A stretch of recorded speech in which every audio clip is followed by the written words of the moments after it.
game. The players, even when players make mistakes, coaches make mistakes. And if the coach makes a mistake, a strategic mistake, but still through that play, should the players in a good position to make that play, yeah, Dan Campbell should be faulted, but Josh Reynolds can't be doing his Edward Scissorhands imitations. That's true. But it's just like I just said. It's, to me, a coach is not, I'm playing Madden. When we play Madden, there's no such thing as a fourth. But let me hold on one second. I don't see this as playing Madden. No, I see this not. as I'm putting my players in position. I trust them to make plays. Jared Goff, offensive line, made the plays. Josh Reynolds didn't. Yeah, and then the other thing is in that one instance, and it's not, and Steve, it's not analytics or Madden when you look back. And what was it? 18 of 21 times this season, right? 18 of 21, fourth and less than 3 yards. They converted. Fourth and 3 or less. They converted in the other team's territory. Yeah, they converted. So it's not.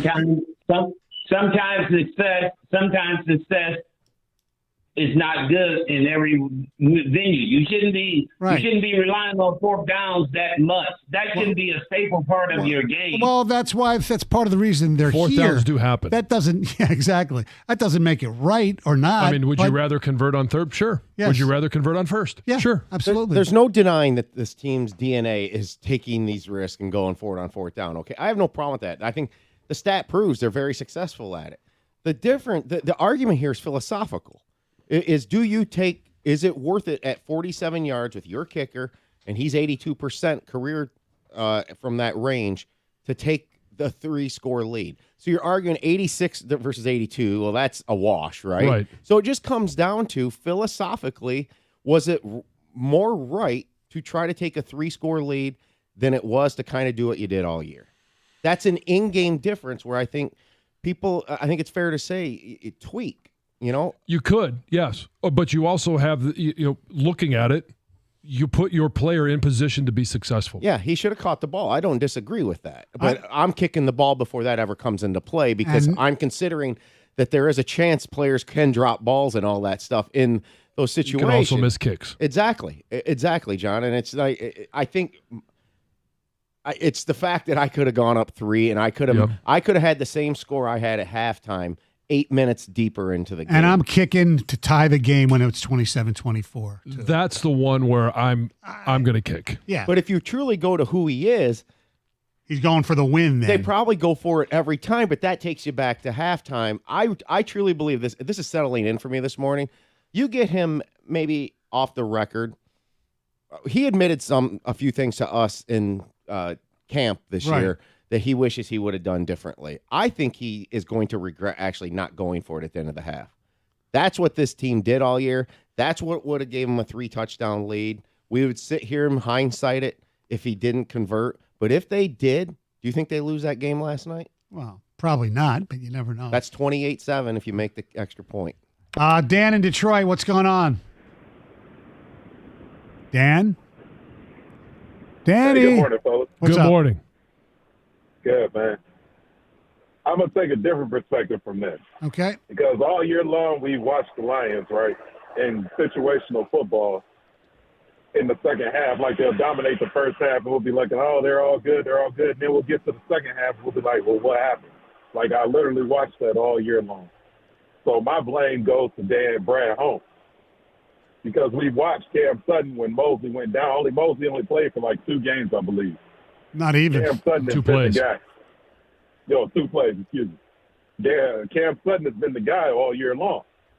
And, he's had his moments where he's been really good, but he's also had more moments that I've seen where he's really, really bad. Oh, the last 5 games, leading up to yesterday, yes, he was horrible. And we never addressed that. Well, we never addressed the middle of our defense at the trade deadline. We could have brought in Sweat and a couple other guys that might have made an impact, might have not. We'll never know. But since football is situational, and in a lot of situations where the Lions have been lacking all year long, we never addressed that issue. Well, and now, football, they weren't going to get Sweat because even if they offered the same thing Chicago did, that pick of the Bears is much better than the Lions pick. Chase Young, yeah, I think he made one play yesterday, I think. Yeah. So, look, yes, could they have done something better in the back end? Yeah, but sometimes that didn't work out either. Ask Philly fans how the acquisition of Kevin Byard worked out. He was not very good. 97 won the ticket.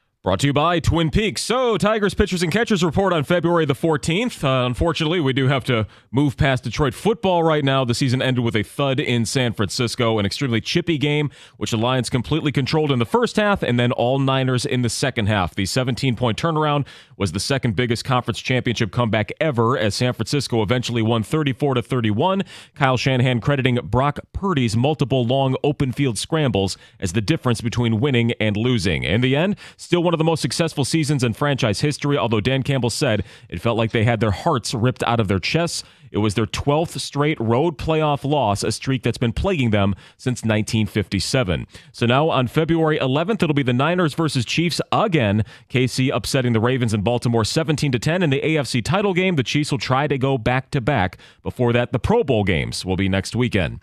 A 120-104 victory for the Pistons. They were 12.5-point underdogs against the vaunted Oklahoma City Thunder, but they ran them off the floor at Little Caesars Arena. Also, new Michigan head coach Sharon Moore was introduced over the weekend. He said he's putting in a huge priority on recruiting, and the first thing to do on his list is to put together a staff for their players. From the Corewell Health Sports Desk, I'm Chris Villar. For more, go to 97.1 The Ticket and Odyssey.com.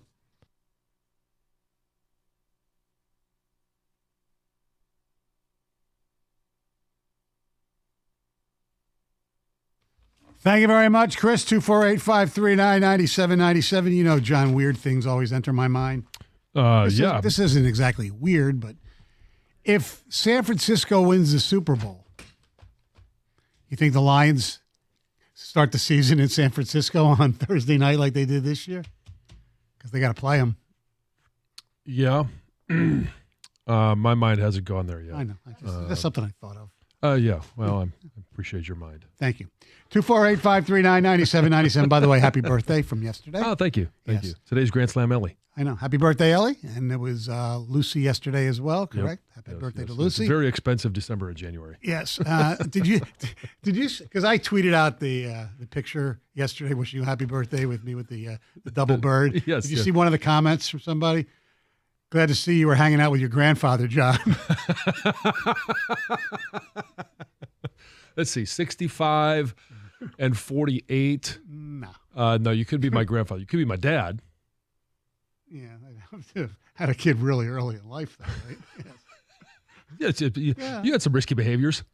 Not till college. High school, no. What? I was too worried. Your first drink, it was like 13 no. at band camp, right? Oh, yeah, it was a camp, yeah. But I was like in bed. I got woken up and had some, what the hell was that called? Malt liquor. Marcus and Macomb, you're a 97 The Ticket. Stoney Jackson, good morning, brother. How are you, bud? Good morning. I'm doing well. I have a different perspective on what went on. I've been listening all morning. I'm a faithful caller, long-term listener. I love the Lions. You know, I am a fan. I'm not a bandwagon fan. I'm a real fan. And my perspective on it is, you know, it's like a marriage. You know, you guys have been married 27 years. It's like if your wife do something stupid, you just like, well, I'm going to divorce you now because you won't cut the pass. You made the wrong play. You didn't kick the field goal. You know, and as a fan, not a bandwagon fan, I've been hearing so many bandwagon fans calling this morning. It just making me sick to my stomach. Last year we finished 9-8. This year we finished 12-5. Listen, 12-5 in 2 playoff games and the division. What are they crying and pissing and moaning about? Well, pissing and moaning? Because when you're up 17 points you had a with great 30 minutes left to go to the Super Bowl, that's why we're pissing and moaning. I totally understand, Stone. Totally. I was that guy at that game when they lost the 16th game. I'm an 0-16 fan, and I totally get it. But, you know, baby steps. baby steps. We did so much better than 30-something years before this. And, I'm just encouraged of the future of the Lions, that we are going somewhere, and all these people calling me. I heard SOL this morning. Are you kidding me? No, I agree with you on that. And Marcus, you like the process that every fan is going to go through to get to where you are. I'm where you are. I'm already looking at the future, and I'm excited about Brad Holmes and the draft and free agency and Dan Campbell, the way he leads. I'm excited about that, but not everybody is where we are just yet. Okay. Because we're hurting. We're hurting big time. Couldn't sleep last night. Yeah, and I couldn't either. I wasn't going to sleep either way. Whether they won and you're celebrating, thinking about Vegas, or you lose in heartbreaking fashion. But everybody is going to process it differently. And those that call up today, I'll give everybody a free pass. I don't think those 3 letters were in effect at all yesterday or this season. Yeah, I'm not sure one moment applied last night to SOL. If you want to put the total thing of blowing it, I guess maybe. The Ayuk play maybe, but other than that might be one we circle down the road. But there was no guarantee they were going to win the game if that ended up being incomplete. Yeah. Right. Like the Sterling Sharp play back in the day. Right. And I think the golf criticism call that we got today was a little unreasonable. I think the best comment I've heard today is and for that caller, people are freaking out a little bit. They squandered a great opportunity. Opportunity to go to their first Super Bowl last night. Yep.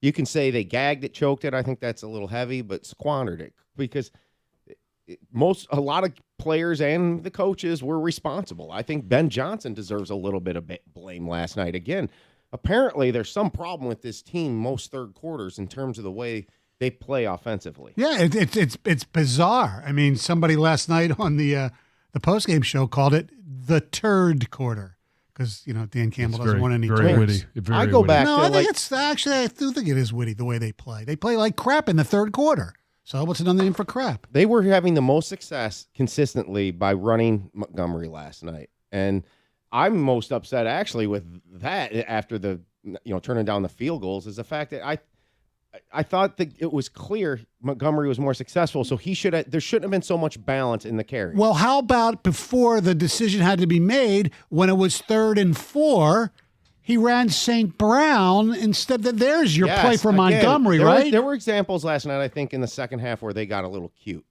Yeah. And when the bread and butter, when we were texting back and forth, John, and you said, this is big boy football right now. When it was methodical and a thing of beauty when they started moving Sewell in motion and we're just chunking them. Why didn't you keep doing it until they stopped? It's kind of like the Michigan theory. Stop it. Right.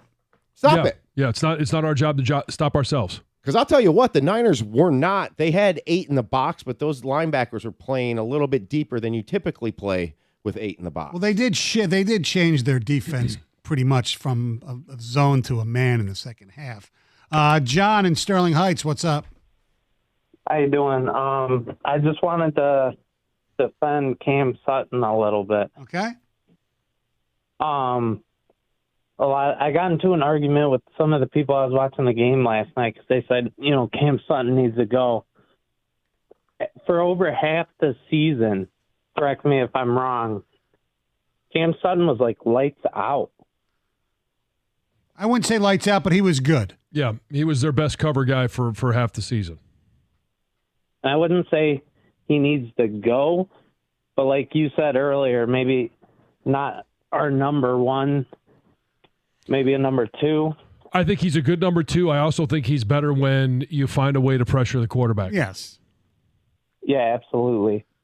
And I don't know. Cam Sutton, to me, had a lot of pressure on him with Emmanuel Mosley going out, which no one could have seen coming.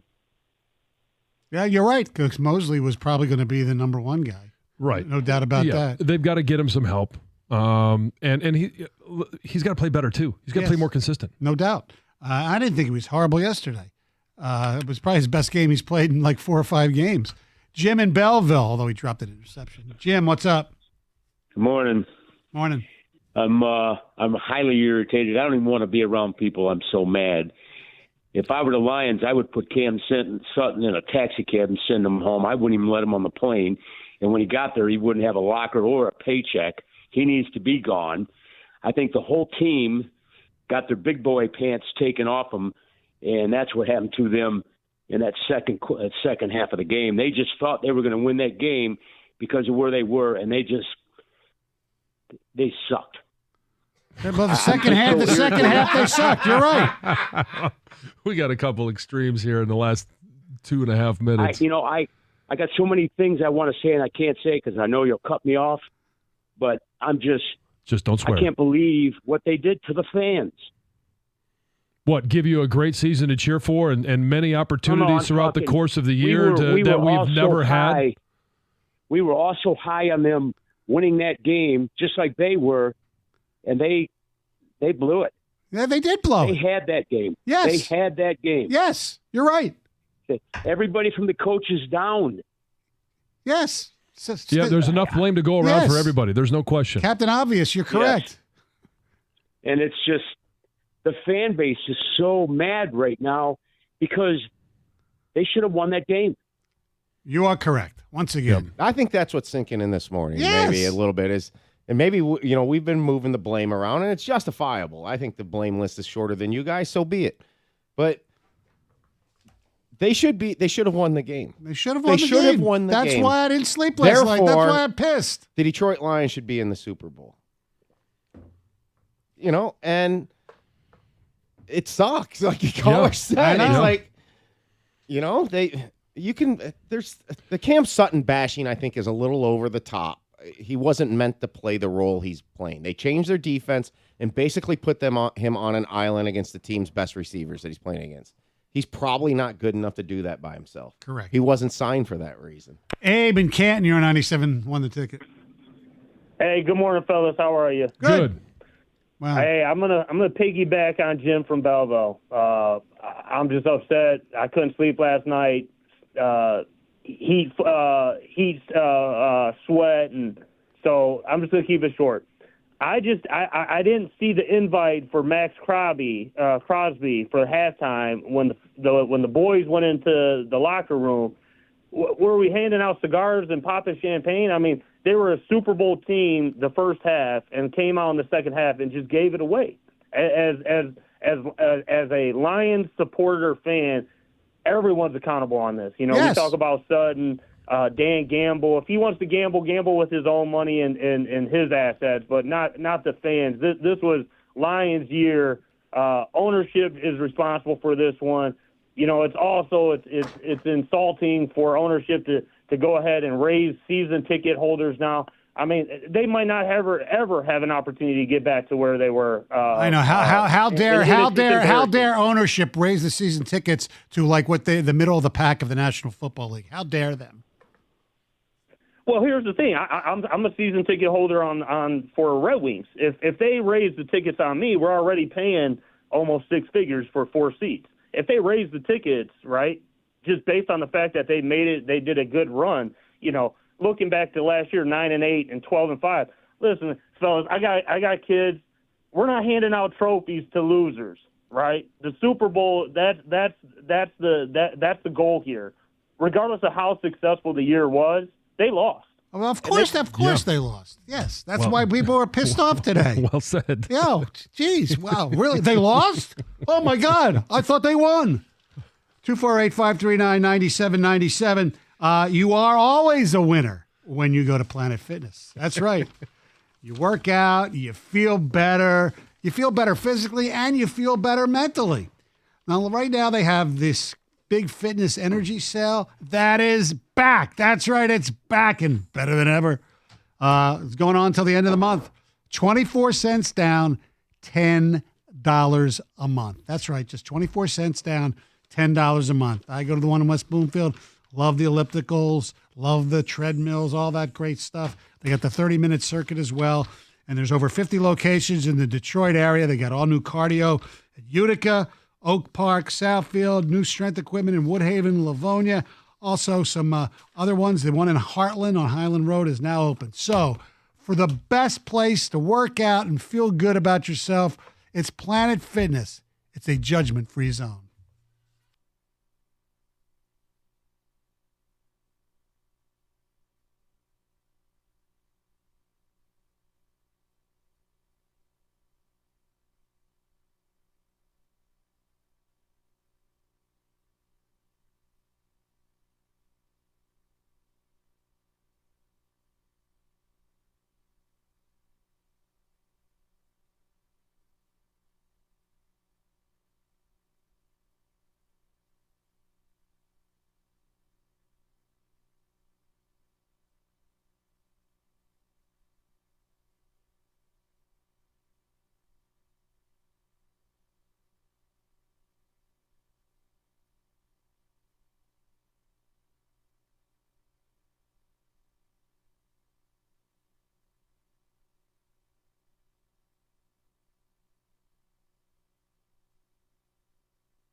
J-Mo had a pretty damn good game. He had the one go through his hands on the halfback pass back to Goff. But other than that, I mean, the reverse, he scored a late touchdown as well.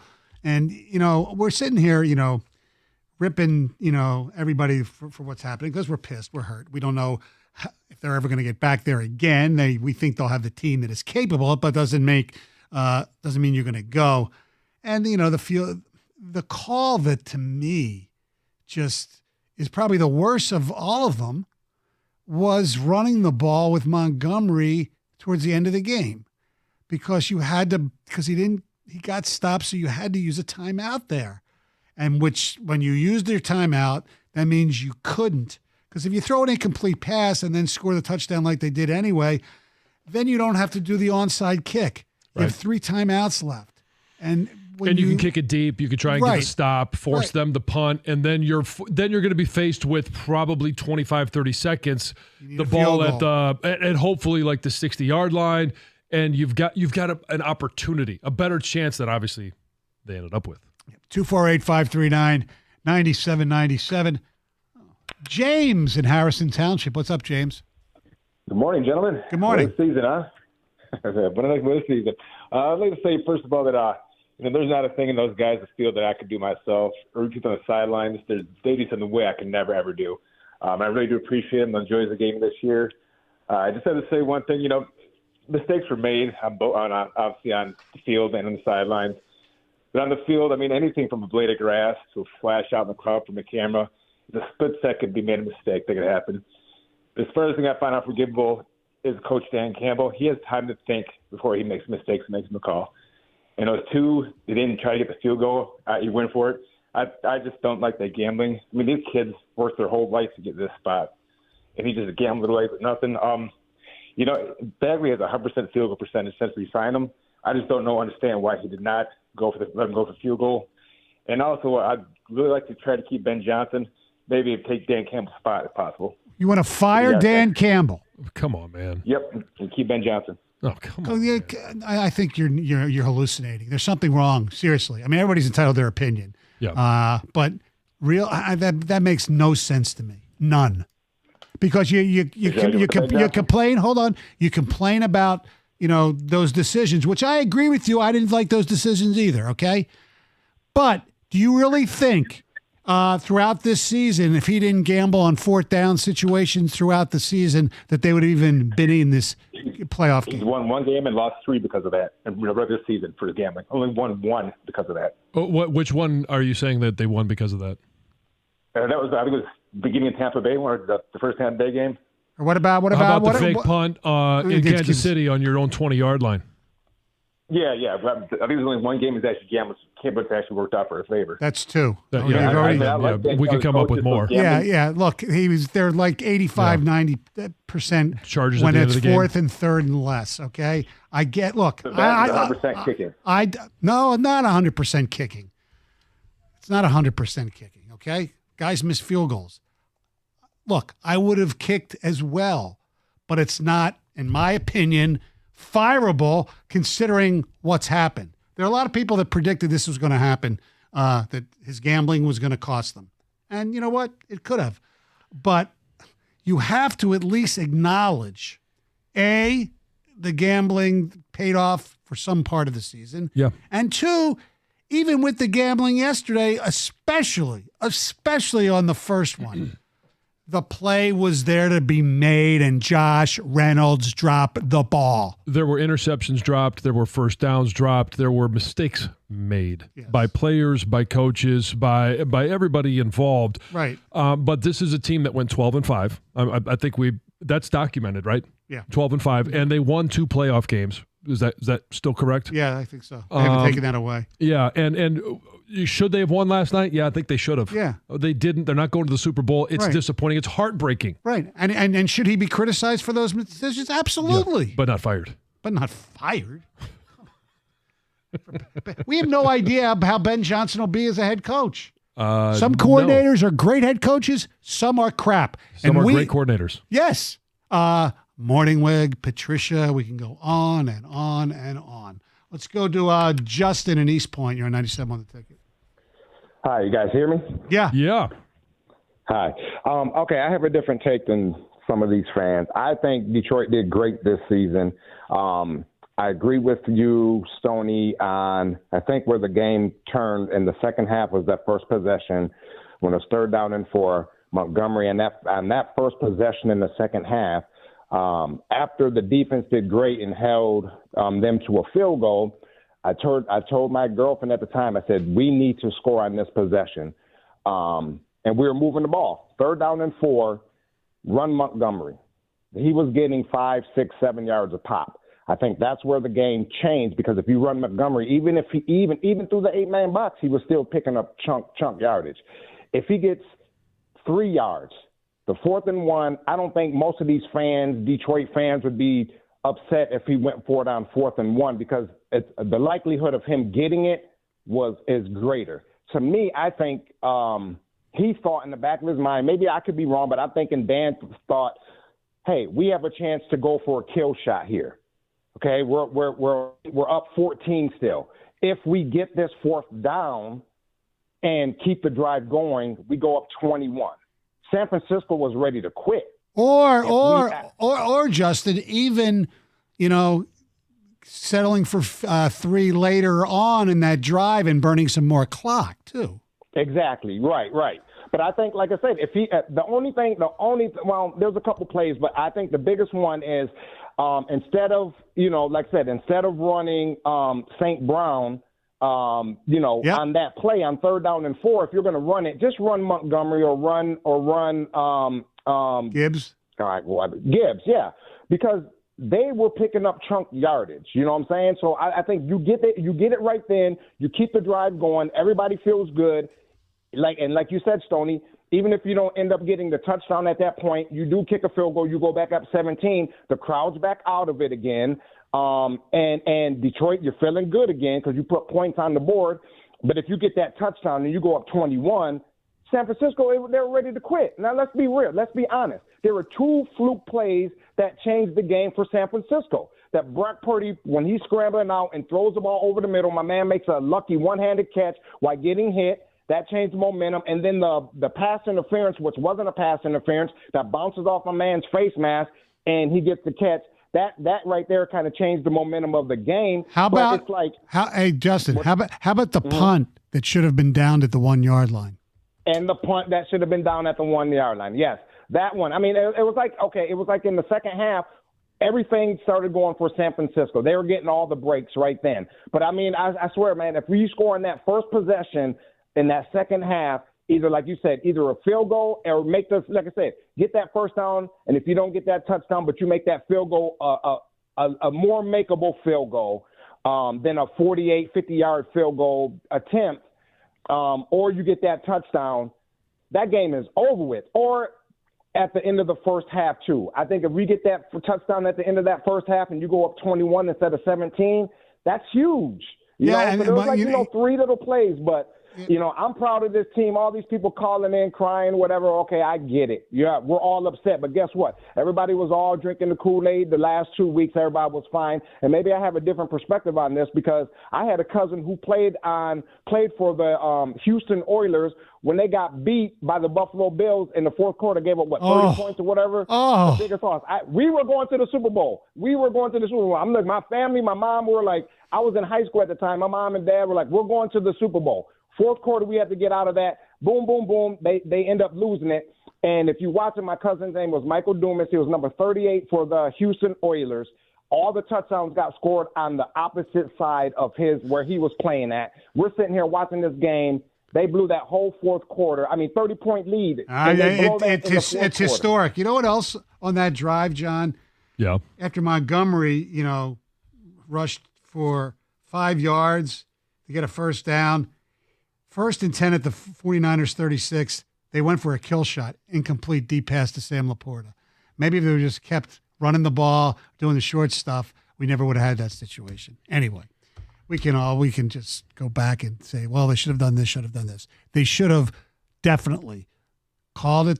They should have not run the ball with Montgomery near the end of the game. They should have passed there. That's number one. That was horrific. They should have kicked a field goal that would have tied the game when they were down 27-24. And I do think they should have kick the field goal earlier. I think that was the least heinous of the three, to be honest with you, in my opinion. Anyway. All right.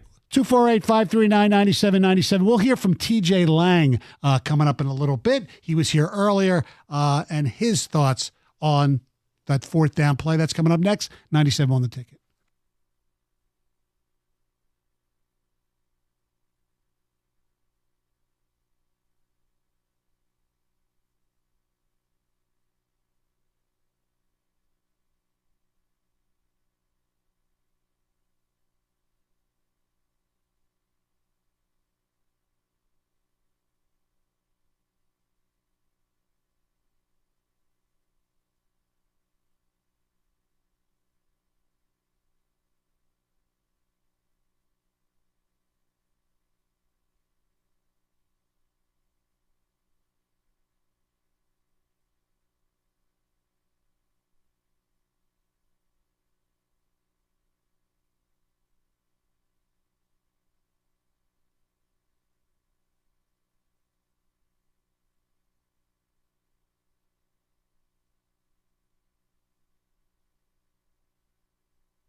Yes, indeed.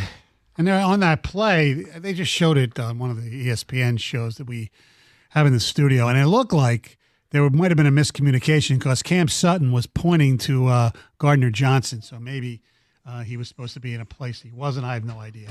248-539-9797. We'll hear from TJ Lang and his interesting explanation from his point of view on the sidelines of what happened on the fourth down calls, what he thought they should have done. That's coming up at 9:42. Let's go to Detroit and Tank. You're a 97 won the ticket. Hey, what's going on, guys? How are you, Tank? Hey, good. Thank you. Hey, just real quick, I want to say this Lions team, they really show what they can do. So this time around, when it comes back around and it's on us, I believe they definitely have a great shot, actually a better shot at going to the Super Bowl and actually winning it. Why? Because Campbell and this team is going to learn from this. They're going to learn from this. Yes, he always goes for it. Yes, he got us this far. But now he's going to make those adjustments and make those hard calls and say, hey, let's just go ahead and kick it, get the 3 points, give us a little more cushion, and keep going forward from there. I agree with you guys, a lot of other guys. This was a collective effort. I would never say, hey, this was just on Campbell, this was just on Goff. No, a lot of bad plays happen, a lot of bad calls happen. But that first quarter, that first half, really show who we are, man, and what these teams got to look forward to. I hope you're right, but the second half, they looked just as bad as in the second half as they did good in the first half, if you know what I mean. Yeah. 248-539-9797. Let's stay in Detroit. Daryl, what's up? Daryl. Can you hear me? I can hear you now. We got you now. All right, sorry about that. I was on mute getting on the elevator here. But I just want to say kudos to the Detroit Lions. And Stoney, I'm a first-time caller. Thank you. I agreed with a lot of things that's been said, but these people that are armchair quarterbacks that are talking about the Lions and complaining about what went down, the game of football is a momentum game. And I'm happy to be privileged to play the game professionally down to a PAL league. And it's momentum. I think that if Dan I would have kicked that field goal, the last one that we were down. Yeah. He should have kicked that field goal. That would have tied the game. That would have tied the game, and then it's a whole new ball game. Anybody could win it from that point. And that's the only thing that I'm a little bit necessarily perturbed about is that I kept praying, see, Dan, kick the ball, Dan, kick the ball. Give up on that one, kick the ball. And it goes around. The players made some missed catches. Goff did put the pass directly on there and then get fumble. But I'm going to say this and end of this. The stud, and who always should be stud, is Montgomery. Run the ball with Montgomery. Yeah. I mean, I don't understand why they ran the ball with St. Brown there as well. By the way, Daryl, curious, where did you play professionally?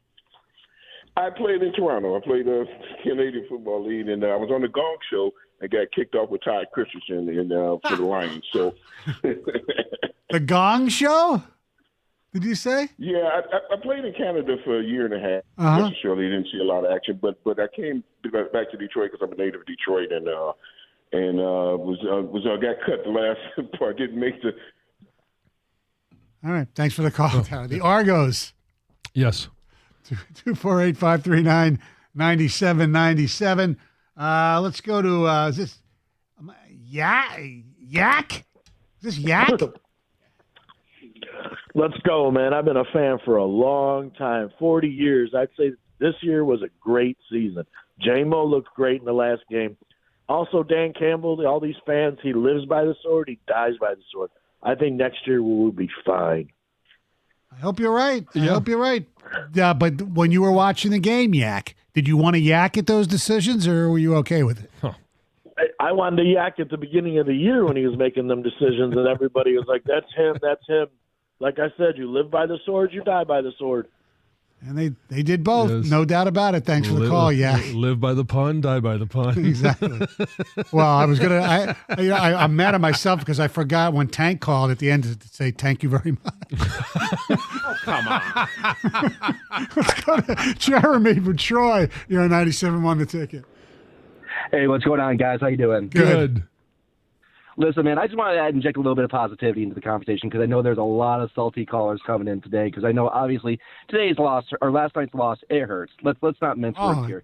But I want to say that I'm proud of our boys. We had a Cinderella season that couldn't be beat, man. 12-5, 2 wins in the playoffs. Like, we were projected to lose every single playoff game by Vegas. standards. I mean, you look at the Rams, we were projected to lose. You look at the Bucks, we were projected to lose. No, they were favored in both. Yeah, Vegas had them favored in both. Oh, did they? Okay, Yeah. my apologies. My apologies on that Okay. one. I thought we were projected to lose on that one. But even so, on this game, we were projected to lose. Yes. And the fact that we got that close and we covered the spread, I don't know, man. I think that Dan Campbell's got some fire in his gut there, and I think he is ready to do some crazy, crazy things next season. Mark my words, we're going to see playoffs next year. I think we're gonna do it. I really do. All right. Well, hopefully it won't be any crazier than he showed yesterday. Yeah, I mean, great teams cover. That's right. I know you love that expression. I don't, because they lost. I know, exactly. All right. Earlier today, TJ Lang stopped by. Usually comes in for the 9 o'clock hour, but flying in from San Francisco in the red eye with the team, he came in on his way home from the airport. And we asked him about his perspective on Dan Campbell going for it on fourth down, not once, but twice.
Yeah, I mean, 3-score game. I completely understand it. That's why I said we all basically would have kicked the field goal at that point. Like I said.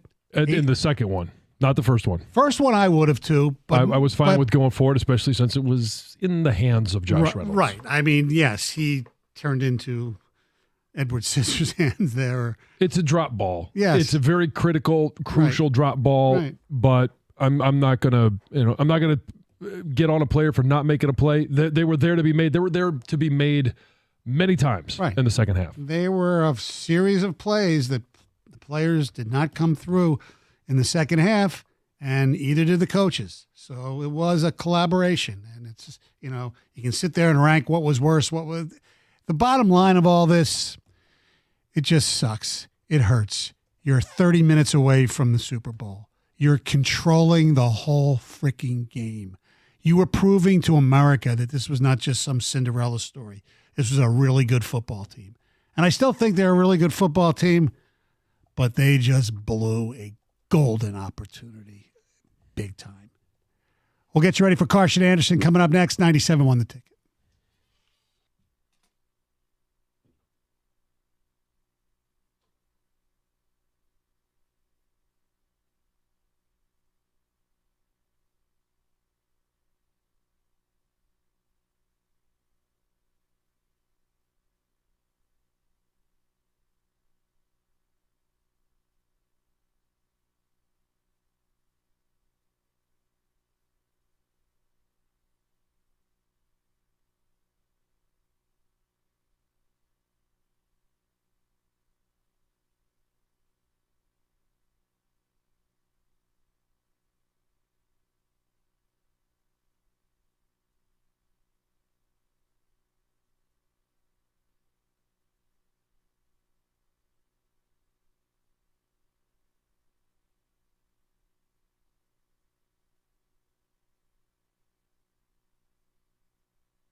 248-539-9797.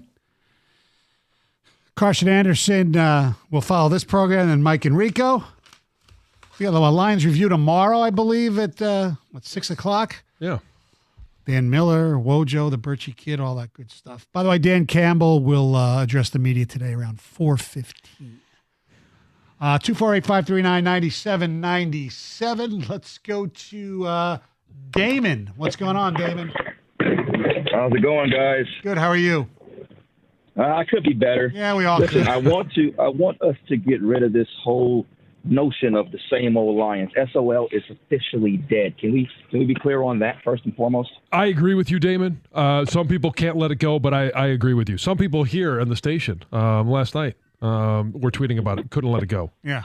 Yeah, the other thing, too, is I will say, though, that some of the plays we did get lionized, for lack of a better term. Yeah. I think when you consider the Vildor debacle and what happened with the drop passes, and more importantly, seeing Brock Purdy turn into or do his imitation of Lamar Jackson kind of sealed the deal for us as far as the challenges on defense.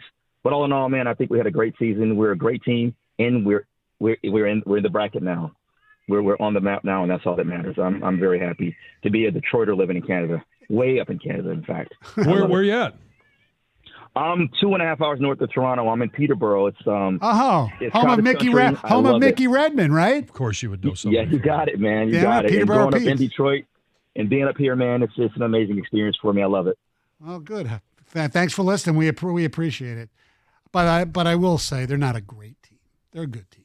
Who, the Lions? Yeah. Oh, yeah, they're a really good team. Yeah, but he said great. They're not great. They have the opportunity in front of them to become a great team. Yes. No doubt about it. 248-539-9797. Let's go to Lake Orion. Wes, what's up? Hey, not much. How y'all doing? Thanks for taking my call. Thank you for calling. Yeah, I wanted to just change it up a little bit. I want to say not to the audience here and what I think doesn't matter.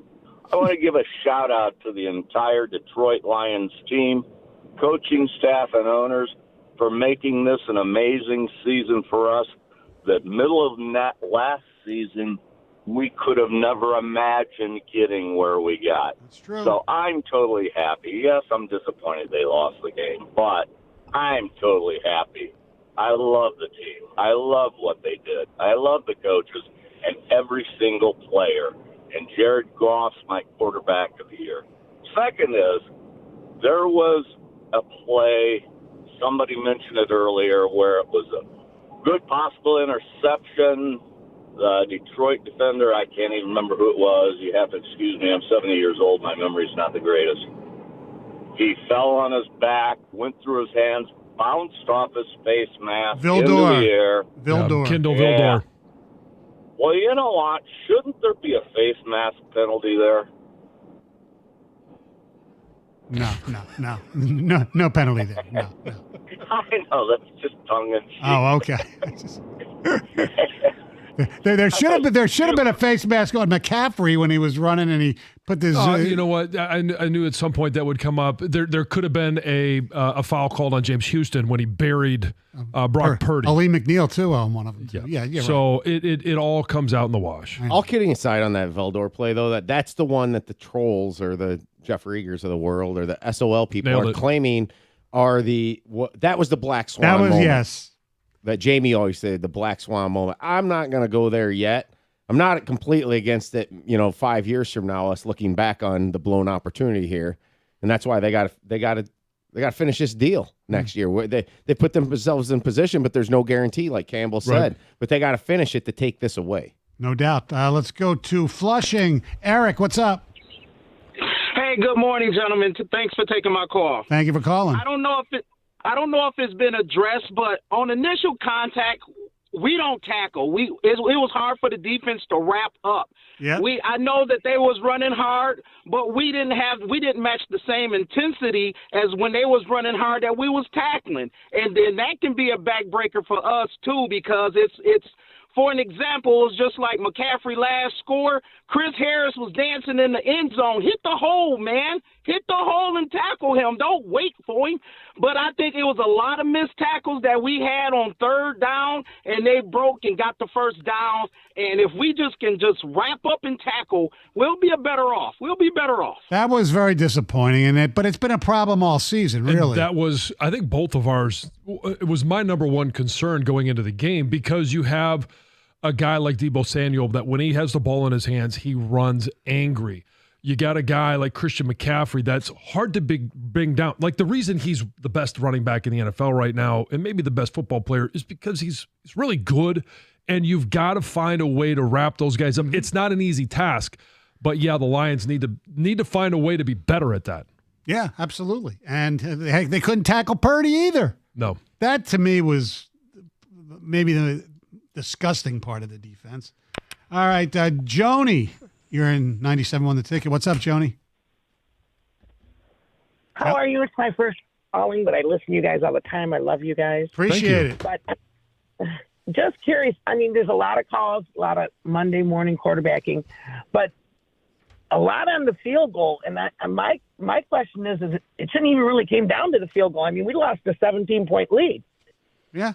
How do you lose a 17-point lead? You turn the ball over, you fumble on first down, and in the drop 20-yard line. passes, Yeah, you and drop you don't passes, tackle, you don't convert. But nobody's really talking about the defense as much. Like, oh yeah, we got tons of calls about Cam Sutton and the tackling. So yes, yeah. You know, one way you lose a 17-point lead is not making the right decision to reacquire a 17-point lead. That is true. All right, Carson Anderson are coming on next. Gator, how'd you sleep last night? Slept all right. Good for you. Yeah, I mean, because I didn't sleep well on Saturday night. Oh, okay. So you were tired. I was tired. Yeah, I was tired. And it was kind of like, you know, of course there's disappointment that sets in, massive disappointment. But I was just talking to Kang and Doug out there. The difference is I'm not pissed. Oh, I'm disappointed. I'm not pissed because that's who they were all season long. And the difference was in this game that they weren't able to come back from, if you want to call them mistakes or if you just want to call them, you know, bad outcomes, whatever it was. You know, they were able to come back from some of that stuff throughout the year. And then last night they didn't. They couldn't overcome the 4th and 2 drop. They couldn't overcome the fumble. They couldn't overcome, you know, the ball hitting them in the helmet. And, you know, that stuff it's crazy stuff, right? And it's I thought they played really well. Obviously, the first half was tremendous. Yeah. The second half, they didn't have possessions, you know. And so when you fumble that early, it's really gonna hurt you and haunt you. And there are gonna be plays that haunt them. You know, they come back, scored a touchdown late, and you know, make it closer. Well, the reason I'm pissed is the obvious. They were 30 minutes away from going to the Super Bowl. Well, and that's why I'm pissed. But you didn't think they were going to be here, did you? No, but okay. That's the long view. I'm taking. I understand. I think the knee jerk is pissed. I think as the time goes on this week and maybe later in the day, it'll turn back to disappointment. So I guess I'm not in the pissed camp. I'm disappointed because they did have through the emotions quickly, which I have as well. I mean, last night I was mad, and now I'm disappointed, but I'm also excited about where they are. Yeah, I mean, I was mad in a moment for sure. I mean, I was screaming expletives at the TV, and my neighborhood was probably like, "What the hell's going on over there?" Yeah, but I'll just give you guys one little thing. Keep your finger close to the dump button. We've had a number of individuals very pissed. Yes. About last night. Yes. Your emotions, Doug, real quick. I try not to overreact to things, but last night, immediately after the game, some overreaction. I had what came out of my mouth, I meant in the moment, and about 3 seconds later, I'm like, we'll get to that at 10:02. All right, have a wonderful day if you can, everybody. Carson Anderson next. 97 won the ticket.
It's a brutal way to lose.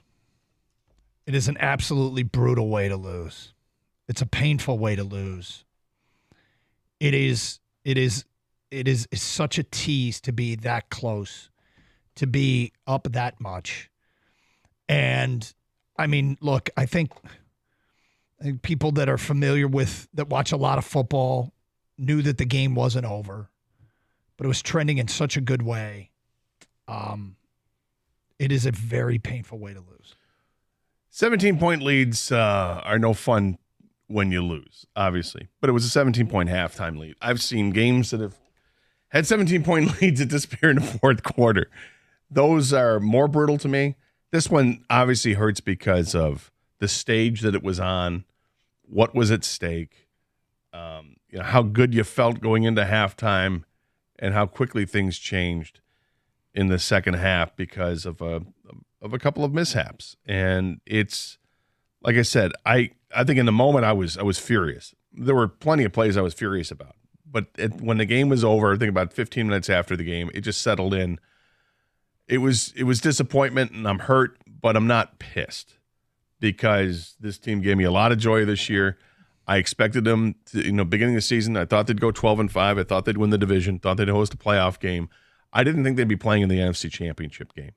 I didn't think that they were going to be leading by 17 in this game at halftime. Hence the pain. I mean, right? Yeah, I mean, it's painful. There's no question it's painful, but I'm not pissed. All right, so here was my overreaction. The game ends. I'm watching the celebration. Then I hear the Chiefs play-by-play guy, who's Chiefs? Yeah, because they kept playing their radio call about, you may not like the Chiefs, you may despise the Chiefs, but you have to deal with the Chiefs. Oh, boy. And I just was like, you know what? I'm not watching the Super Bowl. Doug, I said the same thing, but not because of the Chiefs. I did say I'm not watching the Super Bowl. No, it was the combination. Yeah, it included the Chiefs, and I'm like, I'm not watching the Super Bowl. I said the same thing. I'm not watching it. And in that moment, I'm like, I meant it. I sat there and I'm like, Me too. This time, I'm doing something else. I'm not watching the Super Bowl. Yep. I'm not. I'm going to Applebee's. I'm not watching the Super Bowl. You can try and convince me, but I'm not watching that game. And I'm like, I'm out. I can't. I'm not watching. Football season ended. I'm not watching the Super Bowl. I'm not. It's like me. And I mean it. And then 3 minutes later, I'm like, I'm going to have to watch the Super Bowl. It's like me in the NCAA tournament when Michigan State gets knocked out. I'm out.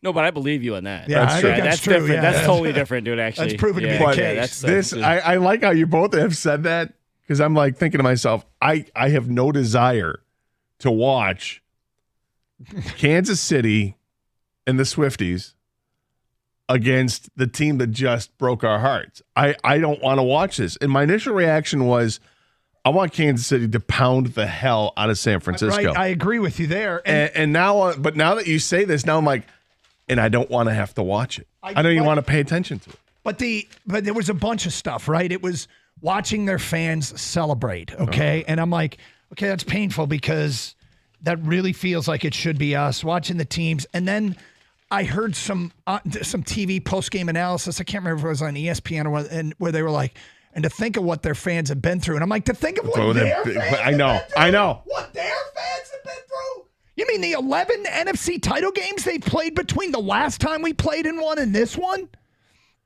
And then I get to, you have to deal with the Chiefs. I'm like, that's it. I'm out. I'm not watching.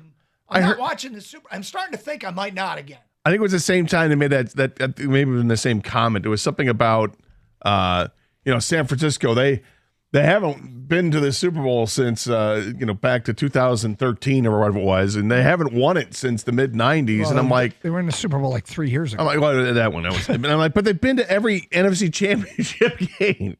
Like, what do you mean? Their fans have been through so much. What exactly? What? So much elation? So much jubilation? Because of what they've been through. Doug, if you don't watch it, I won't watch it. Honestly. Let's make a pact right now. Seriously, because I mean it, dude. I said the same thing. I can't believe you said that's great. That's fantastic. That's like the overreact. Like I listen to some of the post game show and I listen to some of the national network stuff and I heard a little bit of the morning show today and I'm like, my God, the overreactions are just way over the top. And then like you had one, Doug. You're not watching the Super Bowl. My buddy texts me, goes, he's the same thing. He goes, I'm probably not watching the Super Bowl.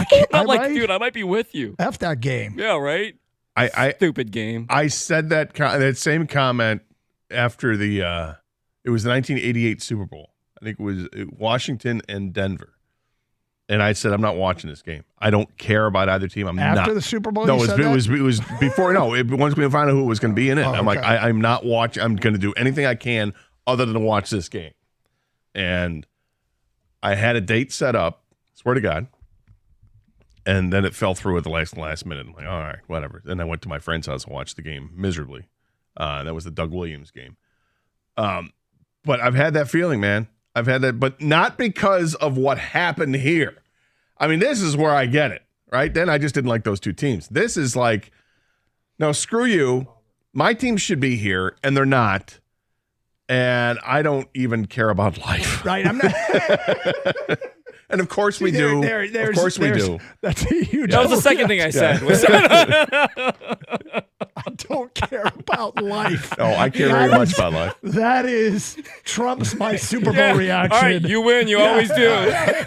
Hey, I think it might be time for me to step back to think that I might have needed some therapy and realize, no, Gator needs it more. If there's one therapist that shows up today at the station to deal with the emotional, Gator, you can go first. I don't care about life. I care very much about life. It was a joke. But that sucked. That sucked. It sucked for a multitude of reasons. But we're here for the people, Doug. Yeah, we're going to deal with some overreactions today that are probably going to tick me off.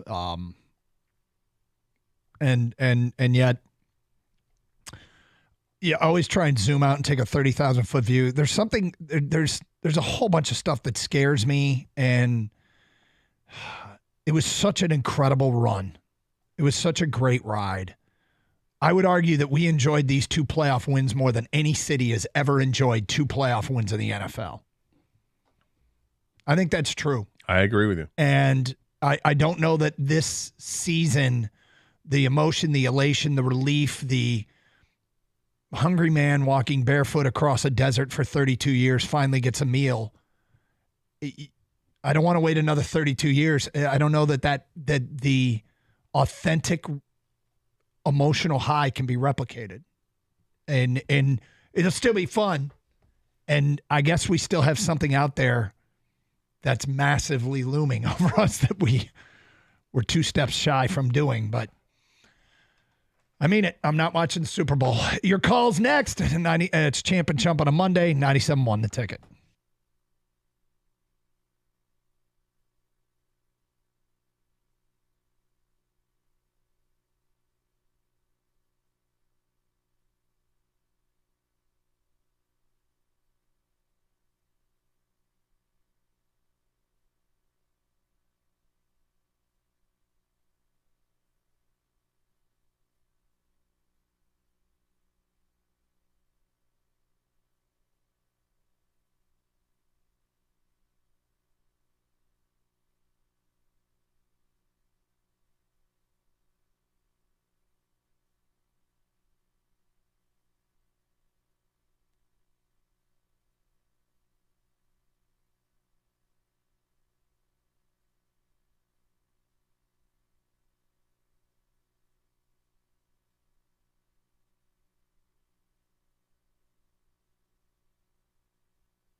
So we're all on board. None of us are watching the Super Bowl. And as Red Wing 2244 put it on Twitch, we are putting a Super Bowl embargo in place. We're not even going to talk about it. Embargo the big game. We're embargoing. Yeah, I guess we have to say that. Yeah. Embargo the football championship game. Pro football championship game embargo in place. We are also planning a non-watch party where we will maybe see if we can rent out Ford Field and just fill it up with people that are determined not to watch the Super Bowl. I can get some bands to play. I mean, nobody counter programs to the Super Bowl, so we're going to be watching like Judge Judy reruns, but hey, we're not watching the Super Bowl. We'll all watch Oppenheimer. So I feel like I just did, kind of. Maybe Barbie. You know, I texted Kang in the middle of the second half that there's like this tragic ball of momentum that careens an inevitability down on you where you're like, oh my God, this isn't stopping.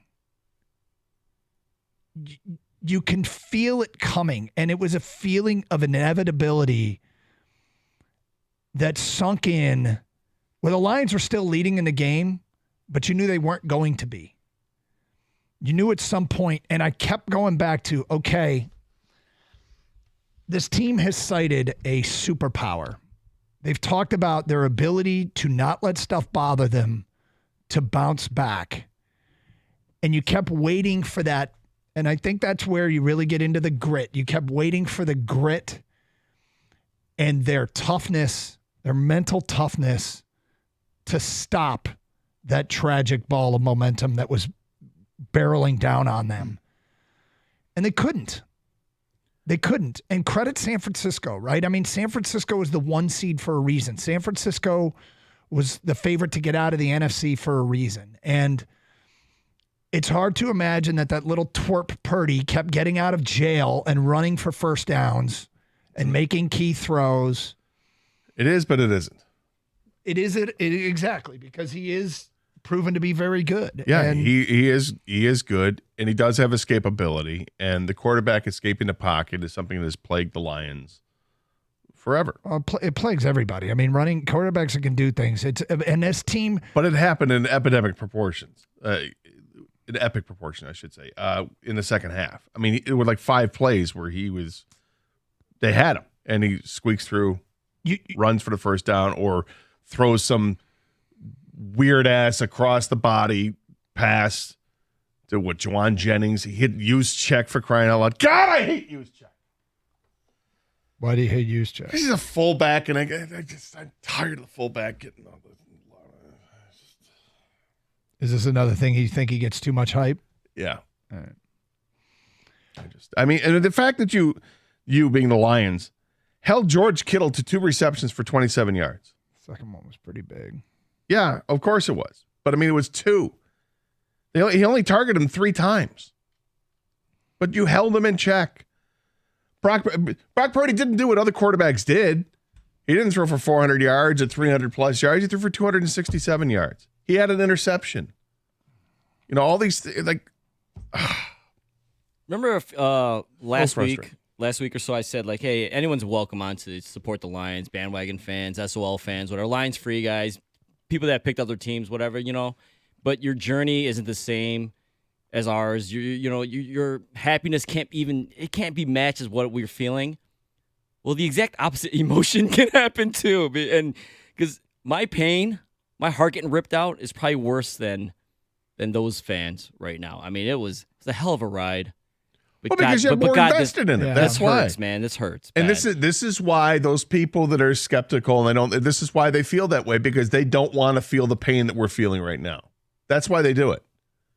Because they've been hurt before and they don't want to go in there and commit again and believe and then, have the rug pulled out from under your feet.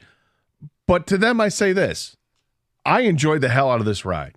Even though last night's game, the result is what I wanted. I loved the first half of that game. I loved how they were playing. And I feel like this is the bottom floor. We're in on it, right? We're at the foundation of this team, and we're going to continue to move up. I don't think this is the last time the Detroit Lions are in the NFC Championship game over the next 15 years or 30 years. I think this is a team that's built right now to continue to compete for conference championship. They are, but what's scary to me, there's a bunch of stuff. Here's the biggest of which. They did something that feels like it's a flip of the coin in the NFL anymore. They kept their quarterback upright and healthy the entire season. Mm-hmm. Half the teams in the NFL didn't. And, hopefully they can develop Hendon Hooker into a backup that can win you football games. But at the end of the day, they had that good fortune with the quarterback all season long when that nuked a whole bunch of teams' chances at really competing. And that's just the way it is. That's football. And that is football. And they had that good fortune, and in the end, it didn't help them out. And it all feels like it's lined up for a good long run. But they had 2 playoff wins pocketed in the bank and a 17-point lead in the NFC title game. And there's just no guarantees that you'll ever get back here. And everybody knows that.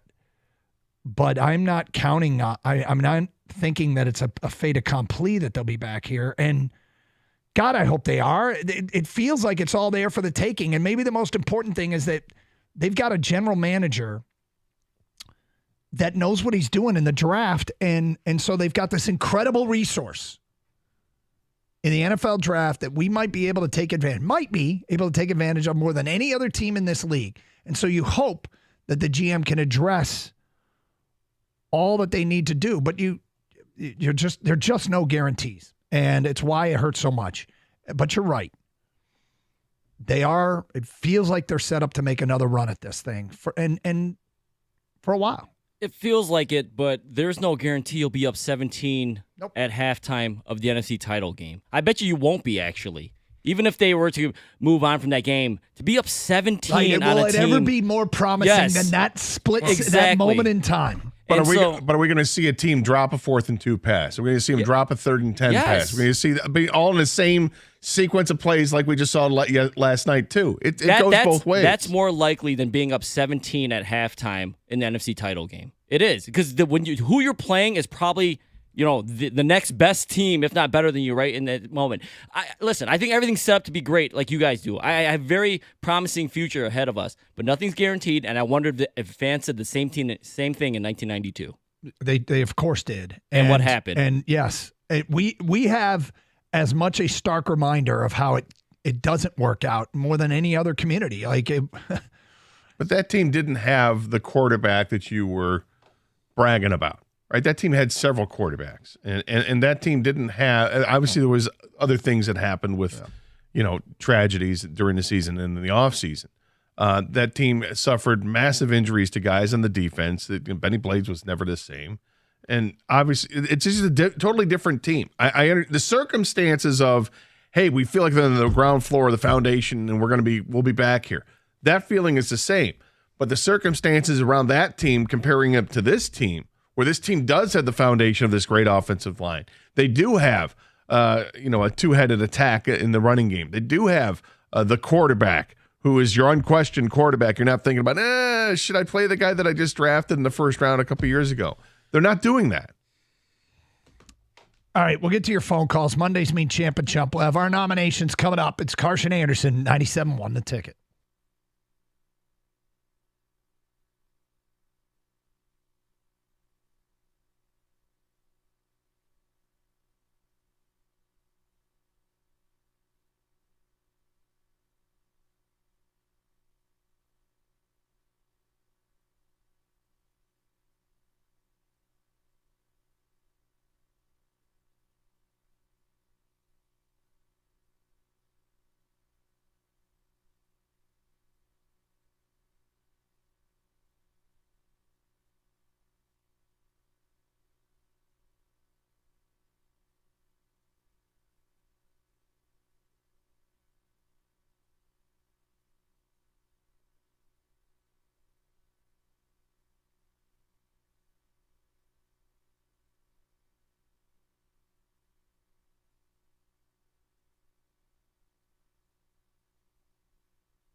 There's our guy, Jared Goff. Brian writes in, oh my God, I said the same thing. I was like, I'm not watching the Super Bowl. Rich says, I'm with both you guys. Screw the Super Bowl. And I hope KC throttles them. Next one. I said the exact same thing. No Super Bowl. Who would I root for? Next one. I said the exact same thing last night. I'm boycotting the Super Bowl. I'm not watching it. Next one. I tell you what, most Lions fans aren't going to watch the Super Bowl. Watch the ratings. It's going to do fine. Will from Easter says, I think we all shouldn't watch the Super Bowl. Next one. Amen to not watching the Super Bowl. I'm not watching either. David and Gregory says, Doug, I'm with you. I made a post shortly after the game. I've seen the last 20 Super Bowls. I'm not watching this year. I literally said to a coworker on the break, I'll just check the score after it's over. I'm not watching. That's from Jones at work. Al says, because of your job, you have to watch the Super Bowl, but I don't want to. Do we have to? Yeah.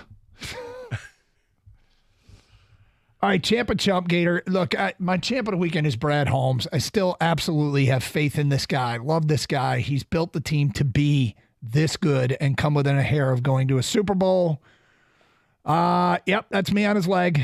I love Brad Holmes. He's my champ of the weekend. I'm going to go Jameson Williams. The touchdown to start the game, the fourth play of the game, 42 yards, the end around was fantastic. Broke tackles, broke his shirt. It was amazing. Overcame the broken shirt. Yeah, overcame the broken shirt. Caught the touchdown pass towards the end of the game as well. In between, had a great reception where he wrestled the ball away. Yeah, he didn't catch the one over his shoulder. We can get into that later. But I was happy to see J-Mo kind of in full force. They unleashed him a little bit, even though it was only a few plays. That's what he can do, and that's why he's exciting, and I was happy for J-Mo. My chump is, and look, I can't chump anybody from the Lions. I just can't. I'm trying to keep it all in perspective. I'm going to chump the Pistons. Why? They won 2 out of 3. I got a bet with Kang, and I bet they'd win 3 in a row this year. They beat Charlotte last week. Then they played hapless and lowly Washington, lost to them on Friday, I believe it was. Came back yesterday and beat Oklahoma City, the top seed in the West. So I think Saturday they lost Washington. Whatever. The point being, had they beaten Washington, I would have won the damn bet. But they managed to lose to Washington right before beating Oklahoma City. Are you effing kidding me? Pistons. You're not watching the NBA Finals? I'm not watching the NBA Finals. Well, then you allowed me to get in on the bet, too, which was fun. But I was rooting for you. I was rooting for the Pistons that game. Like you, I literally wrote in my show sheet, I can't chump a Lion this week. Season was too good. I'll pick on Juwan Howard instead. Michigan Hoops is pathetic. They can't put it together. And, I imagine that seed is, even though Ward Manuel didn't say it's hot, it's got to be hot, right? Yeah, I think the only thing right now, the health situation might buy him some time, but at the end of the day, it's not good. 248-539-9797. Let's talk to the people. They've been very patient. We go to John in Redford. You're on 97. Want to take it. Hi, John. How you doing, fellas? Okay. All right. Just want to talk about the game yesterday. I know the Lions made a lot of mistakes in the second half. They dropped passes. The players went out there, and San Francisco players made great plays. Other than all of that, as a head coach, you just have to be smarter than this. Sometimes Dan Campbell is like a maniac. He coached a game like he's playing a video game. Every NFL coach and NFL player already know if it's 4th and 35 on his own 5-yard line, he's going for it. Well, John, what they do at the end of the first half? What they do at the end of the first half? It's the end of the first half. It's 4th and goal from the 2, and what they do? You got to keep. He kicked 3 field goals. I mean, he kicked 1 field goal. He should have kicked 3. Oh.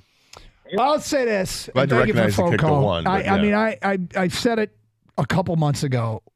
You need to learn to accept that this is who Dan Campbell is, and being authentically him is what got him there. And losing that game is painful.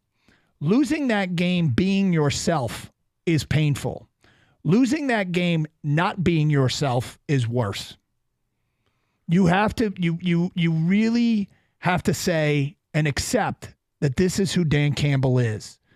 And the truth is, I mean, Costa went through, God bless him, the entire thing. You know what they were on 4th and 3 or less this year? In enemy territory. They were 18 of 21.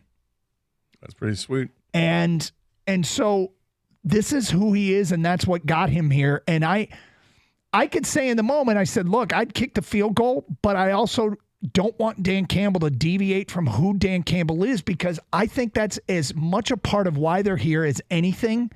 And losing being yourself is not as bad as losing being somebody else. And that's who he is. I can accept it. I would have done things differently in the second half. I would have kicked both field goals. I said it at the time. The first one for sure, because I would have been taking the 3 points that they had just gotten on the board to start the second half, would have taken it right away from them. And would have been a 45 or 46-yard field goal, totally makeable. But I recognize the same thing too. Look, I can watch any game and say, I do this, I do that. And it might differ from the head coach. It doesn't mean I don't believe in a head coach. I do. And I do believe that this is part of what makes Dan Campbell Dan Campbell. And I think we've had examples in the past in this season alone where they made mistakes. Things didn't go their way, and they were able to battle through that stuff and still come out on top. They were down by the Bears. Was it by 10 points? They were down to the Bears with 5 minutes to go, and they came back and won that game, right? They got it done. Despite mistakes that were made, they were able to do it.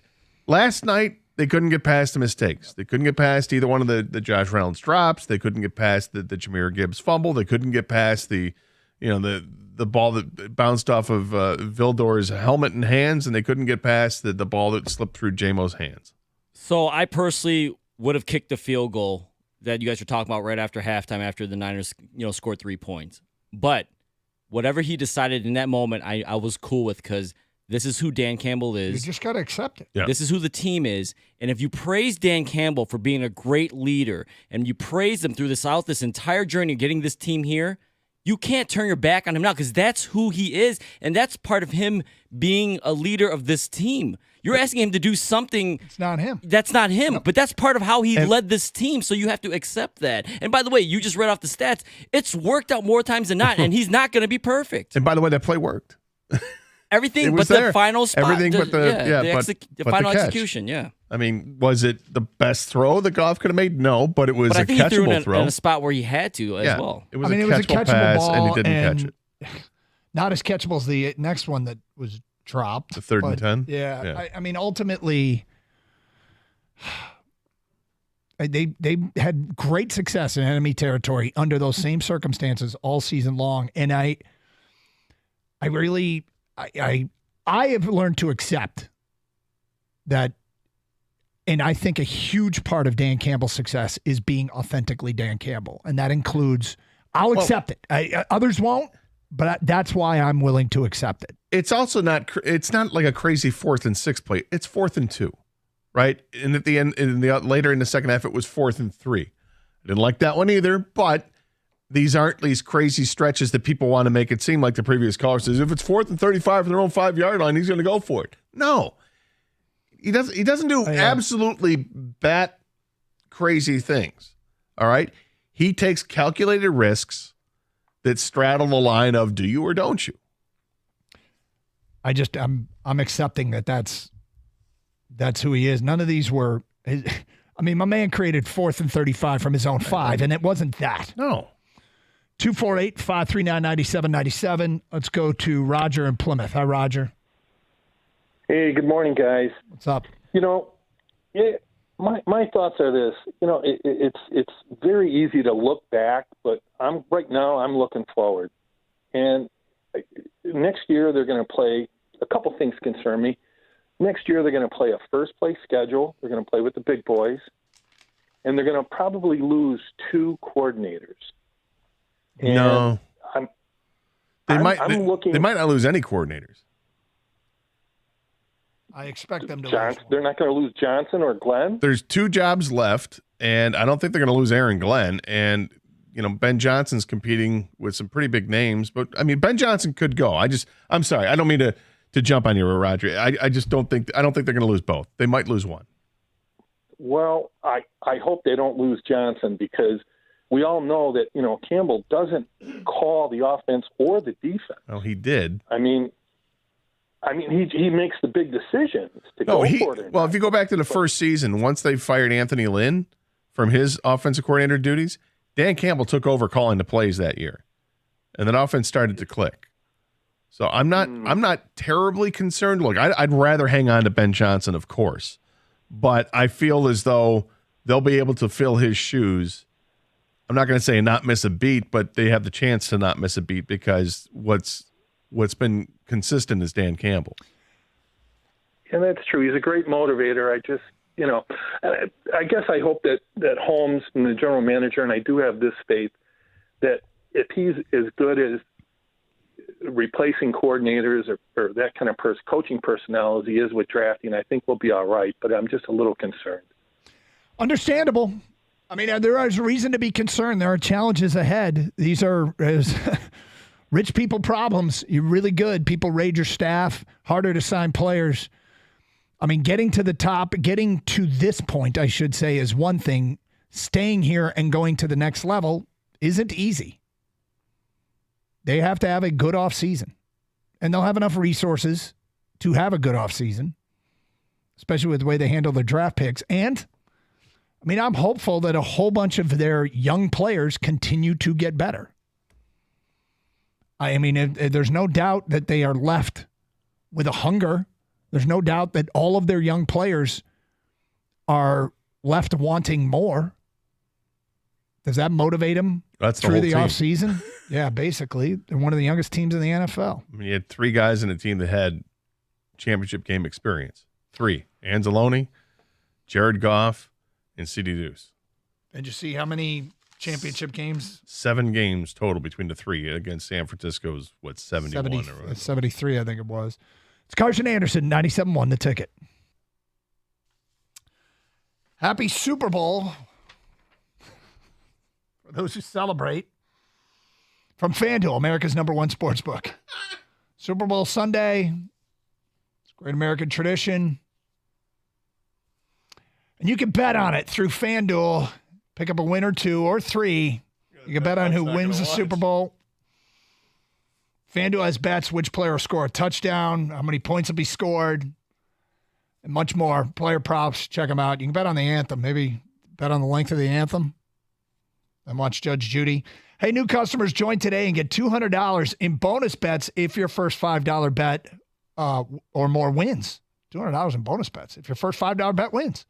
So just visit FanDuel.com/Doug to sign up today. That's FanDuel.com/Doug. Make every moment mean it all with FanDuel, an official sportsbook partner of the NFL. Must be 21 or over and present in Michigan. $10 first deposit required. Bonus issued as non-withdrawable bonus bets that expire 7 days after receipt. See terms at sportsbook.fanduel.com. Gambling problems? Call 1-800-270-7117 for confidential help.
Doug Carr, Scott Anderson, 97.1 The Ticket. Dominic, you're next on 97.1 The Ticket. Hi, Dominic. Hey, how you guys doing? What's up? Hey, I just want to say, man, what Dan Campbell's done in 3 years was truly amazing. He took a discombobulated team in 3 years, built a team, good draft picks by Brad Holmes, and really got to this game. And I believe he's going to be there again. I mean, I'm really excited for this offseason. Tough game to lose. It's going to be hard watching the Super Bowl knowing that the Lions should be in that big game. But this offseason, man, it's going to be exciting. They're going to get some good draft picks. They're going to, hopefully in the offseason, get some defensive players that can really help this team out. And I think next season they're really going to fire off and really be back at this game. And it's going to be a different turnaround. Well, the arrow's pointing up for the organization. And I mean, look, Dominic, if I had to bet right now, I'd bet you're right. The hard part to accept is that there are no guarantees. And it's one thing. I mean, banking 2 playoff wins was freaking awesome. And then to build a 17-point lead in the NFC Championship game, I don't know if it'll ever be that promising. And like I expect NFC Championship games to be close, and they were in such a good spot to advance to the Super Bowl, and it's hard to watch it get, I mean, there's a little bit of them piddling it away and a lot of San Francisco making plays. Like, get lost in all this is you don't want to take credit away from what is a really good football team, and San Francisco's a really good football team. They are, and the Lions have this season done really good against good football teams. I mean, the first season they knocked off the defending champions, and that was huge. Yep. And I think this whole season they've kept up with good teams that a few years ago they couldn't, and they made the plays. And this time around it didn't go for them, but I think next time around they will continue to make good decisions, good plays, and they will be back in the playoffs for the next few years, I think, and be NFC North champions for a while. Thank you for the phone call, 248-539-9797. Let's go to Paul next on 97.1 The Ticket. Hi, Paul. Hey, what's up, guys? Hey, Paul. Hey, I'm disappointed, but I'm kind of bummed to hear people just kind of trash Dan Campbell a little bit all morning, like not on your show, but the other morning show. And it's like, this is who he was all year, and you go with it. I mean, and he was successful, and people are bashing him, and it's like, this is a good team. I mean, they're not a pretty good team yet, and they're not a great team yet. If they're around, yeah, they're pretty good. But if they're around 5 years from now doing this, they're pretty good. If they're around maybe 6 years, they're great. And but yeah, I'm happy with the season. If you would have told me that at that KC game that they were going to be one of the last 3 teams to get knocked out, I would have been like, yeah, that's awesome. I mean, it's a bummer. I want to go to the Super Bowl too, but, it's better than what we've had. And Dan Campbell's not Marty Morningwig. He's not Mariucci. This guy's tough, and he's ballsy. And at least he's got some, he's got a pair. And everybody in the city's got to grow a pair and just realize he's gonna roll the dice. You have to be cool with that. I mean, you can do whatever you want, right? I have come to accept that part of what makes Dan Campbell good is some of the same things that people are second guessing today. And for sure, we're talking about more than just being a good X's and O's and decision maker during games. I think all of this is part of him changing the culture and getting everybody to believe and pull in the same direction. And it seriously, they could have lost that game whether they tried the field goals or not, right? I mean, that didn't guarantee anything. He didn't pass on a game-winning field goal with 30 seconds left. He passed on some strategic moves that might have could have given them more points. Could have had those kicks been made. But with that said, he did what got him here. I would rather have them lose being them than lose doing uncharacteristic things. For sure. And I think. Oh, go ahead. Yeah, Sorry. well, no, I mean, that's me. And I understand why people see it differently. And this is probably one of those deals where I don't want to spend the whole day belaboring the point. I have a feeling that we're going to not be able to avoid that. But I'm not trying to convince you otherwise. I'm just telling you why I'm okay with it. And I think moving forward, we're going to be good. We've got some really stud rookies. I mean, Laporta, Gibbs. We've got some key players that are just only going to get better, and we're going to add pieces. We're going to lose some guys, sure, but I think moving forward, I like this coaching staff. It's so much different than all the coaching staffs of the past. You know, they would say stupid stuff, do dumb things. I mean, you got to remember that stuff. This guy, yeah, he's rolling the dice, but that's who he is, and I think we're going to be more successful than not successful with him. And I think we're going to be around for a little while, so we're a good team. Thank you. 248-539-9797. Let's go to Ray next. Hi, Ray. What's going on, guys? Hey, Ray. All right, I want to start off by saying this. Dan Campbell is my coach. He's the man for this job. I want him here now. I want him here in the future. I want him here next year. That being said, and before I get to that, Karsh, I think you said that you'd rather them win by being who they are than lose by them not who they are, correct? No. So, what was that? No, that's not what I said. You said them being uncharacteristic. Is that? I'd rather them lose being themselves than lose being something they aren't. Trying to be something. So then, end of the first half was that Dan Campbell? That's not him. He would have went for that end of the first half, right? But he did chose to kick the field goal, which I agreed with. Now hold on, because I mean, if we're all weighing the decision to go for it or to kick the field goal, I think the circumstances have to be put into play here. It's 4th and 2, and they have a chance to go up by 3 scores with a field goal or a touchdown. It's a gimme to go up by. I don't want him to go scores. for it on every 4th down, but I understand why he goes for it on 4th down. Right. So for him, so now you're in the NFC title game with a chance to go up 17 points in the third quarter. You take the momentum right back. You take the 3 points right back that you just gave up. You're up 17 points. That's not the only reason we lost, obviously, but that's the number one reason we lost. Like I said, I don't want Dan Campbell gone. This is my coach. He's the right man for the job. But you absolutely have to take those 3 points there. You're going up 17 points. You're less than 30 minutes away from the Super Bowl. How do you not kick that field goal there? We just disagree. And we can go back and forth, but you made your point. We just disagree. And look, I think that that's not the number one reason they lost. I think the number one reason they lost is San Francisco's really good. Okay. But I think the caller's saying you're giving them opportunities, you know. And if I were to blame one thing that the Lions did, it was a series of uncharacteristic, catastrophic mistakes. Well, that's the thing. You can't narrow it to one. Yeah, there was a sequence of things that happened that it's.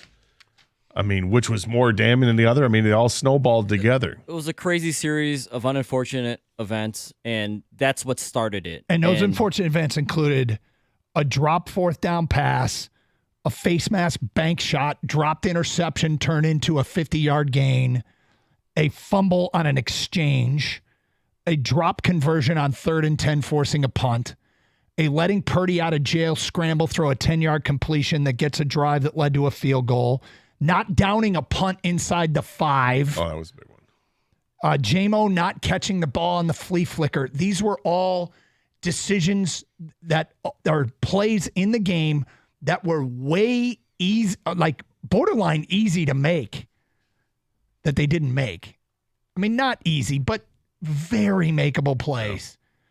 They had that other trick play, the pass to Montgomery, who then threw it back to Goff, who kind of fluttered his pass downfield. He was a under missed pressure. opportunity. He was somebody in his face that I know there was pressure, but I'm saying the ball just didn't leave his hand. But obviously we know a lot of people feel the same way that caller felt. Like, as from a strategic point of view, to get, like you said, Gator, to get those 3 points back and make it back to 17 points. I agree with him. I think he should have kicked it, but how do you not make Dan Campbell is the issue here, right? Like, I mean, they roll the dice. They call the play. It's a good play. Goff makes a throw.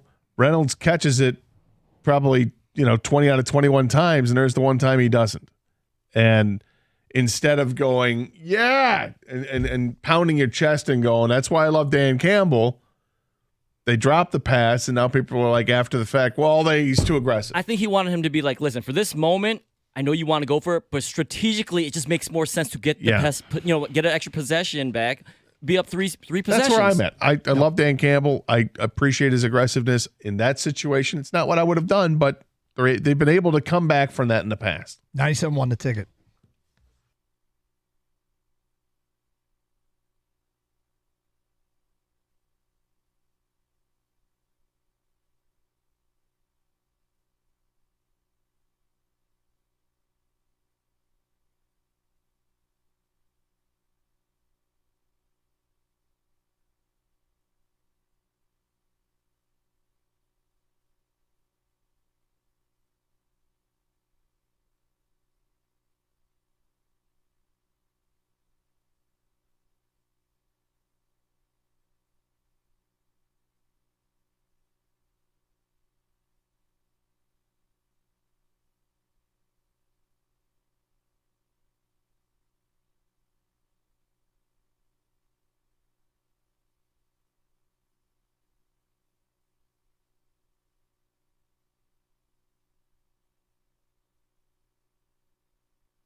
Brought to you by Cars for Kids. After that heartbreaking loss in California, hopefully the healing can now begin for the Detroit Lions. After giving up that 17-point lead in the second half, they return home, and it was a very depressed locker room after the game, though some of them did talk about how they're going to learn and grow from it. Amon-Ra St. Brown said that this is not the end.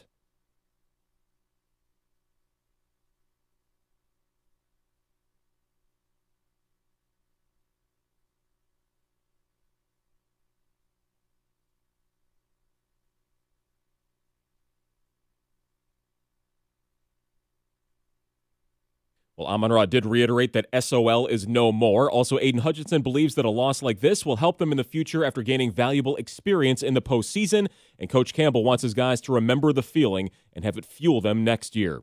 Now the world has to watch the Chiefs and the Niners in the Super Bowl again, as San Francisco were 2-point favorites when the odds opened, and that has already shifted at least a point towards Kansas City.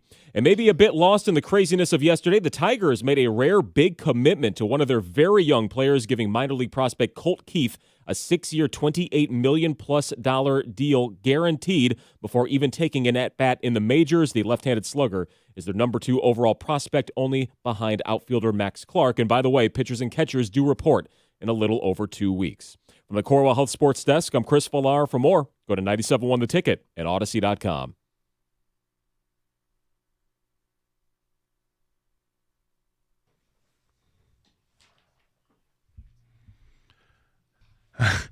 How's that for sobering? What? Pitchers and catchers report in 2 weeks. First game is February 24th. I don't. Spring training. Sobering or refreshing? Yeah, like I know. I'm ready to move on. I'm ready to love it. I'm trying to move on. But I'm not watching the Super Bowl. 248-539-9797. Let's go to Mark next on 97 to take it. What's up, Mark? Hey, guys. How you doing? Okay. I closed you guys like a week ago. I'm from New Jersey, and I was talking about, how all my friends now who rid me my whole life about being a Lions fan were like all on the bandwagon. Yeah. So now, now, of course, everything's, oh, my God, that's the worst loss I've ever seen. Not even close, bub. This was not a pass interference penalty being picked up against Pettigrew. This was not Money in the Bank, Eddie Murray missing a field goal. This was not a Seattle Seahawk intentionally batting the ball out of the end zone. What makes this different is there is light at the end of the tunnel. And this time it's not a train. I really believe that we have a good nucleus to be successwall going forward. And as far as the Super Bowl goes, I think we're all rooting for the same thing, and that would be a blimp crash. What's funny? I don't know if you heard last Thursday, Kang in the Y9 Omaha 4-down around league blitz thing, he asked the question about missing a field goal at the end. Is that the worst way to lose a game? And I said no. 10-second runoff or bad call are the worst ways to lose a game. But this is one to put into the conversation just because of all the things that have been discussed. Man, they were close. I mean, they were really, really close. And I think what Campbell said at the end about his team taking it in, feeling what it was like to walk off that field, asking to leave the field so they can celebrate. I mean, that's driving a nail through the back of your head. Well, that just sucks. 248-539-9797. Look, I didn't think this was the best team in the NFC going into the season. I spent most of the season thinking they were not the best team in the NFC. But I gave them a puncher's chance. And they got into this game, and they had a team that was widely considered the best team in the NFC on the ropes. I mean, really on the ropes. They punched them in the mouth. And San Francisco's really good, and Detroit contributed to it with the catastrophic mistakes. And I mean, I said earlier, easy. Kindle Vildor's play wasn't easy. Okay, that's a deep ball, but it's relatively not. I'm not asking him to do something superhuman. Not fumbling an exchange. Catching a ball on 3rd and 10 that's thrown directly to you when you're wide open. Relatively easy. That 4th down play wasn't easy, but makeable. When Fatu Melifamu had wrapped up Purdy in the backfield, sacks and drives. And that would have had him backed up in the shadows of their own goalposts. Instead, he gets out of there and completes a 10-yard pass on a drive that led to points. I mean, these are catastrophic. Downing the punt inside the 5. They had it. All things they've done all year, Doug. Yep. Except for last night. All of it Reynolds dropping a key pass for first down, and the sack, he's been making that sack for the last 6 weeks. The Jack Fox has been incredible, and it wasn't his fault they didn't down it. But all stuff they've done with relative regularity, right? Yep. They didn't do last night. That the Vildor play, don't forget there was a flag thrown in that play, and they said they picked it up. Mm-hmm. If he makes the play and intercepts the pass, or even just knocks the ball away and nobody do you think that they picked that flag up? No idea. I think they should. It shouldn't matter what they result of course, of the it play shouldn't was. matter. But I mean, just I guess because I'm jaded, I'm left there was thinking no that point. no matter what, they were going to get the ball where they were at. Picking the ball, enforcing the penalty that would have been declined is not. I mean, they could have just said penalties declined, but. 248-539-9797. Let's go to Eric in St. Clair Shores. You're on 97 a ticket. Hi, Eric. Hey, guys. How are you? I'm doing okay. Yeah, I'm feeling the same way. I'm feeling like a lot of Lions fans right now. You know, it definitely hurts. It definitely hurts. But, you know, at the same token, we have a lot of positive things that we can build on going forward. And, you know, the thing is, when things go your way, it's easy, great. But when things don't go your way, everybody wants to point the finger in some sort of direction. You can point the finger in a million different directions in this game, and missed opportunities and drop passes. But ultimately, you know, what fans in Detroit need to realize, and I don't know if it's because, you know, we've been, such a bad team for so long, is now is not the time to dog on this team. Now's the time to support this team because they've given us something to be proud of. And the foundation is there going forward where we're going to have a great team and a great program. But to bash the team, bash the coaches, it's just not the time. It's not the place for it. And, you know, we just got to take the positives going forward and build on things. And you look at a team like San Francisco, who's one of the most dominant teams in the NFL, and they're still putting pieces together to try and put them over the hump to get there. So we have a great foundation. I said it in the beginning of the season that, you know, we're leaning on a lot of rookies. They need to get the experience. They certainly have got that. And, you know, look at the player's face after the game. It's okay to hurt.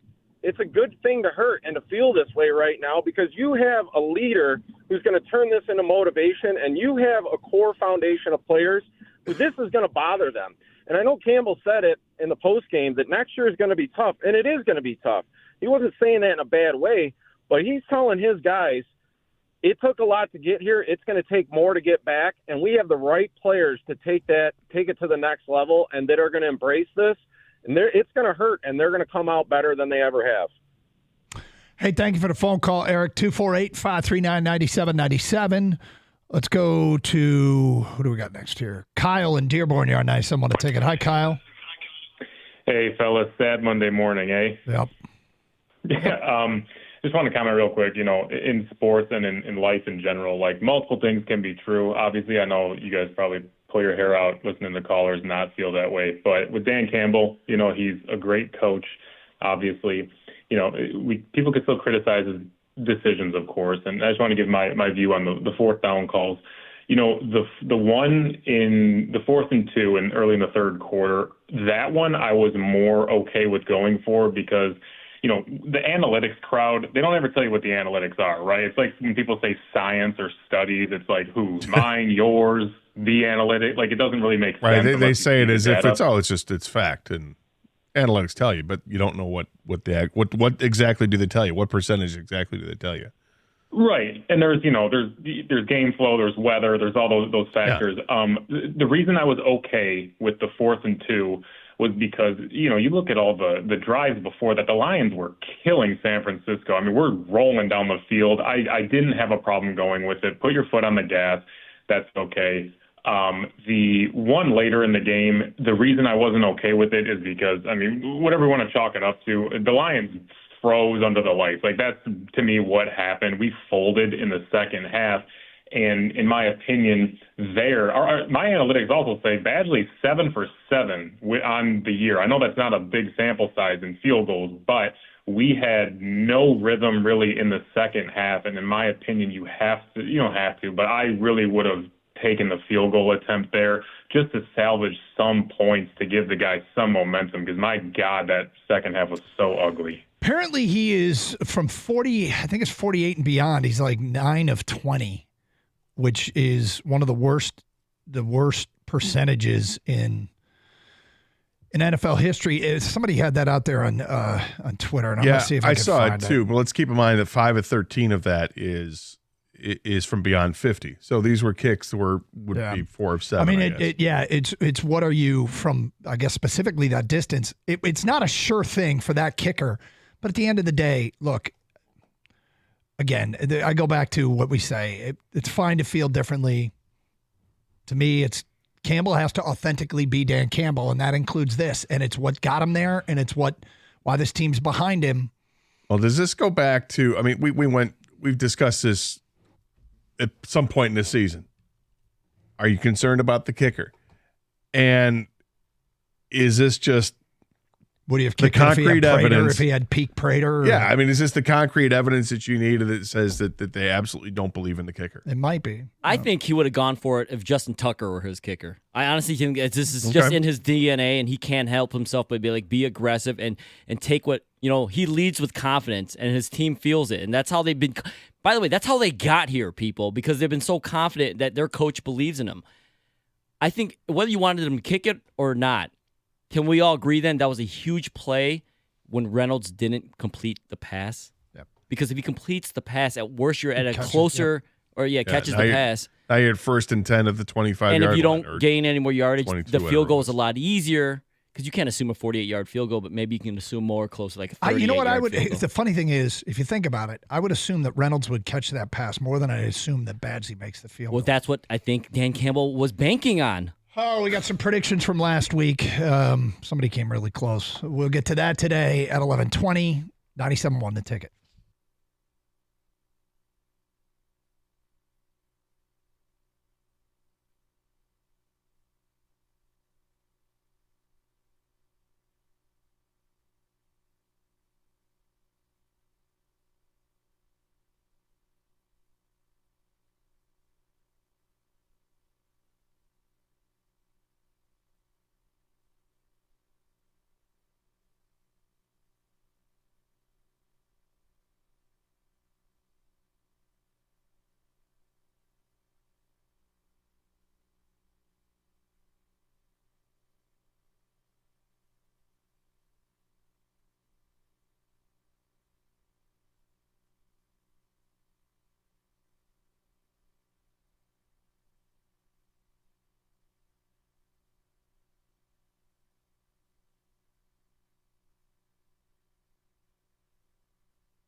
This one hurts bad, man. This one hurts bad. It was there for the taking, and the second half, the most uncharacteristic thing that happened was catastrophic mistakes. Consecutive, it felt like catastrophic mistakes. The listener came the closest with their pregame pick was Sam in Georgia, who had San Francisco winning 34-27. And he wrote, Detroit scores late to make it closer than it looked. Hope I'm wrong. And that's kind of what happened. It was obviously 34-31. Remember Matt and St. Clair Shores nailed the final score of the Lions-Tampa game? Yep. This week he picked a 3-point San Francisco win. This guy. 26-23. Wow. But he picked a 3-point San Francisco win. Matt and St. Clair Shores, I imagine you and everyone else is upset that you were close. Did your heart jump a little bit on the onside kick? So here's the thing. There's two things that happen on, it seems like, the majority of onside kicks. One, the team kicking is offsides. And two is the ball doesn't travel 10 yards. Mm-hmm. So I'm watching for offsides. And I see the kick that has some promise, but I knew right away the Lions touch it before it went 10 yards. And in that circumstance, you've got to blow up the guy standing right there. Like, you have to intimidate him into making a mistake. You have to launch yourself at him like a missile. But I can't even remember who it was. Was it Craig Reynolds that touched it? Whoever, I think it was. Yeah, I mean, you can't blame him in the moment you're running full No. speed. You think you're not looking directly down the line, but I was like, that didn't go 10 yards. And it looked like it was a really well-executed kick. Yeah. Like, that kick was high and going to travel the 10 yards you needed it to give your team the opportunity to get to that 10 yards before you touch it. Yep. It was a very well-executed kick, unfortunately. Yep. Fell short. 248-539-9797. Greg, you're next. What's up, Greg? Hey, man, you guys got a great show, but I think this was kind of, and I hope you guys just let me run this by you guys, because I've been in this situation being a general manager of a major company, I want to say. But anyway, so many of us, we have jobs, and our boss sometimes, we wound up being our friend, and he or she often forgets, and we forget to manage the person in front of you. Now, what I'm getting at is I think Lions fans, what I see, this loss is, to me, is so much more on Brad Holmes as it is Dan Campbell. And the reason why I say that, Brad Campbell is the GM. And Brad his Holmes job is to look at the situation and make decisions. And he should have told Dan, if we are in any situation where we can tie in the fourth quarter, you just take the points. Continue being Dan, continue doing what you have to do, because it's my job to manage you and help you with decisions to protect you and the franchise. You think that's his job? Last part. That's Well, hang on. No, we'll talk. But Greg, you think that's his job? The last part, and then let's talk. No, we can talk. We're going to talk now. You You think the GM's job is to instruct the coach what he's supposed to do and when he's supposed to do it? No, I think y'all getting it wrong. As a general manager, you guys got a general manager to work for you guys. You guys can't get up here on the radio all day and say certain things that your general manager say, hey, we're friends, we do this and blah, blah, blah. But your GM says, hey, certain things you can't say on the radio. You have a job to do. You're doing a great job. But I'm saying, I'm not knocking Dan Campbell. I'm saying that Brad Holmes, at one time, he should have been able to talk to Dan Campbell and say, hey, listen, continue being you. But if we got a chance to tie it up, that's not his job. All right. So anyway, real quick, Greg, you wanted to make a second point. You wanted to make a second point real quick. Huh? You wanted to make a second point real quick. My last point is, I'm just saying, I think that this was called a teachable moment. I had to learn it. It's called STAR, situation, task, action, result. Understand the situation, understand the tasks involved, have an action plan, and deliver results. That's my job as a general manager, to control my team. I think that Brad Holmes say, hey, got comfortable. Hey, we're friends. I'm letting you got the hands at the wheel. And I'm not mad about it. I'm just saying that it's a teachable moment. All right, thank you. 248-539-9797. Certainly, some people want to see him change what he does, and I personally don't. But with that, I don't think the GM's job is to micromanage the coach, and I don't want him micromanaging the coach. I think a GM of an NFL team is different than a GM of a company. I think that's the thing right there. 248-539-9797. Steve, you're next on 97 The Ticket. Hi, Steve. Hey, good morning on this gloomy Monday. Yep. But I got two comments, champ and chump, and then I want to make a comment about watching the Super Bowl game. My champ is the owner all the way to anyone else in the organization and all the fans for this year. And then at the beginning of last year, just how incredible it's been, even though it was very disappointing yesterday. And my chump is for anybody that is still say they're a Lions fan and they're going to SOL them or they blew it yesterday because of play calling or whatever. That's my champ and chump. And then the other comment is, I listen to you guys all the time in the morning show as well. I am going to watch the Super Bowl, and the reason why I watch it, even though by the end of this week I'm going to be over it a little bit, but I'm a fan of the sport and I like football. And it's fun getting together, having a little party, squares, eating some good food, and I just even Stanley Cup. If I would be watching this Lions game with a little more interest if the Lions were in it, but I'm still going to watch the game. Okay, thank you. 248-539-9797. Let's go to Paul. You're next on 97 The Ticket. Hi, Paul. Thanks for taking my call. I'm 79, been watching the Lions for 75 years. I was 4 years old when my dad took me to the first game.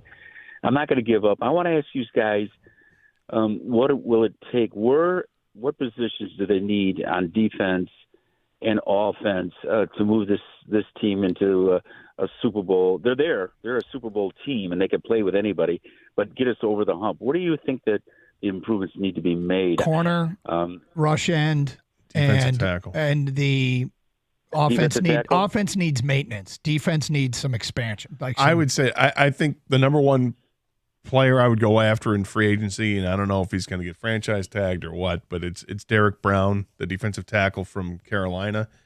He gets pressure from his defensive tackle position at a ridiculous rate. He's a monster. He had an incredible season. And watching Aleem McNeil play last night, Aleem McNeil is a boss. Yep. And he gets penetration, and he is someone to be a force to be reckoned with.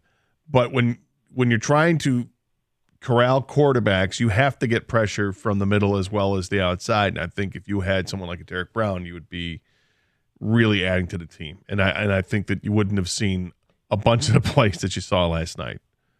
That's exactly what I was thinking. My enjoyment is watching where I make the improvements. Now, they have 6 draft choices. Am I correct or am I wrong? Let me go look. I counted them all. I thought they had all 7, but let me go look. Why? Pardon? Why do you ask?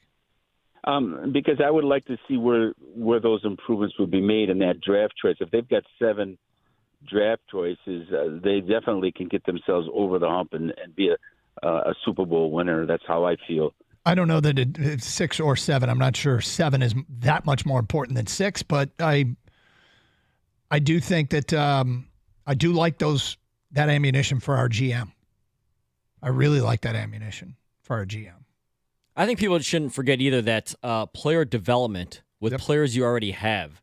Melanfanu was a find, right, that we didn't know we had this year, entering this year. Derek Barnes. Jack Campbell's going to get better. He was just a rookie. Brian Branch. I just want people to temper their expectations on the draft because they had such a phenomenal draft class this past year that's kind of not normal to have those kind of impact players right away with Branch, Gibbs, Laporta, and throwing Jack Campbell starting. So they're going to be picking late now, by the way, too, not early like they used to be. They have all 7, which includes 2 third-round picks and no 4th-round pick. Can they draft Devin Witherspoon this year? I'd like that. Yeah. Carson Anderson, 97 The Ticket.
Okay, so two things there Jared Goff said that I can relate to, and I wonder how many people can relate to the same thing. And I'm with them. Watching them celebrate was painful. It was absolutely painful. Two is he mentioned a handful of plays that were there to be had. And yeah, there's a whole bunch of regrettable, uncharacteristic mistakes that happened in such a short period of time that led to this downfall. I don't want to take credit away from San Francisco because they are a great team. They've proved it all season long. But there was some stuff that San Francisco didn't do. San Francisco did nothing, and Josh Reynolds didn't catch a 3rd and 10 pass. San Francisco did nothing, and Goff and Gibbs dropped an exchange. San Francisco did nothing, and the Lions didn't down the ball inside the 5. You can give San Francisco credit for putting pressure on Goff when he stepped up in the pocket on the 4th and 2, and the pass wasn't perfect but catchable to Reynolds. You can give him credit for that. You can give him credit for Brock Purdy escaping jail and completing that 10-yard pass. I suppose you can give credit for Ayuk for catching that ball after it ricocheted off the face mask 55-yard completion. It's a great catch. Great effort. Didn't give up on a play. And it was that was one of several killers there, right? Yep. You know, you go before the end of the first half when Lions had that monster drive that ended up in a field goal.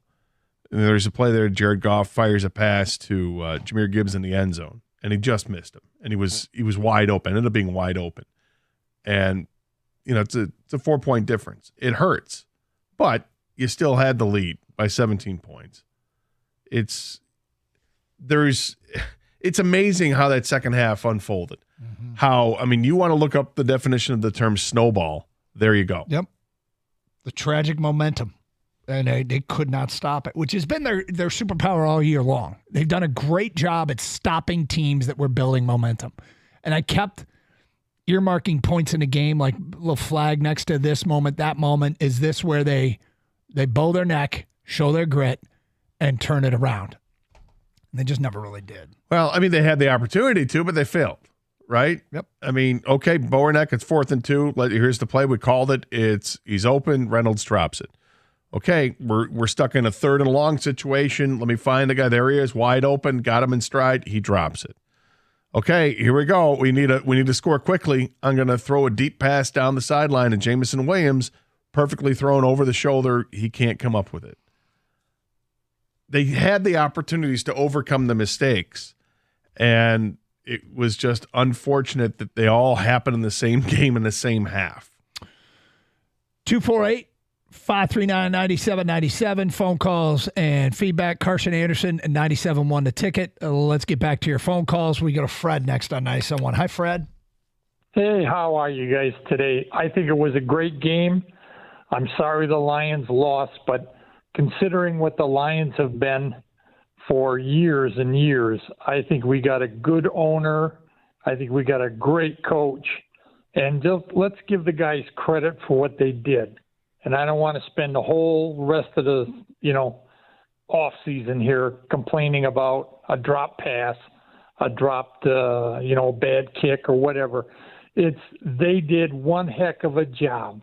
And let's look forward to next year and support them. So last year they finished the season strong, remember, and they were 9-8, and we were like, "Oh, this is really promising. This is they're going to become the it team with a good off season. They could really take the next step." And they did exactly that. This year, I mean, the same people are in charge. They don't have quite the resources, but they've got 4 picks in the first 3 rounds, 4 of the first 95 picks, I think it is. They've got to shore up some guys on the roster. They got some decisions to make. A lot of decisions to make. But they got a lot of young talent where the learning curve is still pretty steep. And, come back next year and be better. A lot of guys that could be better. So it's as promising, if not more promising, than last offseason, given their baseline expectation. And yet, there are no guarantees. They were able to get better from 2022 to 2023.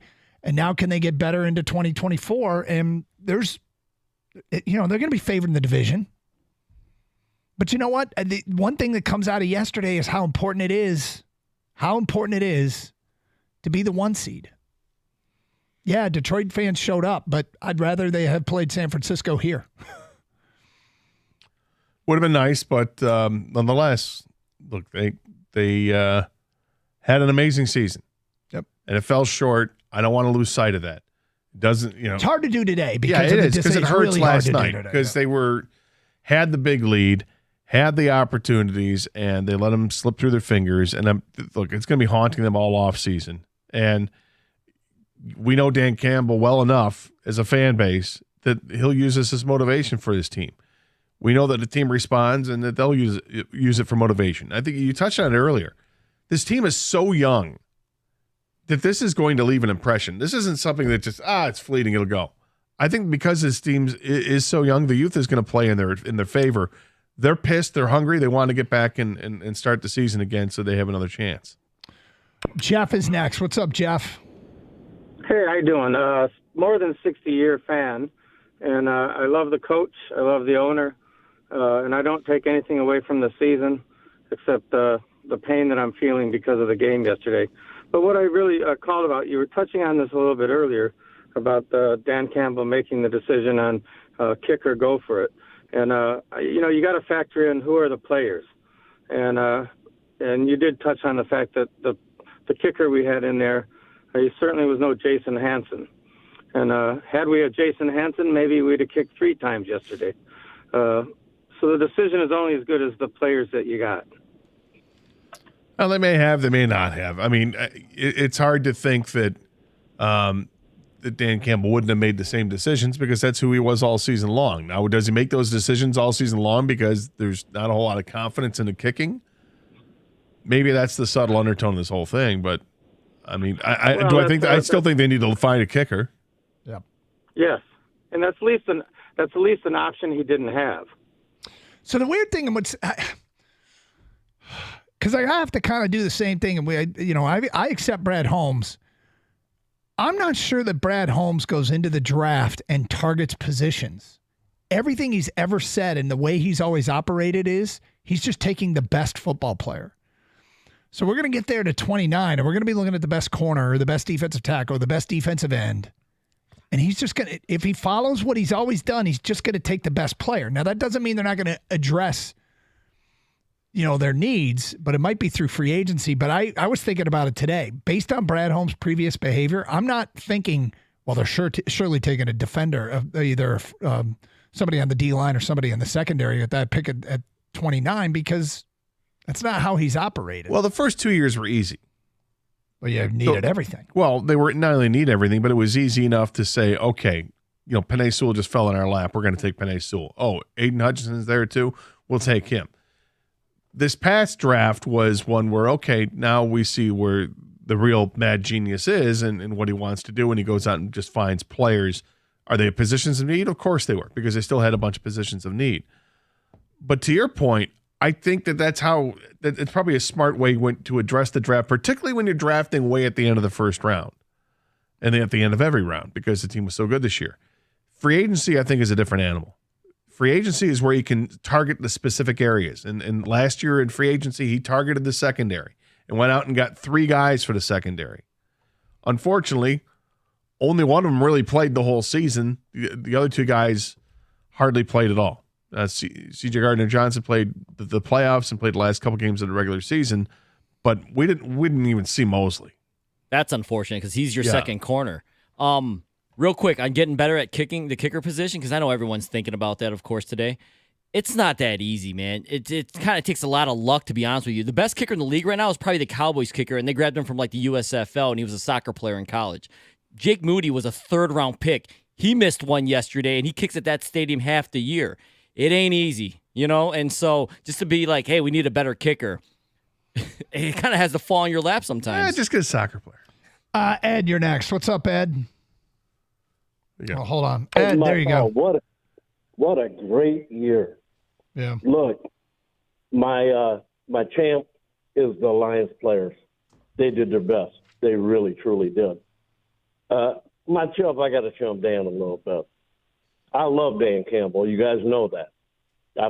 Even when people want to get rid of him, I want to keep him.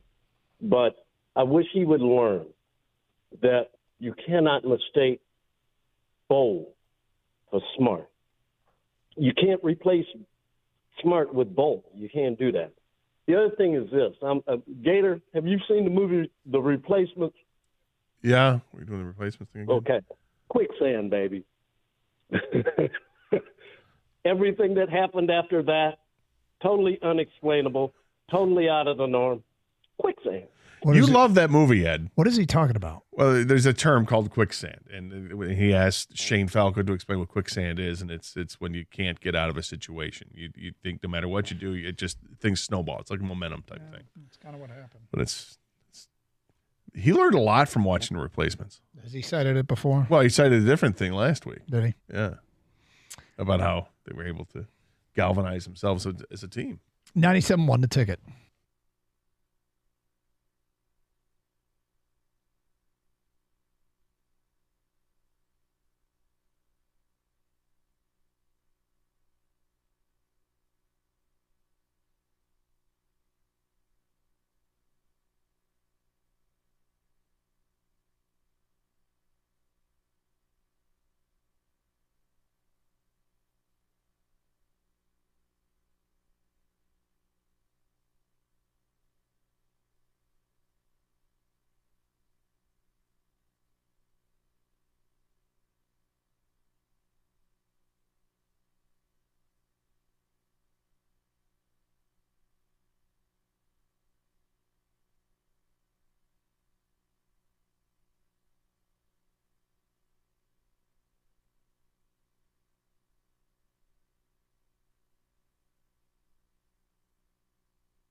That's Dan Campbell, Carson Anderson, 97 won the ticket.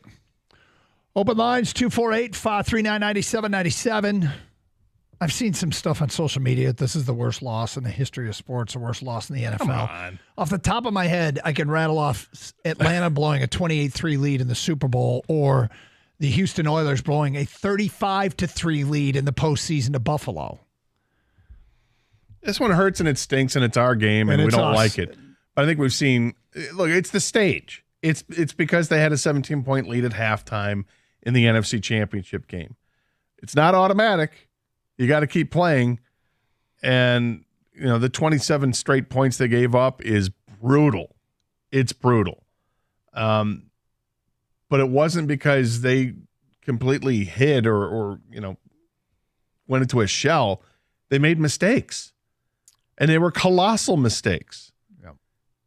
Is this like leaving Ori open or the game against the Red Sox, pitching to Big Papi? Or You know what it feels like to me? Here's a steal by Bird. Hands it off to DJ. Lays it up and in. You had it, right? You had it. Yep. And it was gone. I guess it doesn't feel that way to me because that's like one play at the end of a game. You're thinking, you're like, what just happened? Like, you're ready to celebrate. We got this. If you were celebrating at halftime, then you haven't watched enough football because you got to play. It's the whole 60 minutes. It's the fourth quarter. Here we come. It's all that, right? God, I hate that four fingers thing. But there's something to it. You have to play for 60 minutes, and that's why I can't look at those games and say the same thing. It's not because it wasn't one moment in time. It was a gradual thing. It was a sequence of events. You're like, what is happening here? Did we seriously just fumble the ball? Did that ball go off the guy's helmet and he caught it? Did that just happen? I'm talking about where my emotions are. My emotions are the same place they were that day. Oh, I'm definitely not the same place. Where I wanted the Celtics to then lose every game that they played from there until eternity. Doug did not watch the NBA Finals that year. He did say that immediately after that game, and he followed through. Yeah. 248-539-9797. Josh, you're next. What's up, Josh? What's going on, guys? Hey. I just wanted to say, I think it feels good to feel something again, even if it is a loss and it's painful. Normally this time of year we're breaking down Mel Kiper's, 17th mock draft, but instead we're breaking down NFC Championship game decisions, and I think that's progress. What's funny is, Josh, I said during one of the commercial breaks, it's so weird to have the season end and realize that pitchers and catchers are 2 weeks away.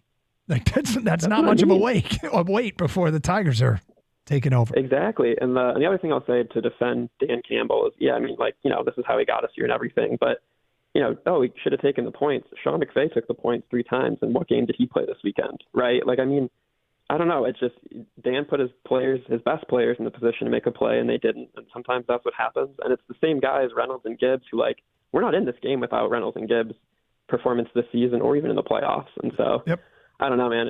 It's brutal, but you have to feel mostly optimistic that maybe we are the next San Fran, or we are building a roster that gets us here 3 times in the next 5 years. But I don't know. It's tough. Thank you for the phone call, 248-539-9797. Justin, you're next. What's up, Justin? What's going on, guys? Calling from the sprawling metropolis of St. Louis, Missouri. Oh, thank you for listening. No problem. I just wanted to say kind of what you guys were saying is I don't think Dan Campbell can be blamed for this at all. I think there was just a lack of execution, and they made plays, and we didn't. And the plays that you make to secure those fourth down calls were plays that we've seen those guys make all season long, and they just didn't do it. And that's the bottom line. I don't think you can lay blame on any one play, any one decision. I felt good about most of the decisions that were made. They got out-executed, and it's unfortunate. Yeah, man. Yeah, and the execution,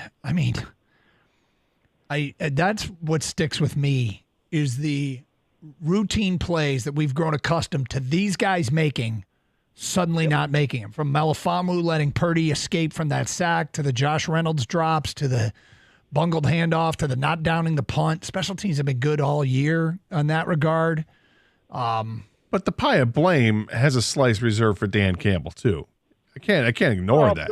But it's a pie, right? It's a pie. Yeah, it's a pie, absolutely. And there are lots of slices in that pie, but he's got a slice, absolutely. And it's sizable. No, I agree with that. If you look at it like that, I think that's an excellent way to look at it. But I also want to say I'm a St. Louis, Missouri native. I've been a fan for 30 years of the Detroit Lions, which is very lonely being in St. Louis. But I had a chance to come up to Detroit this year for the game. I went to the Bears game where they came back at the end, which was insane. But I just want to give a big shout out to the city of Detroit because you hear a lot of things about Detroit, just like I'm sure people hear a lot of things about St. Louis. And I had nothing but great things to say after that trip. I did it alone. I made the pilgrimage by myself, and the city was amazing. So kudos to you guys. And the last thing I wanted to say was that the worst part of this whole thing is going to be listening to casual football fans and talking heads who need to have eyeballs and clickbait talk about Dan Campbell making the wrong decisions and blaming all this stuff on everything that they don't even know, and people who haven't watched this team all season not even understanding what this is all about. So it's just gonna suck for a while. There's some truth in that. What do you guys think was a harder play? The Kindle Vildor interception, or are you catching it off his face?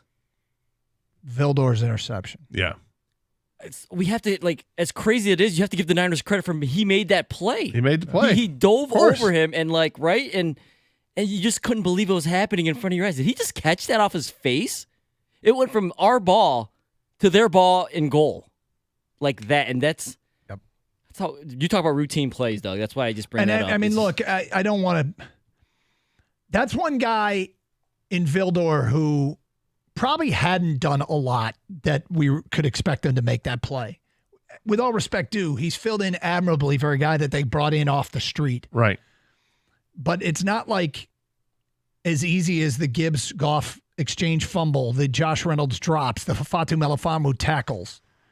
That we don't have a long history with Vildor making plays, and that wasn't an easy interception, but to add injury to insult, so he doesn't catch it because it's not easy. The dude caught it off his face, which is a harder play. Yep. You know, and watching that replay, and you saw why they threw the flag on the play, and then they picked it up. I thought they should have picked it up because he's fighting for his position, and I thought, what a great job by Vildor to cut off Ayuk from getting the position that he's entitled to.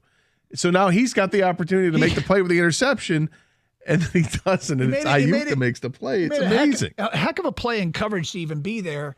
And then the fact that the throw was so bad by Purdy put him in a situation to make a difficult interception that he unfortunately didn't make, and then made it much worse by popping the ball up in the air. And you wish he would have just fell down, right? It did nothing. Just batting it to the ground would have been better than what we saw. At one point in the game, I think Purdy was 11 out of 21, and he finished 20 out of 31. And I think he had one more incomplete pass. There was a stretch. There was a stretch where he was overthrowing everybody. Yeah, and then he makes up for it by escapability, making plays with his feet. Whether he ran downfield and got the yards he needed to, which he picked up 48 yards on 5 carries, or he just bought himself the extra time and threw the couple plays to use check into Juwan Jennings. It was brutal. Chris, you're next. Hi, Chris. Hey, Chris. Chris, go ahead. Chris? Hey, how's it going, guys? What's up? Hey, man. Sorry, I'm at work. I'm in Chicago right now. But I just wanted to let people know that even though the loss was bad yesterday, and even though we all hurt, we are now legitimate Super Bowl contenders. Like, we have to say that. Going into next season, we're in the mix with the Buffaloes, the Kansas Cities of the world. And people, even as bad as it was yesterday, Dan Campbell and Mayhew have this team on the right course. Holmes. Yeah, not Mayhew. Oh, I'm sorry. Don't make that mistake. But they have this on the right course. And at the end of the day, as bad as it was, watching the game yesterday in Chicago and how many Lions fans there are now, it's emotional, and it's also uplifting knowing that we are kind of like America's team now. There's people in Chicago, Illinois, that were erupting watching the Lions score. Transplanted. And that's a good that's a good place to be. Yes, it sucks not winning yesterday, but going forward, going into next season, we can all say we're Super Bowl contenders.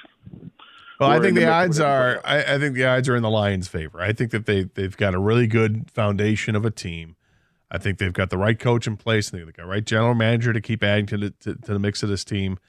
And yeah, I mean, to see them grow from 3 wins and a tie the first year to 9-8 the next year, and just barely missing the playoffs, and then making the playoffs, winning the division, going 12-5, winning 2 playoff games, getting to the NFC Championship game. This is the type of progression you expect. And what do we expect next year? I expect them to win the division and and get back to where you're at. Try to get. Don't take steps back. Battle for that 1 seed, man. I mean, the thing is, you may not get there again, right? In the next season, but the expectation should be to get there because you're building.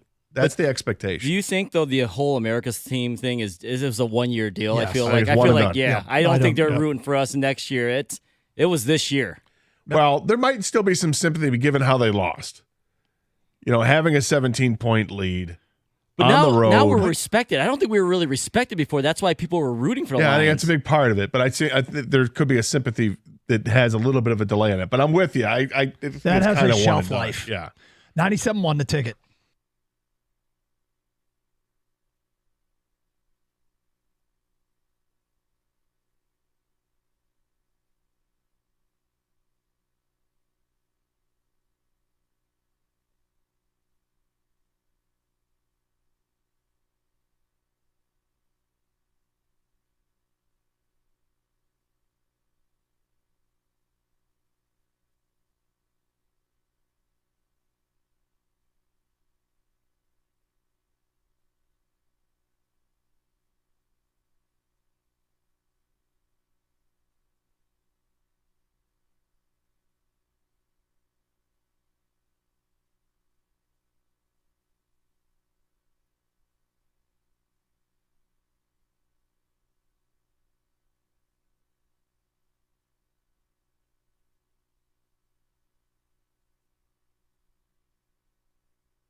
Doug Harsh, Scott Anderson, Kang behind the glass, Kenny answering phones. This is a painful show to do. It's a tough day in Detroit, man. Dare I say this is maybe the most painful show we've ever done. Game 7 loss to Pittsburgh might have been worse. I think we've had as worse. bad. Yeah, you do. Oh yeah, There's different kinds of pain. I mean, this is, we've had some awful teams where it just sucked the entire season. But I don't know how much more promising it gets than this team already having banked 2 playoff games and then building a 17-point lead in the NFC Championship game. I mean, this is a tough one to take. And they did so much well to lead you to believe that they deserved to win that game.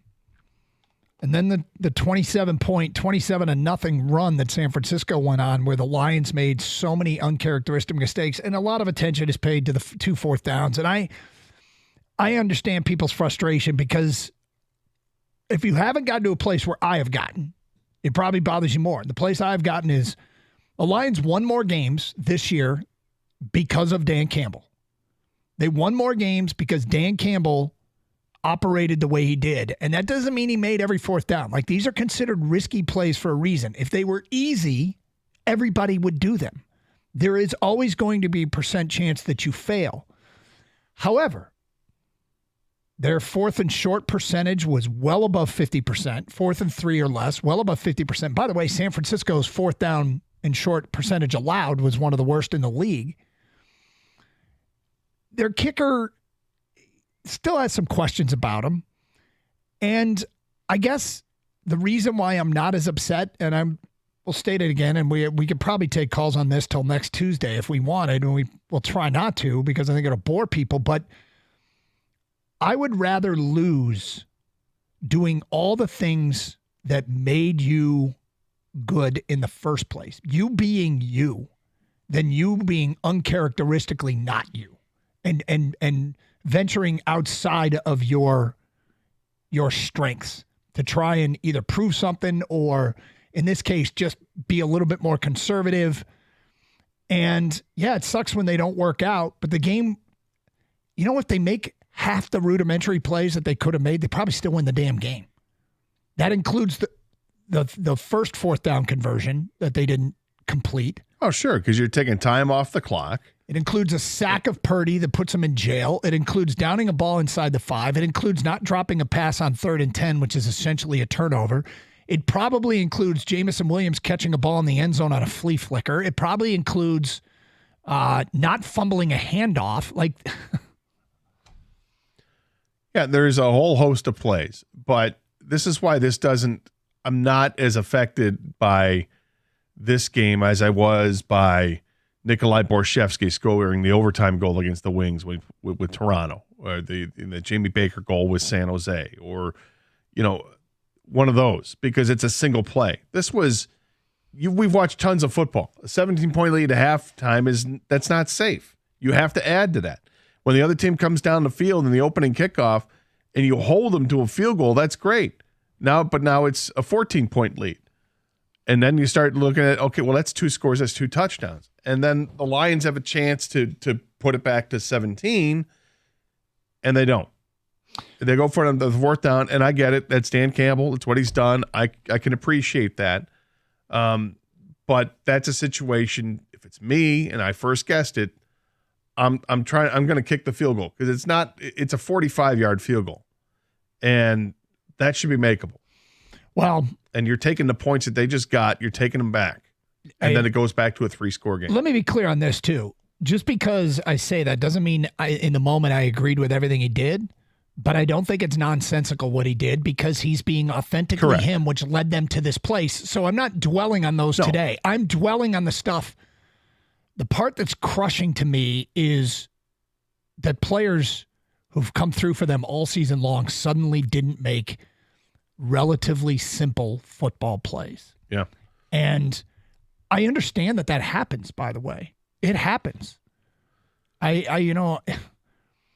Laporta caught a ball and then had it knocked out of his hands before he completed the process. Amon-Ra St. Brown, same thing. Had a completion to midfield, and The ball was knocked out of his hands. And those, you know what? Those are sure-handed players. Those are tougher plays. Tougher but plays. We've grown accustomed to them making. Yeah. But it felt like when the game was on the line, they weren't making any of those. Nothing worked in the second half. I mean, it was such a snowball, such a momentum, a tragic momentum ball rolling at you that you just couldn't stop it. It was rolling downhill, and they could not stop this thing. No, and it started with the 4th and 2.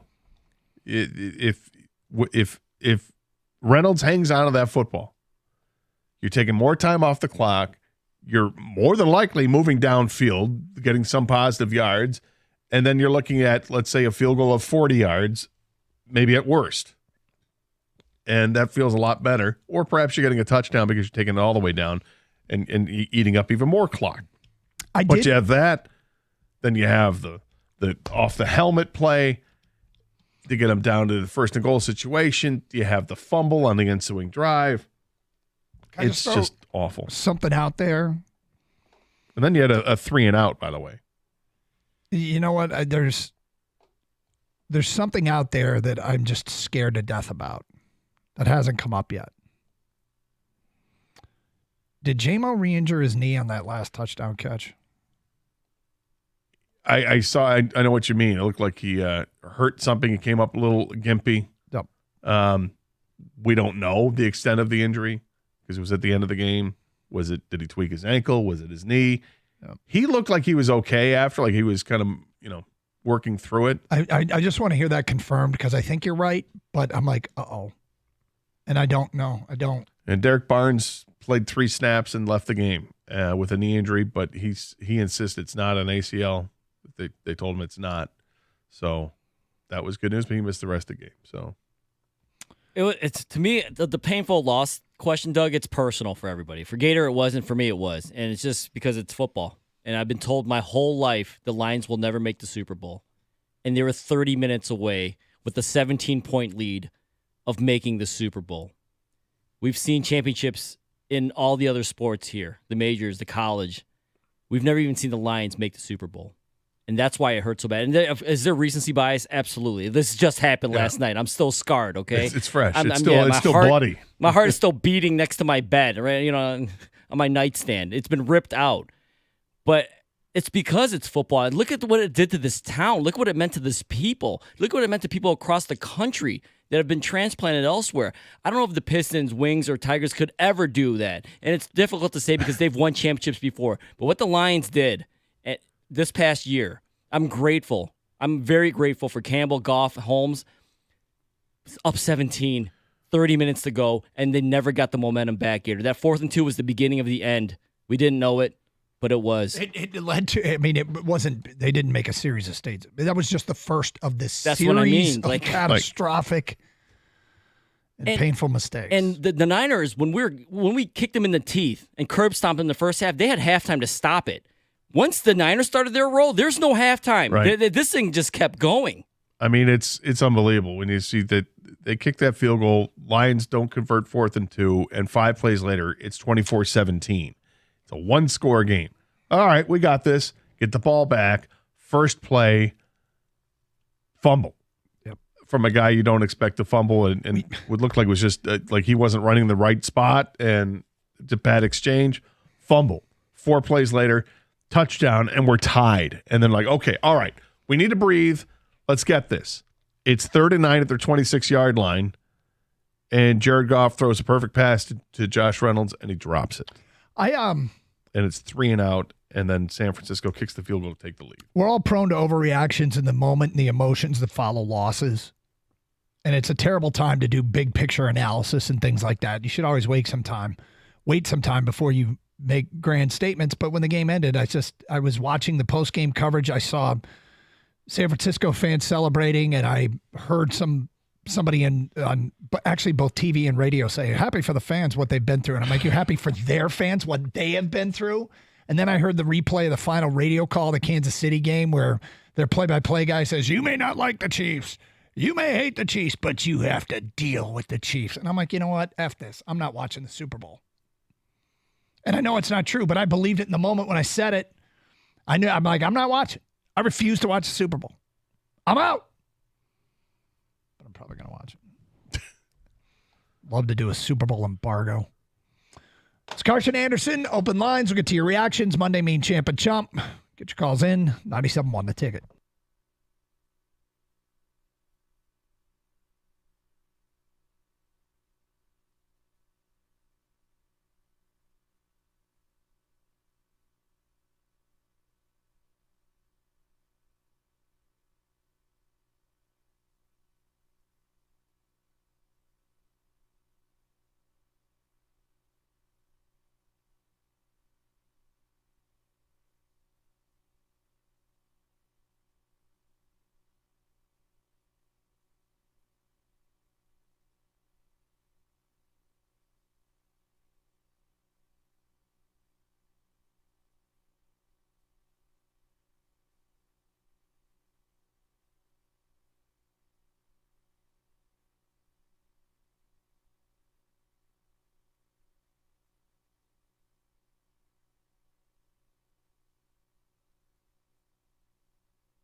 It's Dan Campbell following the Lions' 34-31 loss to San Francisco in the NFC title game, a game that saw the Lions lead it by 17 and not close the deal in what is a very painful Monday here on 97.1 The Ticket. And look, I've gotten to the point with this job where, it's fine to have fundamental disagreements. I don't have a major issue with the fourth down, go for it calls.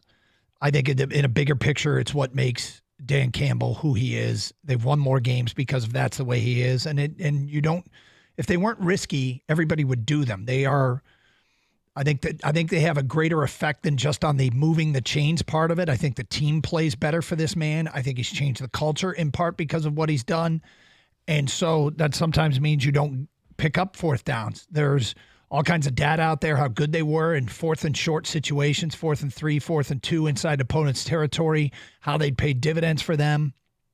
San Francisco wasn't great at stopping those. But I'm not, I go back to this. There's no need for me to prove to you or anyone out there that I'm right or that you're wrong.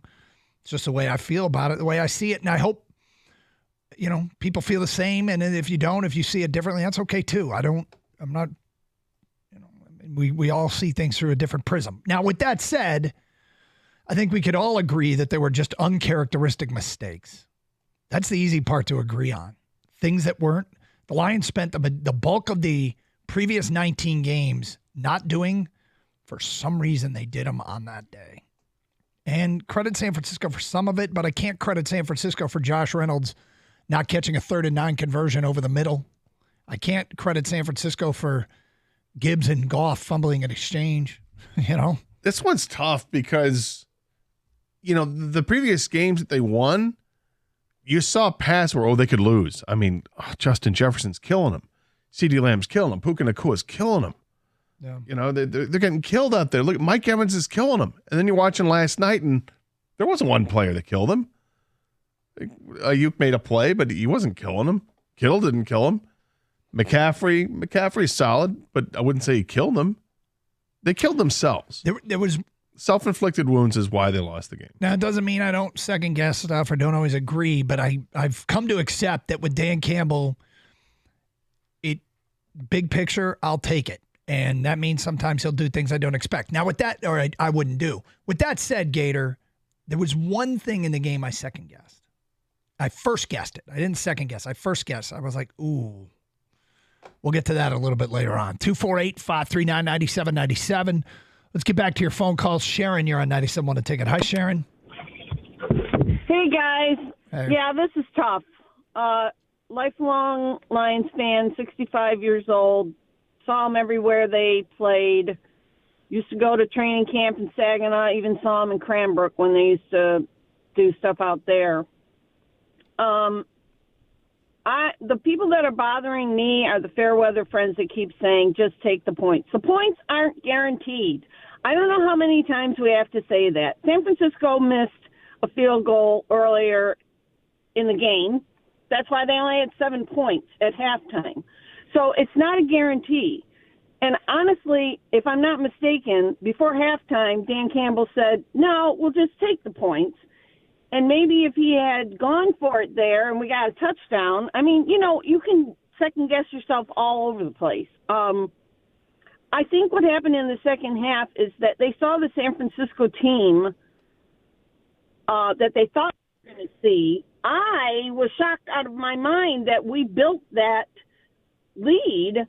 I thought, oh, my God, what is going on here? But all in the back of my head, I always kept saying to myself, this isn't going to last. Something's going to happen. And I think they got panicky in the second half. I know you don't want to take a timeout to deal with that, but I think if they had pulled everybody together and said, knock it off, guys. like a basketball timeout. A timeout you use in a basketball game. Yeah.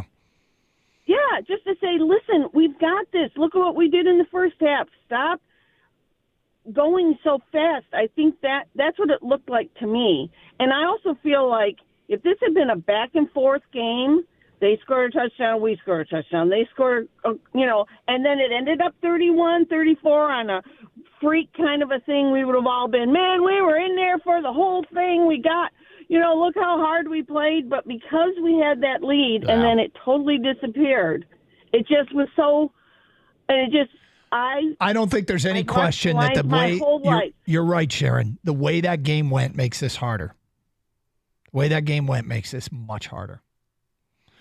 248-539-9797. Let's go to, who do we got next? John, you're on 97 on the ticket. What's up, John? Yes. Hello? Yep, go ahead. Yeah, I feel like, what got us there was Campbell.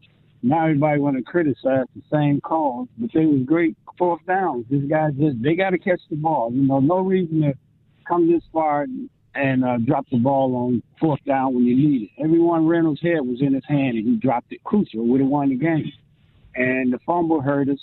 And the reason this game is so hard, because I've been watching for 50 years, and if they would have went there and just got beat, I would be relaxed. But we had that game. We didn't have to wait till next year. We should be in the Super Bowl this year. And I've been waiting for 50 years. I'm 66, so I know a lot of people trying to cover it up and say, well, next year they'll be a better team. But this team won that game. John, we're losing you. You're kind of fading on us. I don't know if you're talking outside, away from your phone. But what was the last point you just made?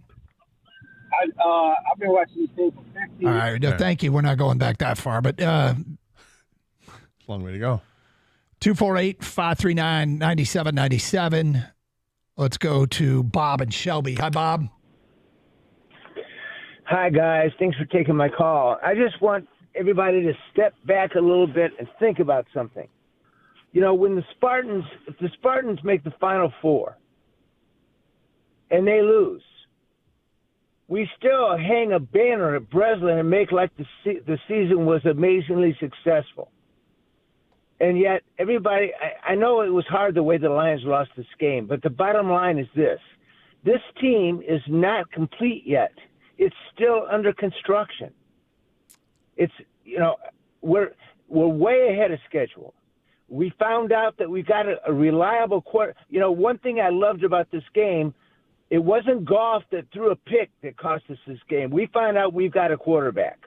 Under the most dire circumstances, we found out we've got a quarterback.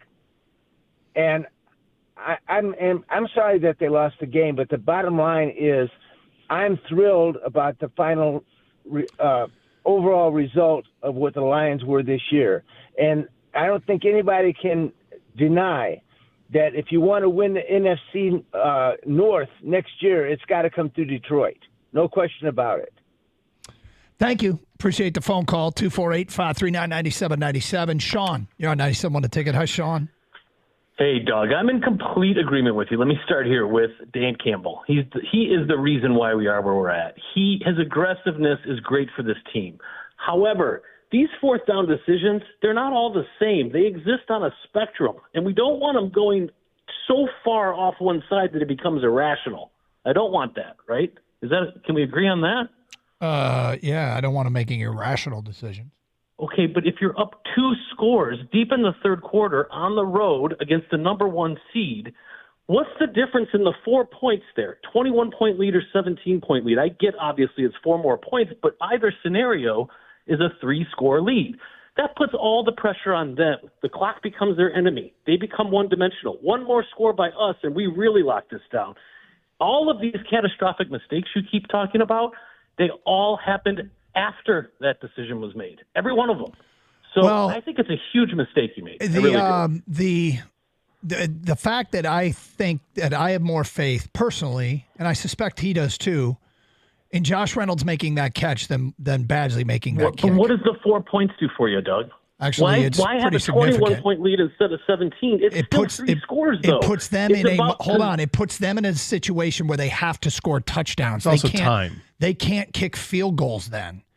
I mean, after that, they did kick a field goal at one point. If you're down 3 touchdowns with limited possessions, you have to go for it on fourth down. You can't kick a field goal. That's a huge difference. Well, I would agree with Sean that I would have kicked the field goal. That being said, the difference, it's not just the 4 points. It's the time you're ticking off the clock is the number one thing, because you're not guaranteed to get the touchdown to add the 4 points. But what you are doing is guaranteeing yourself that you're going to knock off a couple more minutes off that clock. And get a closer 3-pointer, which that caller ultimately wanted a try at, right? Which was not guaranteed either. 97.1 the ticket.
You know, we've said it a few times. There's just not guarantees that you're going to get back. There aren't. But the percent chance that you get back increases when your organization is run by people who know what they're doing. That was proven this year. Brad Holmes and Dan Campbell know what they're doing. And there are challenges. There are huge challenges. But the percent chance of getting back there increase because of competency in the front office and the coaching staff. And it doesn't mean they get everything right, but they get enough right to put them in that position. And I feel there's a high degree of sustainability here. But I'm in the back of my mind, I spent this entire season petrified that Jared Goff would get hurt. It felt like half the quarterbacks in the NFL got hurt. They just kept their quarterback upright on a team contending for a Super Bowl. They did it for 20 games. And they built a 17-point lead in the NFC title game. And not being able to close a deal is as painful a loss in Detroit sports. But I do still like their chances to stick around for a while here. Near the top of the NFC. Well, it's a really young team, and they've gotten better each of the 3 years they've been here with Dan Campbell and Brad Holmes. So, yeah, I think they've got a foundation in place. I think they'll sign Jared Goff in the offseason to an extension that makes sense. So you've got your quarterback during this window of opportunity. They've got tough decisions to make with other contracts and who to extend and when to pay him out, but keep in mind that the salary cap always goes up, and you can find cap space out of midair. And I suspect they're going to be active in the free agent market, and they'll continue to draft wisely. And this should be a team that competes. This should be up there with San Francisco. And, Philadelphia took a nosedive in the second half of the season. We'll see how they rebound from it. Dallas failed in their playoff game, but Dallas is still a very talented team. The Lions are among the most talented teams in the National Football League, and they proved it last night. Everything you said is accurate, but that's why it hurts so much. They were 30 minutes away with a 17-point lead, and it's so hard to get here. I mean, look at Josh Allen and the Bills. Jared Goff was on a team where he was even younger, and then they end up getting rid of him and all that stuff because they didn't think they could get over the hump. It's just really, really difficult to win 3 playoff games, because the odds are you're not going to be the 1 seed because only one team literally from each conference gets a bye. Odds are you're going to be one of the other teams, and you've got to win 3 playoff games to get to the Super Bowl, and the Lions won 2.5, essentially. And I'm not saying they can't get back, but damn it hurts more because they were that close. It hurts. 248-539-9797. Let's go to Mike. You're next on 97.1. Hi, Mike. How you guys doing? Okay. Thanks for taking the call. Sure. Wanted to do championship really quick. Champ is going to be Stoney. And then the chump has to go to all the Joey Blue Skies around town. I didn't know Dan Campbell had so many relatives up here. There's only one person you can blame when a 17-point second half lead is blown. You got to start at the top. You got to start with the head coach. And then for all the people focusing on a drop pass or 2 drop passes from Josh Reynolds, I refer them back to just before the half. We have a wide open Jahmyr Gibbs in the end zone. Josh Reynolds wasn't responsible for overthrowing that pass. Okay, so there's your 4 points right there if you want to make up 4 points here and there on a field goal call. Don't forget, Jahmyr Gibbs wide open in the end zone. Nobody near him. And the ball sails over him. So let's not put that on Reynolds. All right, guys? Well, fair enough, but it's easy to forget it when the same guy fumbles it later on. It's easy to forget it when Josh Reynolds drops not 1 but 2 plays that were drive killers. It's easy to forget it when you don't down a ball at the goal line on a perfectly executed punt. Why hasn't that been brought up? Actually, because I don't think – here's why. I think we focus mostly on the second half collapse. Didn't that play happen in the first half? Yes. And you're right. It should have been brought up. On the last drive. Thank you for the phone call, 248-539-9797. I brought it up. I said there was a play in the last drive, and Gibbs gets open in the end zone, and Thank you. Goff just missed him. Thank you. John in Detroit, you're next. Hi, John. Hey, what's going on, fellas? How y'all doing? All right, John. Man, long-time listener, first-time caller. Thank you for calling. Hey, I just wanted to kind of time. I said long time listener, first No, time I said call. thank you for listening. Oh, sorry. I just want to say one thing. Hey, I believe the Lions as an organization, to get to that next level, they got to take a page out of the 04 Pistons. Rick Carlisle, good coach.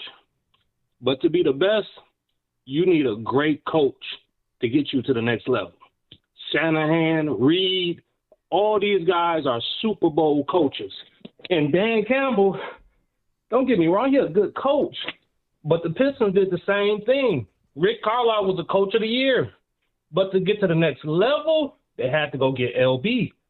So if you look at the Tigers with Leland, Mike Babcock, Jim Harbaugh with Michigan, all great coaches. And I'm not taking nothing away from Campbell, but if we want to go to the next level, than his job, we need a next level coach. So fired Campbell and hire who? Hey, you got Gruden out there. You got Bill Belichick. You got to go with a Super Bowl contending coach. Thank you. I'm sorry. No, it's fine. Glad you called. I mean, Shanahan won 10 games in his first 2 years at San Francisco total, and then went 13-3 the third year and lost to the Chiefs in the Super Bowl. Is that kind of similar to what Dan Campbell's done here? We didn't get to a Super Bowl, but damn near did. I think it makes sense. Tom, you're next on 97 on the ticket. Hi, Tom. Good morning, gentlemen. Hi. Hey, I agree with you guys completely that there's a lot of pieces to the pie here. But I'd also like to point out that the probability for the Lions to win that game if they kicked that first field goal in the third quarter was actually 90.4%. And you're talking about a kicker whose career percentage success rate from that range is 83%. And so, yeah, that certainly created the entire downfall. I really think, and I really like Dan Campbell. I think he's the right coach for this Do you know team. what? Hey, just out of curiosity, do you know what the percentage was if they converted the fourth down that they won the game? No, the show I was listening to earlier didn't mention that. Yeah. And you know what their I'm conversion sure rate it was probably on would have fourth? been higher, You know what their but conversion rate on 4th and 3 was in the opponent's territory all year? I know what that percentage was, but I also know that wasn't against one of the better defenses in the league with, half the defense being What on was the Pro it? Bowl. Actually, and do you know what their defense allowed on 4th and 3 or I less really think is that Dan 28th Campbell in the NFL. needs to realize that you just don't win every game on grit and toughness. I think you have to have some football, intelligence and common sense to make the right decisions at the right time. And you just can't say every time he rolls the dice and gambles and it doesn't work out, well, that's okay because he's just being who he is. He's being true to himself. I can live with the loss because coach is being true to himself. Sometimes you just have to make the right decisions and not put your team in bad positions. I certainly hope he's listening. Carson Anderson, 97.1 The Ticket.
Yeah, they picked a bad day to have a bad half, and Baltimore picked a bad day to have a bad game. We haven't even mentioned that. My God.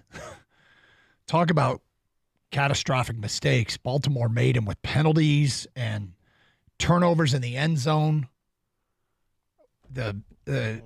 Zay Flowers was just a walking mistake at the end of that game. Yep. Made a great play, and then not so much after that. Wow. 248-539-9797. Let's go to Kevin next on 97 on the ticket. Hi, Kevin. Hey, guys. How you doing today? Okay. Hi, Kev. Good. So, been listening to the show all morning and don't really have anything to disagree with. But my question is, one, they seemed like they changed their game plan in the second half. I mean, they were just crushing the 49ers in the first half, and it just seemed like they changed that. And I can't get with these offensive coordinators that, they take their foot off the gas when it comes. I mean, you had these guys on the rope.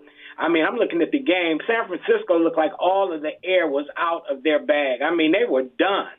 And it just seemed like we just changed, got away. We had the best offensive line in the NFL. Stop running the ball consistently.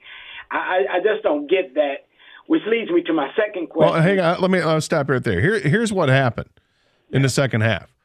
When they got the ball after San Francisco scored their first touchdown in the second half, they fumbled it on the first play. So there goes your entire drive and a chance to have a whole bunch of plays and run the football. San Francisco scores 4 plays later. The Lions get the ball back. They go 3 and out. Why'd they go 3 and out? Because Josh Reynolds dropped the perfectly thrown ball that would have given another first down, would have extended the drive. So that's 2 drive killers right in a row. So I think that's what it is. I mean, you're complaining about play calling and how are you complaining about the play calling when 2 plays completely sabotage the effort? Well, I mean, but that's 2 plays, and you can't. But it's 2 drives. I know, and I saw that, and that was unfortunate, and that was uncharacteristic of the way the Lions have been playing all year as well. But it still seemed like they when they made those mistakes, it just seems like they changed a little bit of their game plan. They should have run right back to those plays. I mean, that's what you do. I mean, fumble the ball, put the ball back in the guy's hand, let him do it again. I mean, you don't just give up on the guy just because, and that's what I'm looking at. They just seem like they had a third down situation on the very next drive. They got the first play, they ran it. The next play, they threw an incomplete pass. Now you're at 3rd and 9. He throws a perfect pass that's dropped. Drive done. You don't have the chance to go ahead and make the play right again and give the ball back to Gibbs and say, hey, here you go, when the next drive is done after 3 plays because of another misstep. Well, right, and I get that. I get all of that, but it just seems like they lost a little bit of confidence after those drops. Well, San Francisco showed up. I think it's more San Francisco turned back into themselves and started to play their game, and Detroit couldn't slow them because I hate to say this is painful but probably true. San Francisco's a better team than Detroit. Well, I think they are, but the Lions had 5 possessions in the second half. 5. So you had the fumble, you had the 3 and out with a drop pass, which is essentially a turnover. Right. You had the 2 4th down plays they didn't convert, and then you had the touchdown. Yeah. The Lions gave the Niners opportunities to come back in this game, and the Niners, being a good team like they are, they took those opportunities. That they did. When you drop a pass and they go down and make a play, that 51-yard bomb to basically kindle Valdor, Ayuk still had to make the play, and he made it, right? And then they went in and scored. The very next possession, yes, Gibbs and Goff seemed like they're off, one went the wrong way, whatever. But someone still had to strip Gibbs of the ball, and then they still had to recover it.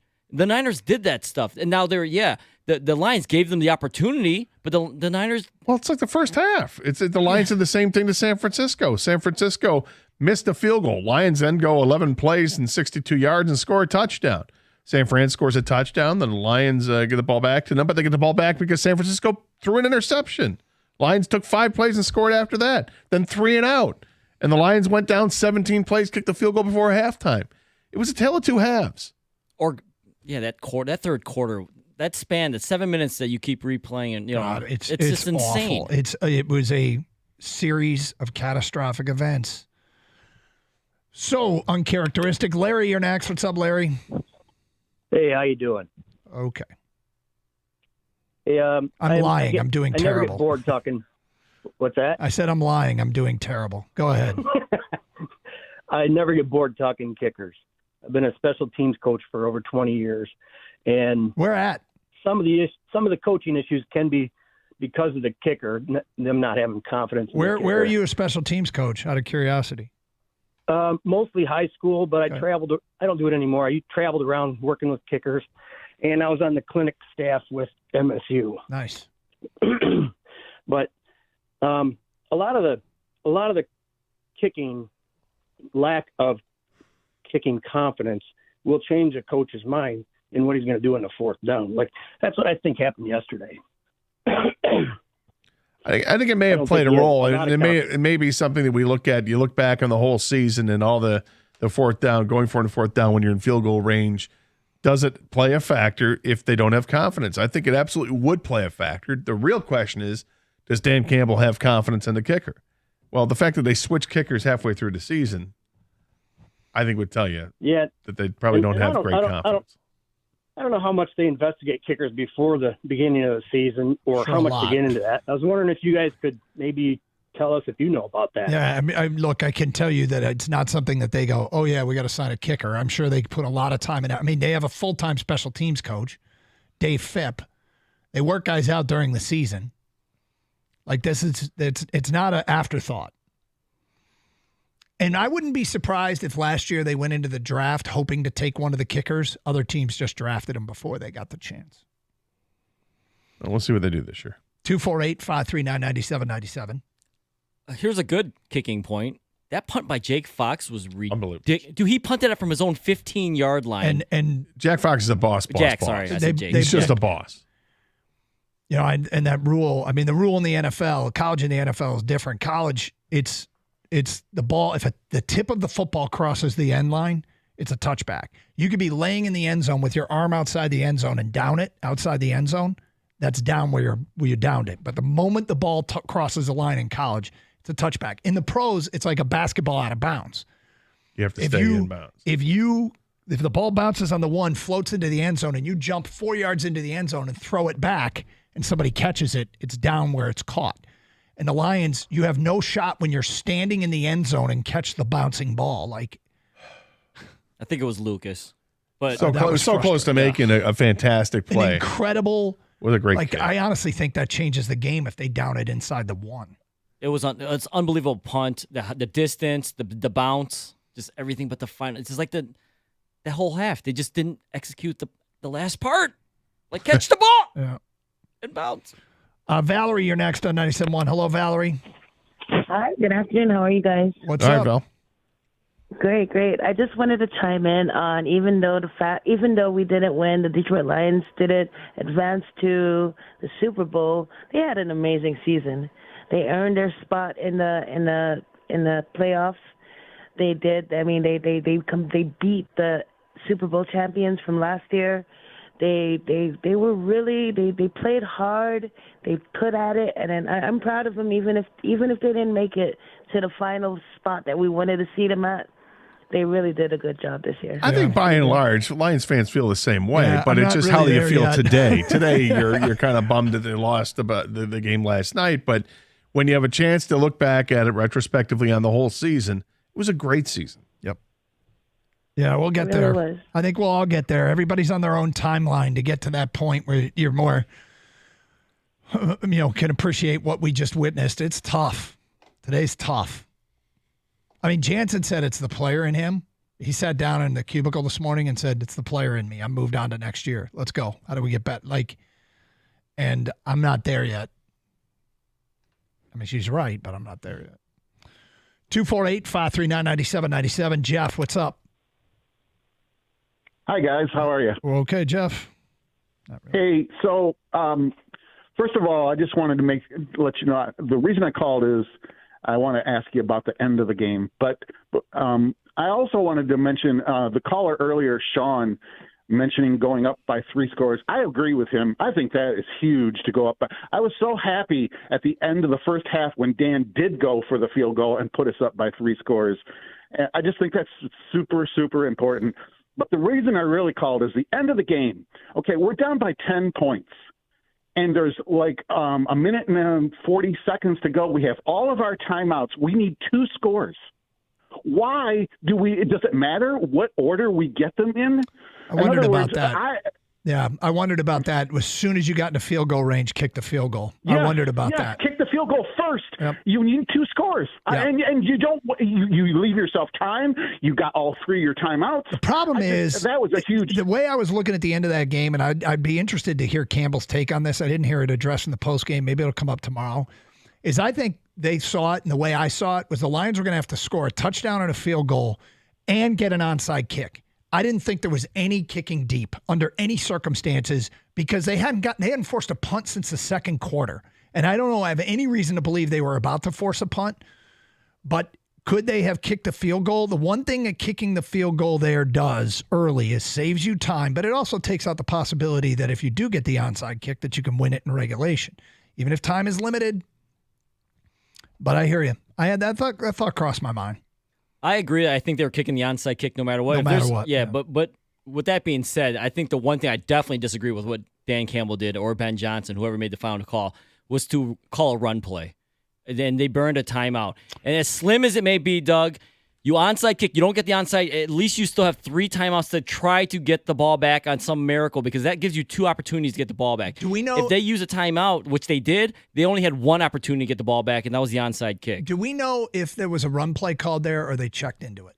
Do not check. I don't know that for a fact. All I know is they ran the ball, which you cannot do in that situation. Well, if it's a light box, they might be thinking that they're going to score there no matter what. But I don't care. Don't run the ball. That's me. Because what could happen is what did happen. They had to burn a timeout. So best case scenario, they had the ball at the San Francisco 24 with 1:39 to go. So if they kick it, there's 1:35, 1:33 somewhere in there, and then you've got your timeouts to try to work with at that point. Yep. I don't know. I think it gets so tough at the end there. And you didn't have confidence in your kicker to begin with. Yeah, I'm not convinced that was 100% a mistake. They scored the touchdown. They were going to need to get to me, it was onside kick or nothing. Like you weren't kicking deep. They hadn't forced a punt all game. They hadn't forced a 3 and out. Well, that's not true. They haven't forced a punt all half. Hadn't forced a 3 and out since the second quarter. I just thought kicking deep, they weren't as likely to get that stop. So whatever, didn't work in the end. 97 won the ticket.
Doug Carr, Scott Anderson, 97.1, open lines, 248-539-9797.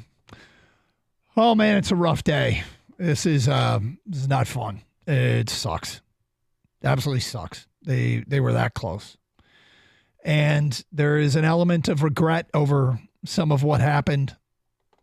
You know, some decisions that they might do differently. I'm pretty comfortable with Dan Campbell doing what he does. I think it has more than an impact on just the moment in time. I think this team responds to this guy. I think he's changed the culture. And I've kind of accepted months ago that you're going to get some of this. But I also think he has taken this group and squeezed so much out of him and really gotten the best out of this change of culture. That doesn't mean I agree with every decision he makes, but I'm accepting of it. Others obviously aren't. It's getting a lot of discussion. So are the mistakes. So is the potential and the future, which we'll probably get into as the week goes on in a little bit more detail. They're set up to be back here. You never really know. You think you know, but you never really know. You think you're going to be back there, but a lot of people think they're going back. Hell, every team that wins a title, how many parades does somebody get up in front of the fans and go, hey, let's run it back next year. We're going to do it again. Every parade ever. Sure, but I mean, I think it's reasonable to think that this team can get back to an NFC championship game the next 5 years based on the coach, the GM, the team that they have in place. It's reasonable to think that. It may not happen, but I would think that the odds are in their favor. If you have a good GM and a good coach, you have a better chance of repetitive success. And they got that. Yeah. I mean, look, San Francisco's been there a bunch of times, right? Yep. Well, there's a reason for that. Kansas City? Yep. There's a reason for that. Yeah, Patrick Mahomes. Yeah, I mean, that's the biggest reason. No, Andy Reid's pretty good, too. And their defense. I mean, their defense is really If I have to hear somebody say Spags one more time, I'm going to throw something through the TV. The commentator, I just get so sick of it hearing it. You get sick of anything that gets too much hype. Yeah, Romo doesn't help. Let's go to Mark in Brighton. Hi, Mark. Hi, thanks for taking my call. Sure. I don't know about that guy calling about that we should be getting Belichick because it worked really well with Matt Patricia here. Oh my God, you didn't just compare Matt Patricia to Bill Belichick. I played sports, and the thing is, our coach taught us, and here's where Dan Campbell's really good at that people don't realize. They didn't have the highest competency level of all the teams in the NFL, but the thing is, you got their confidence level. When your confidence level is higher than your competence level, you grow. If your confidence level is below your competency level, boredom sets in. So the Lions players in the last 20, 30 years really didn't have confidence in themselves either. So he's instilled it in these guys now, and if your confidence level stays, which I'm sure it is with him, they're going to grow even more next year. It could. I mean, look, I think that it's whether it's confidence, whether it's, I think that's probably reflected in their belief that they're going to win every game. I think they believe they're going to win every game. And hell, as somebody watching, I kind of started to believe it. And I didn't have that belief under any other regime. It's pretty amazing, really, when you think about it. 248-539-9797. Let's go to Frank next on 97 on a ticket. Hi, Frank. Sorry, there you go. Hey, Frank, are you there? Frank? Frank? Going once? Going twice? No good. 248-539-9797. Rob is next on 97 on a ticket. Hi, Rob. Hey, everybody. How you doing today? This is Heart Rip Out Monday on my book, but we'll live on to play another day. A couple things that I was thinking about as I went through it. First and foremost, it seemed like the 49ers came out flat, or not flat, but tight, and we took advantage of it. And it really seemed like the Lions came out of halftime tight, playing not to lose the game instead of to win the game. And I think that was one of the shifts. The other piece is that I think the experience difference between the two teams and the rosters really showed in that second half. And I have to agree with what Hutch had to say about now they've been there. and I think that really benefits this team long term. It's interesting. I would agree that experience probably did play a little bit of a role. I was going to say, that's the one thing I think may have played a role. The playing not to lose instead of playing, when you go for it on fourth downs, when you are that aggressive, I'm not sure that that's playing not to lose. But I think you might be right about the experience. Well, were they tight? Is tightness why Josh Reynolds dropped the 2 passes? Is tightness why Jahmyr Gibbs fumbled the football, or that only they know the answers to those questions. Like, if we've had some accusations about, people saying that they choked or somebody said they couldn't handle the spotlight. The only people that really know the answer to those questions are the individuals themselves, whether or not they felt tighter in those moments. No stage had been too big for them, and they'd played on some pretty big stages in terms of Sunday night, Monday night, Thursday night, and playoff games. They made plays in the fourth quarter of playoff games. I don't think that that's the case, but I don't know it to be a fact that they didn't get tight. 248-539-9797. Don, you're next on 97.1. Hey, Don. Hey, how you doing? Yeah, I know. But listen, man, a lot of people call. We could point the fingers at a lot of things, man. It's Kelly here. If we could point the fingers at a lot of things, man, but it was a good game. It just fell apart in the second half, man. Reynolds catches those balls, man. This game is the Lions' game. It just fell apart, man. Yeah. It just fell apart, man. It didn't even make no sense. You can't blame that on coach. You can't. I mean, he should have kicked the field goals. Yes, he should have. Because we not at this point in time. We're not even playing San Francisco. We playing the clock. So sounds like you are blaming the coach. Yeah. Oh, so you are. I thought you said you couldn't blame the coach. You are blaming the coach. I'm not blaming. No, I'm not blaming the coach. I'm not blaming Dan Campbell. Dan Campbell, I mean, if it ain't for coach, we don't get there. So I know I'm not blaming him. I'm not blaming him. I'm not blaming. You want to know who I'm blaming? I'm blaming Reynolds for not catching them 2 passes. Hit him straight in his hand. I think that, one of them definitely straight in his hands, but there were other things. The fumble. A fumble was the moment that we became ultimately aware that the inevitable was going to happen. The lead was going to be gone. But there were other very makeable plays, but Reynolds might. If you had to pick one play, the biggest slice of pie, right? Because there's a lot of things, of course. I think it's honestly the Reynolds dropping 4th and 2. He catches that. I think they win this game. I agree. They're going to settle at worst for a closer field goal that a lot of people wanted at the 48-yard field goal anyways. And at best, you score a touchdown. I mean, that and you also, like you said, Gator, you're taking more time off the clock. The call is right. Momentum away the Niners are playing against the clock and score. If you score more and give them less time, it's just hard for them to win. That 4th and 2 drop by Reynolds, to me, that's the biggest play of the game. We've had people bring up, you're 3 scores up, 17. What difference does it make if it's 17 or 21? At that point in the game, midway through the third quarter, when they have a limited number of possessions left, that means they have to go for it every 4th down in the opposing team's territory. They can't kick a field goal. And they later kicked a field goal in that game. Now the score changes, so who knows how they go about things. But the difference between 21 and 17 is rather significant. The difference between running another couple minutes off the clock is rather significant. The difference between kicking a 48-yard field goal and let's say a 25-yard field goal, 30-yard field goal is rather significant. 248-539-9797. Interesting. Super Bowl odds for next year have come out. What do you think the Lions are to win next year's Super Bowl? Think about it. Think of a number in your head. We will tell you what it is today at 118. Hey, guys, you've heard me talk about Twin Peaks a lot. It's hard not to in terms of being a sports bar. No one can touch them. But compared to other restaurants, they deserve your time. They don't just serve a bar food. It's elevated and impressive. Do you know they actually have a scratch kitchen? Their team is in there every day at 7 a.m. preparing all the food that you're going to eat. For starters, they smoke their own ribs, brisket, chicken wings, and thighs. They cut their own New York strips, hand-cut their own meatballs, hand-cut their own chicken tenders and boneless wings. They make all your salad dressings. They even make their own croutons. It's more than just burgers and wings. Try their trophy trout or Mom's pot roast and see for yourself. Now that we've touched on the food, let's talk about the bar. They got a bourbon list you don't see anywhere else. High-end favorites like Orphan Barrel, Jefferson's Reserve, and Blanton's. Even high-end tequilas like Sincoro Anejo and Don Julio 1942. And you should know by now they pour their draft beer at 29 degrees.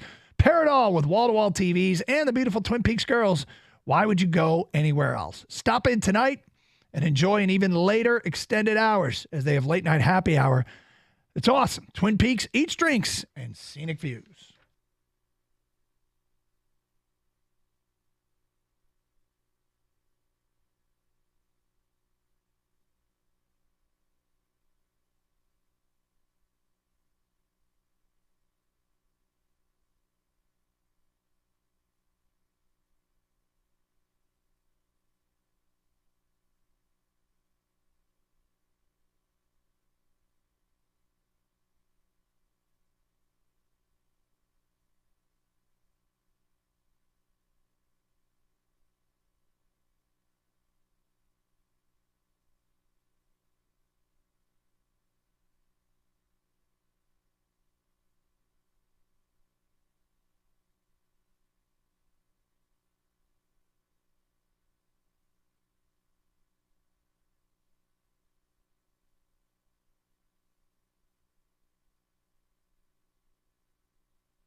Did you see these Super Bowl odds or no? No, I haven't looked at them. Kang, have you seen these Super Bowl odds? No, I don't care about football anymore, Doug. Okay, yep. Hey, it's better than Gator, who earlier in the show proclaimed he didn't care about life. I understand. I didn't really say that. Actually, you said exactly that. Something like that. Yeah. The favorite to win next year's Super Bowl? Kansas City. Kang, you agree or disagree with that? I disagree. Okay. Gator is correct. Kansas City is the 11-2 favorite. Who do you think's the second favorite? San Francisco. Kang? I disagree. Gator, you're 2 for 2. Kang, you are 0 for 2. I don't care about football. Next. Team that's third at 7-1. Buffalo Bills. I disagree.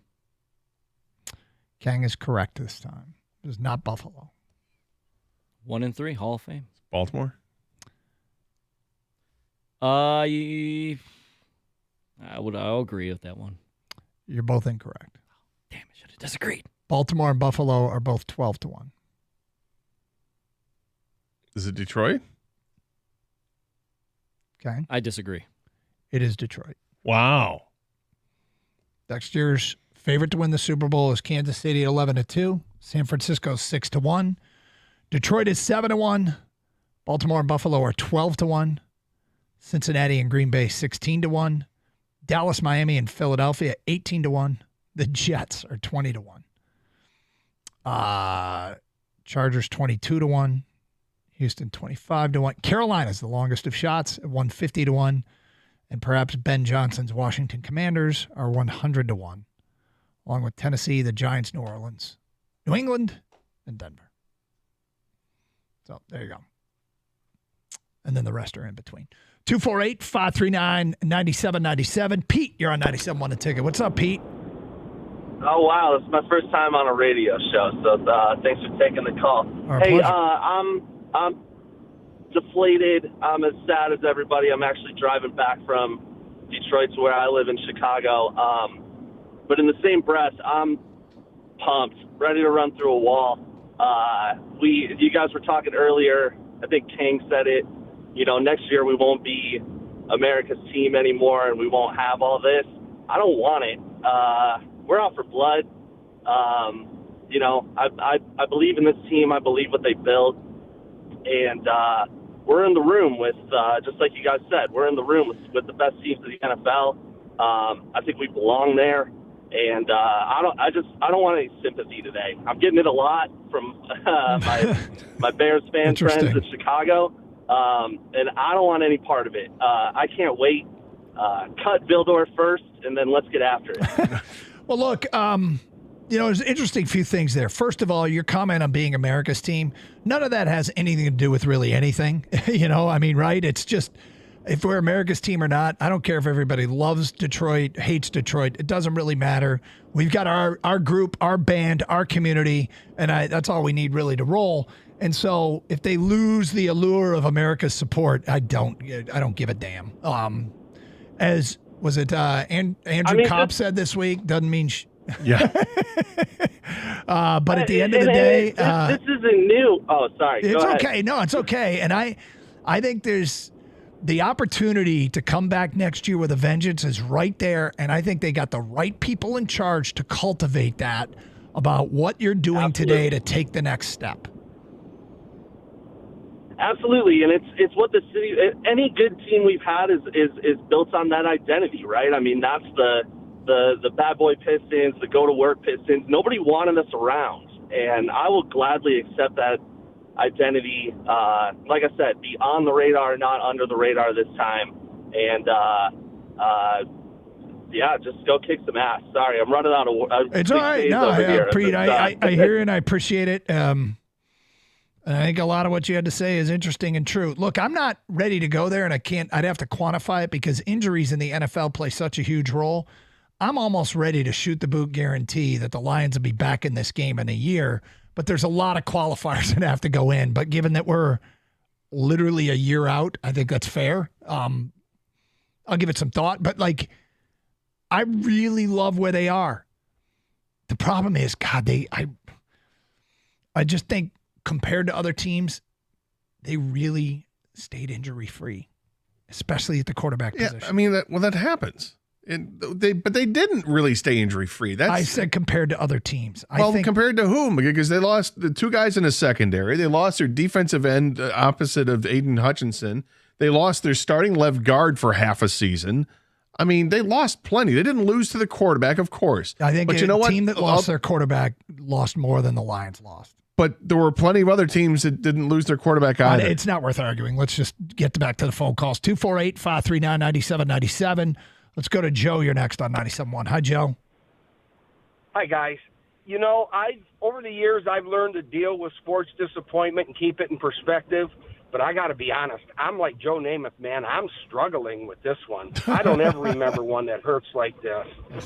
I've got two observations. Number one, the field goal you got to take is the first one. The second one I wasn't surprised by. The first one, it's not a high-leverage situation. You're up 14. You find out if the guy can make a big one if you need it later. So he needed to try that field goal. Sorry. And secondly, Josh Reynolds had a good year for us. But that bonus money that he won in that last regular season game when they kept feeding him late, multiply that by 10, and that's what he cost himself on a contract going forward. And it's too bad because he had a good year, but those are big, big drops that in all likelihood cost us the ball game. Well, I don't know how much it cost him. If he's gonna re-sign with the Lions, it's like, I would imagine, it'd be a 1-year deal. That's just what Brad Holmes does, pretty much, is give guys 1-year deals. Very rare he hands out the multiple-year contract, but I don't know. I don't know how much he's going to lose on that. Is another team going to want Josh Reynolds on a multi-year deal? I don't know. I have no idea. I think he's a complimentary receiver. The market for Josh Reynolds wasn't high on my to-do list to figure out today, so he might be right, but I don't know. Carl, you're next. What's up, Carl? Hey, thanks for taking my call, guys. Sure. You know, we're talking so much about the second half offense, the mistakes, the drop passes, coaching decisions, but we're not talking much about defense other than the interception. San Francisco had 5 possessions in the second half. They scored 4 touchdowns and a field goal. And you're in the conference championship, and you can't come up with a punt for the other team. So they've got to take some responsibility too. Yep. Yeah, there's plenty of – look, the pie of blame is big, and there are lots of slices in it. You can slice up however you want. I blame San Francisco for being really good too. Like, they are really good. Yeah, they are really good, but you're in the conference championship. You've got to be able to come up with one stop in the second half. It would have been big. Certainly would have made a difference. Hey, can I ask you one more question? Before the fourth down, the first fourth down that they went for, that Reynolds couldn't quite grab the pass, the play before that, 3rd and 4, and Amon-Ra St. Brown ran up the middle. Any idea why Amon-Ra is running back in that position instead of Montgomery? There's the one play. That's the one play in the moment in time before I looked at that formation. I saw Amon-Ra in the backfield on 3rd and 4. I thought, okay, bad matchup in a pass. Hopefully get a linebacker covering him. But they don't take Montgomery and Gibbs off the field to run it with arguably their 4th best running back, right, on this critical play. And they did. And I thought that might be an example of getting a little too cute. And in that that was the play before the 4th down they didn't convert. When I saw Amon-Ra lining up next to Goff, no running back, I'm thinking, okay, this has to be a pass because it doesn't make sense if you're going to run on a critical 3rd and 4 to put the ball in your 4th best running backs. Now, they might have checked into it. It's something I always know, but that's the one play call. Ben Johnson, I'm 99.9% approval rating for me, A, and B, it's ridiculous to expect them to get every call right, but that call was the one. I don't second-guess play calling a lot. I did that one. They've done that play before. I know. But, yeah, I tend to agree. I thought, okay, if he's there, then it's there for screen pass stuff. Like a wheel route maybe too, because he's something. so good at fighting for the extra yards that you need. But we've seen him run with that too. But it was now it's not the time, and especially Gibbs and Montgomery going like that. It made no sense. It didn't make any sense. Now, teams love the unpredictability, and I think again it helps foster the great culture when Penei Sewell's running out into the flat, trying to catch a pass, but it just didn't seem like the time for it. 248-539-9797. Bernard, you're next. What's up, Bernard? Man, I'm sick. I'm sick. You know, it was my history. 29 years ago in 92, when we made the NFC playoffs, I was 29. Here we are, speeded up 30 years later. I'm 60. You know, will it be another 30 years? We want to point the finger at Dan Campbell? No. I mean, they had a hell of a season. And that was Campbell's MO throughout the course of the season. So we got to roll with that. My question and concern is, you know, what was the conversation like in the locker room at the half? You know, especially when you get a C.J. Gardner, you know, waving while walking off the field or after we got the big lead. You know, where was the focus at? You know, and then to come back, you know, after San Francisco scores, then we come back and fumble, and it appeared to me that that Gibbs just was not sure on how to, you know, receive a damn handoff. I don't know. That's a great question. I wonder if they have any regret of what the halftime message was, any adjustments they made or didn't. They probably do. Carson Anderson, 97.1.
Stan Campbell, and that might address what the previous listener had asked about what did they do at halftime.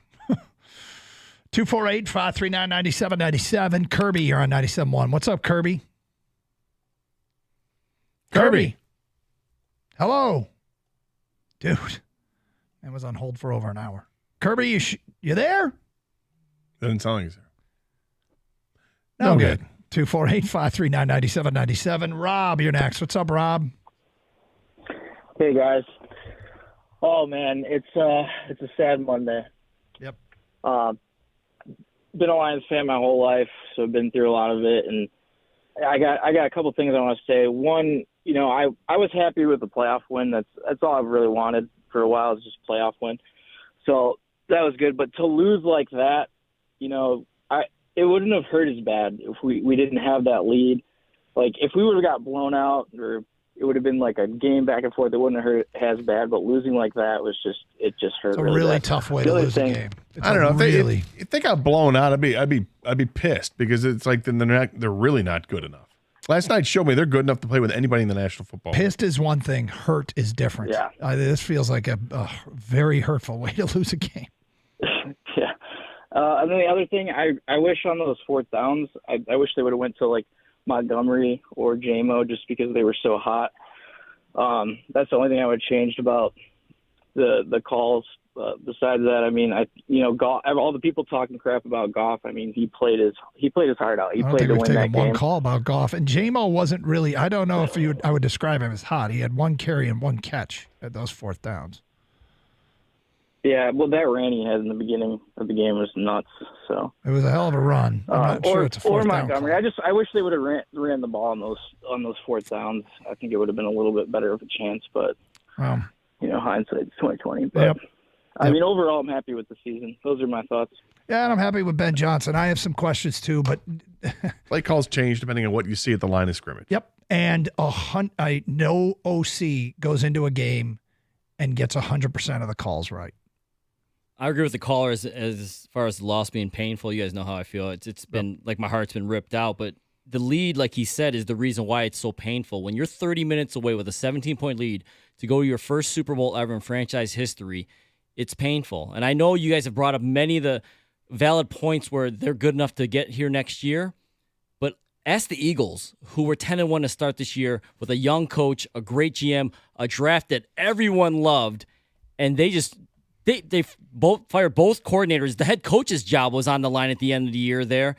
And I'm not saying they can't come back as well, but it's just, my point is, it's just so hard to get where the Lions got yesterday and not come through. Yep. And to do it again, to win 3 playoff games, it's just something really hard to do in this league. And I agree with Dan Campbell. It's going to be harder next year than it was this year. Well, they're going to be the hunted. Yeah, you got the target on your back, but you're also making moves to improve yourselves. You hope that this experience has helped and bolstered his team. And look, if you built the team the right way, you're going to be competing for this position. Very simply put, they will lose some players. You hope that what you have incoming and the growth from within exceeds what you lose for contractual reasons. They've got to bring back Goff. That's probably going to cost them some fringe guys. Might cost them Jonah Jackson. But they have some tough decisions to make. And as long as they keep drafting well and replenishing the roster with young, cheap players, they could be okay for quite some time. John is next on 97.1. Hi, John. John, are you there? Johnny. Talk to me, Johnny. No good. 248-539-9797. I don't appreciate your effort. It's not. My heart's not in it. Well, then don't limp through. Don't do the no good if your heart's not in it. Okay. Jim, you're next. Hi, Jim. Hi, guys. Hey. Thanks for today's therapy session, if you will. I felt sick, and you guys are helping. I hope so. 2 quick points, if I could. I'm forever indebted to Dan Campbell for the culture change. I don't know if you guys get to hear during the breaks, your commercial breaks, but they had the Sports Minute, and the national narrative to me is already getting written. They were flat out blaming Dan Campbell for the coaching and how it put us behind the 8 ball and all that. So I'm afraid he'll maybe forever pinned on that. That may be his legacy if he doesn't come back. The main point I was going to ask, though, is what do we do next year? What when we're facing these situations, what will be? I know Detroit and what can happen if it starts wearing thin. Hopefully, you're so much better next year that there's not as many situations like this. But I suspect he won't change much. Yeah, he might. I thought he was going going into this year, and he didn't. So I'm starting to believe that we just got to buckle up. This is the Dan Campbell we're going to get. Yeah, after the Dallas thing, I thought maybe on the third try he would change, but the thing about Big Mo and all that was to me, you needed to at least match that field goal they got off at the halftime. But tying the game to me was the big one, because now touchdown puts you 10 back, not 7. Jim, thank you. 248-539-9797. It's just kind of a random thing that hit me with the Lions and moving forward. Because I just saw this tweet from Al Karsten. Who's that? I'm not sure who Al Karsten is. He's, I don't know, somebody who follows the Lions and tweets some stuff out, and I'm assuming it's backed by facts here. But it says Detroit nickelback Brian Branch only played 27 defensive snaps for San Francisco out of 66. And I'm just going to look at that. And we know that he's a very good defender. Do you think it's possible the Lions look to Brian Branch to be a corner next year as opposed to a nickelback so that they can get him on the field more often? Or is he better suited in the position he's at because he makes plays behind the line of scrimmage so often? Depends what else they do with the roster. I mean, if they're sitting there at 29 and the right the right corner falls to them, or if free agency, if the right player comes to them, I think you would do that for lack of a better option. I imagine that's not the play, but they're not the strategy at the corner spot, but feels like that might be a move out of desperation. Yeah, I don't even know if that stat's true, but let's say it is, right? He did only play 27 snaps. Yeah, okay. Brian Branch is the nickelback. If you think Cam Sutton's getting burned out there, you put Brian Branch out there on the edge, it's not going to be pretty. He's really good at the line of scrimmage, and that slot corner is very, very important in the NFL now because everyone runs a 3 wide out set, or the tight ends always run around. So I think they definitely would leave him in the corner slot position and then just play. If you want another corner opposite Sutton, you're going to have to go draft one or free agency. I just why are you so convinced that it wouldn't work? Because I think he's slow. Because it's in football. Like, I think he's a line of scrimmage type of player for a reason, I think. And I just think people are complaining about Cam Sutton getting burned on a weekly basis. I think Brian Branch would be toast out there against Jefferson, CeeDee Lamb, all those guys. Because Puka Nacua had a similar 40 time. Puka's 6'2". Right, but he's torching guys. He's open by yards. He's a great route runner. I think it's a hips thing. It's whatever, playing quarterback, I think, is the second hardest position in the league behind quarterback. I don't disagree with that because there's so many restrictions on what you can and can't do as a corner. But I'm just throwing it out there. I just wonder if that's something that they would get. Like, does Brian Branch even want to play a corner? But his coverage skills are fantastic. I would think it would be an emergency break glass situation because they have an entire offseason to address it. 248-539-9797. Justin, you're next. What's up, Justin? Car skater. I wish I was talking to you guys under better circumstances, but I've been listening to you guys for years now. I'm only 28, so I haven't dealt with as much pain and anguish as most fans have, but I've had my fair share, right? So let me start off champ and chump. Champ's got to be the people of Detroit. We've been through it, through mostly downs, and now we got our first up, and it feels good, right? We got to chase this. The chump, also the people of Detroit. Whoever, these people calling in trying to put the blame on X, Y, and Z. Guys, this is who he was from the start, talking about Dan Campbell. We knew what he was going to do, and we all bought into it. And we can't just pick and choose when we want him to be himself. He got us here, and he's going to keep us here, hopefully, right? But I told my wife before the game, if we win this and we're going to the Super Bowl, I'm probably going to tear up. And she looked at me and asked, she goes, well, what if we lose? I said, I know we're playing with house money at this point. You can't hurt me here. And then halftime rolls around and I'm on top of the world, and then we blow the lead. Sure as S, I'm tearing up at the end of the game. How did we let that happen? Yeah. 30 years, just like that. But it's an incredibly painful way to lose a game. Yes, sir. Yeah. And, we're ready next year, right? Run through a brick wall for this guy. Let's do it. Justin, thank you for the phone call. Hey, last year at the Super Bowl, Rob Gronkowski went wide left on FanDuel's Kick of Destiny. Now he's back for Kick of Destiny 2, and this time you can play along. All you got to do is choose if Gronk will make or miss. Get your free pick right now, because if you're right, you'll win a share of $10 million in bonus bets. Everyone can get in on the action when Gronk takes his shot at redemption before Super Bowl 58. Whether you're team make or team miss, just head to FanDuel Sportsbook. You get your pick in. It's absolutely free. Then tune in for the game to see if Gronk's kick is good or not good to win your share of $10 million in bonus bets. If you're right, go to FanDuel.com/Doug to sign up. FanDuel, the official sports betting partner of the NFL. Must be 21 or older and present in Michigan. No purchase necessary. $10 million prize pool will be split equally among all eligible participants who make the correct pick. Prize issued is non-withdrawable bonus bets that expire 7 days after receipt. Restrictions apply. See full terms at FanDuel.com/sportsbook. Gambling problems? Call 1-800-270-7117 for confidential help.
We're getting through it, Doug. Yeah. We're going to get through the day. It's okay. These aren't fun shows to do. But look, I think we all feel some sort of dealing with some sort of pain today. And there's obviously different and disagreements all throughout. And I really do respect and hope that that all of us at some point can reflect back and look at the joy this season brought us, and really hope that this is the beginning. We've seen, right, the beginning of the run for the Tigers, the beginning of the run for the Red Wings, the beginning of the run for the Pistons, and 2 different iterations of the Pistons. And maybe this is the beginning of the run for the Lions. There are no guarantees. We've gone over that over and over and over. However, this could be the beginning of something a lot of fun. I mean, right? We could be doing this every year for a while. I have faith in leadership here. Do you? I absolutely have faith. I'm quick to point out. I think that this is the beginning. This is a team that's going to get back to the NFC Championship game. I don't know if it happens next year or the year after, but they're going to get back there. I think that they've got right group of players in place. I know it's difficult to do. I know the landscape of the NFC North is going to be much more difficult. But the Lions have the jump. And they'll find a way to get some extra players in here next year. Hopefully it's an even more impressive team. 248-539-9797. Let's go to Robert. You're next on 97.1. Hi, Robert. Robert, are you there? God, we've had a lot of this today. Robert? I don't trust you. Okay. Next up is Skip. You're on 97.1 a ticket. Hi, Skip. Skip. Let's skip over Skip. Is there something wrong with the phones? I think it must be. All right. This happened to Stoney last night at one point. Brandon, you're next on 97.1 a ticket. Hello, Brandon. Right. This is... Well, clearly there's something wrong with the phones. Got to sort that out. Huh. So I just saw a story in the Freep today. Dave Burkett had posted Lions do have some big-time decisions to make on 30 free agents on their own roster. So how many are? 30. Now, some of those are restricted. Some of those are exclusive rights. Some of those are unrestricted. Some of those are guys that say they're going to retire like Teddy Bridgewater. But there are 30 of them. Not many starters, but there's a couple of starters on that list that they're going to have to make decisions on. Like, do you go out and do you bring Jonah Jackson back? Or are you saying, you know what? I can't go and re-sign him because he's going to cost too much for somebody that hasn't proven to be available enough to get that kind of salary? It's a valid question. Look, this is one of the challenges, right? Is how do you stay playing at a certain level? And, you know, the better you get, people got to get paid. The big one is bringing back the quarterback. That's going to cost a ton of money.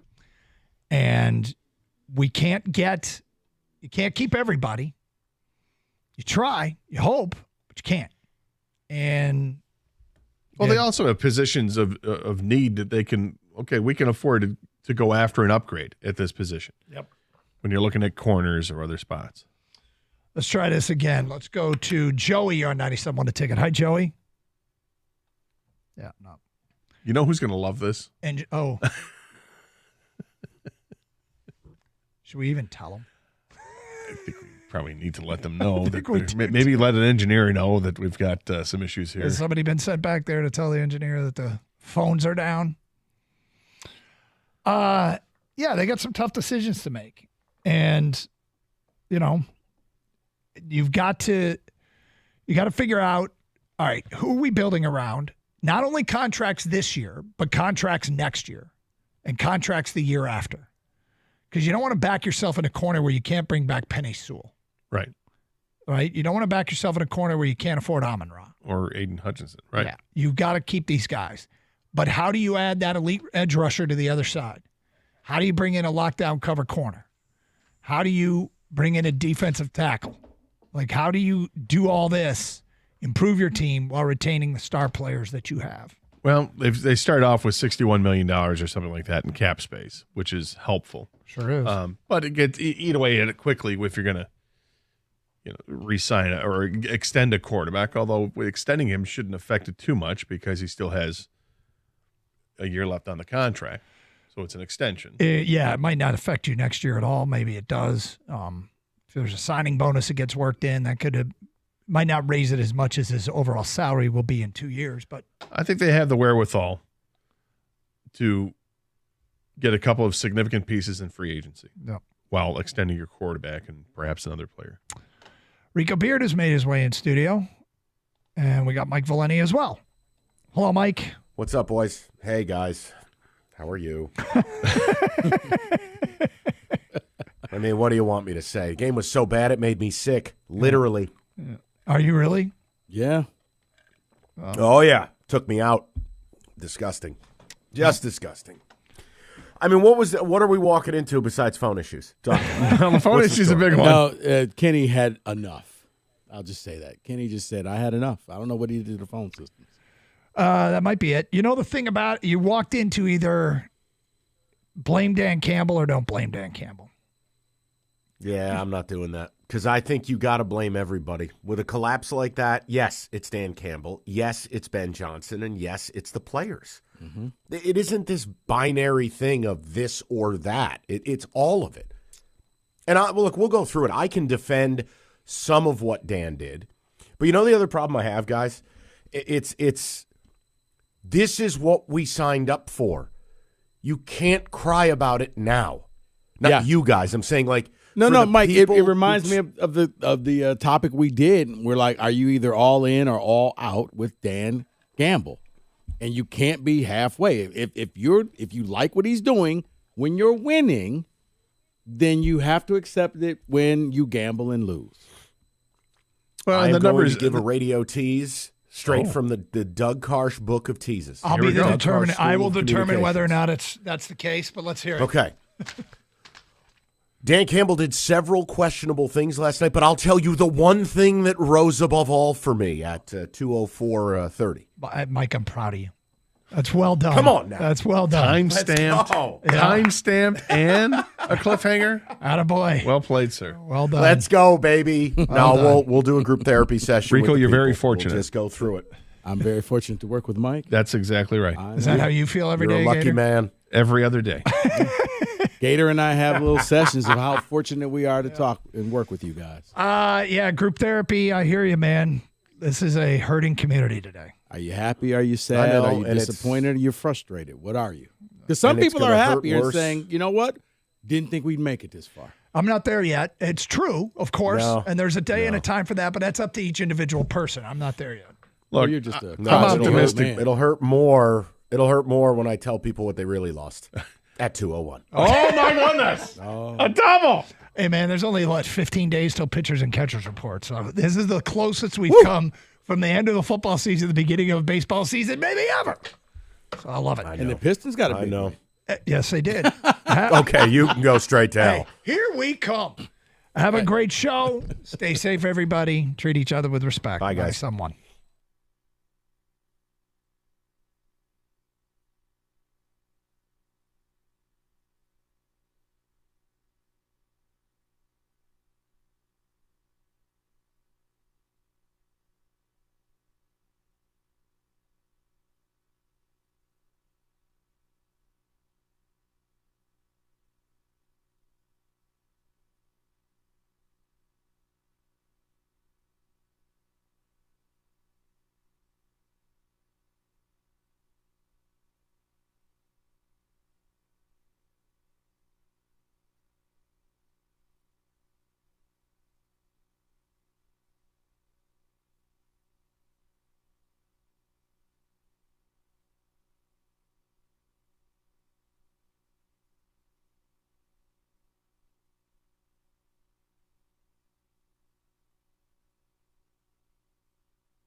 Well, I could have done without that.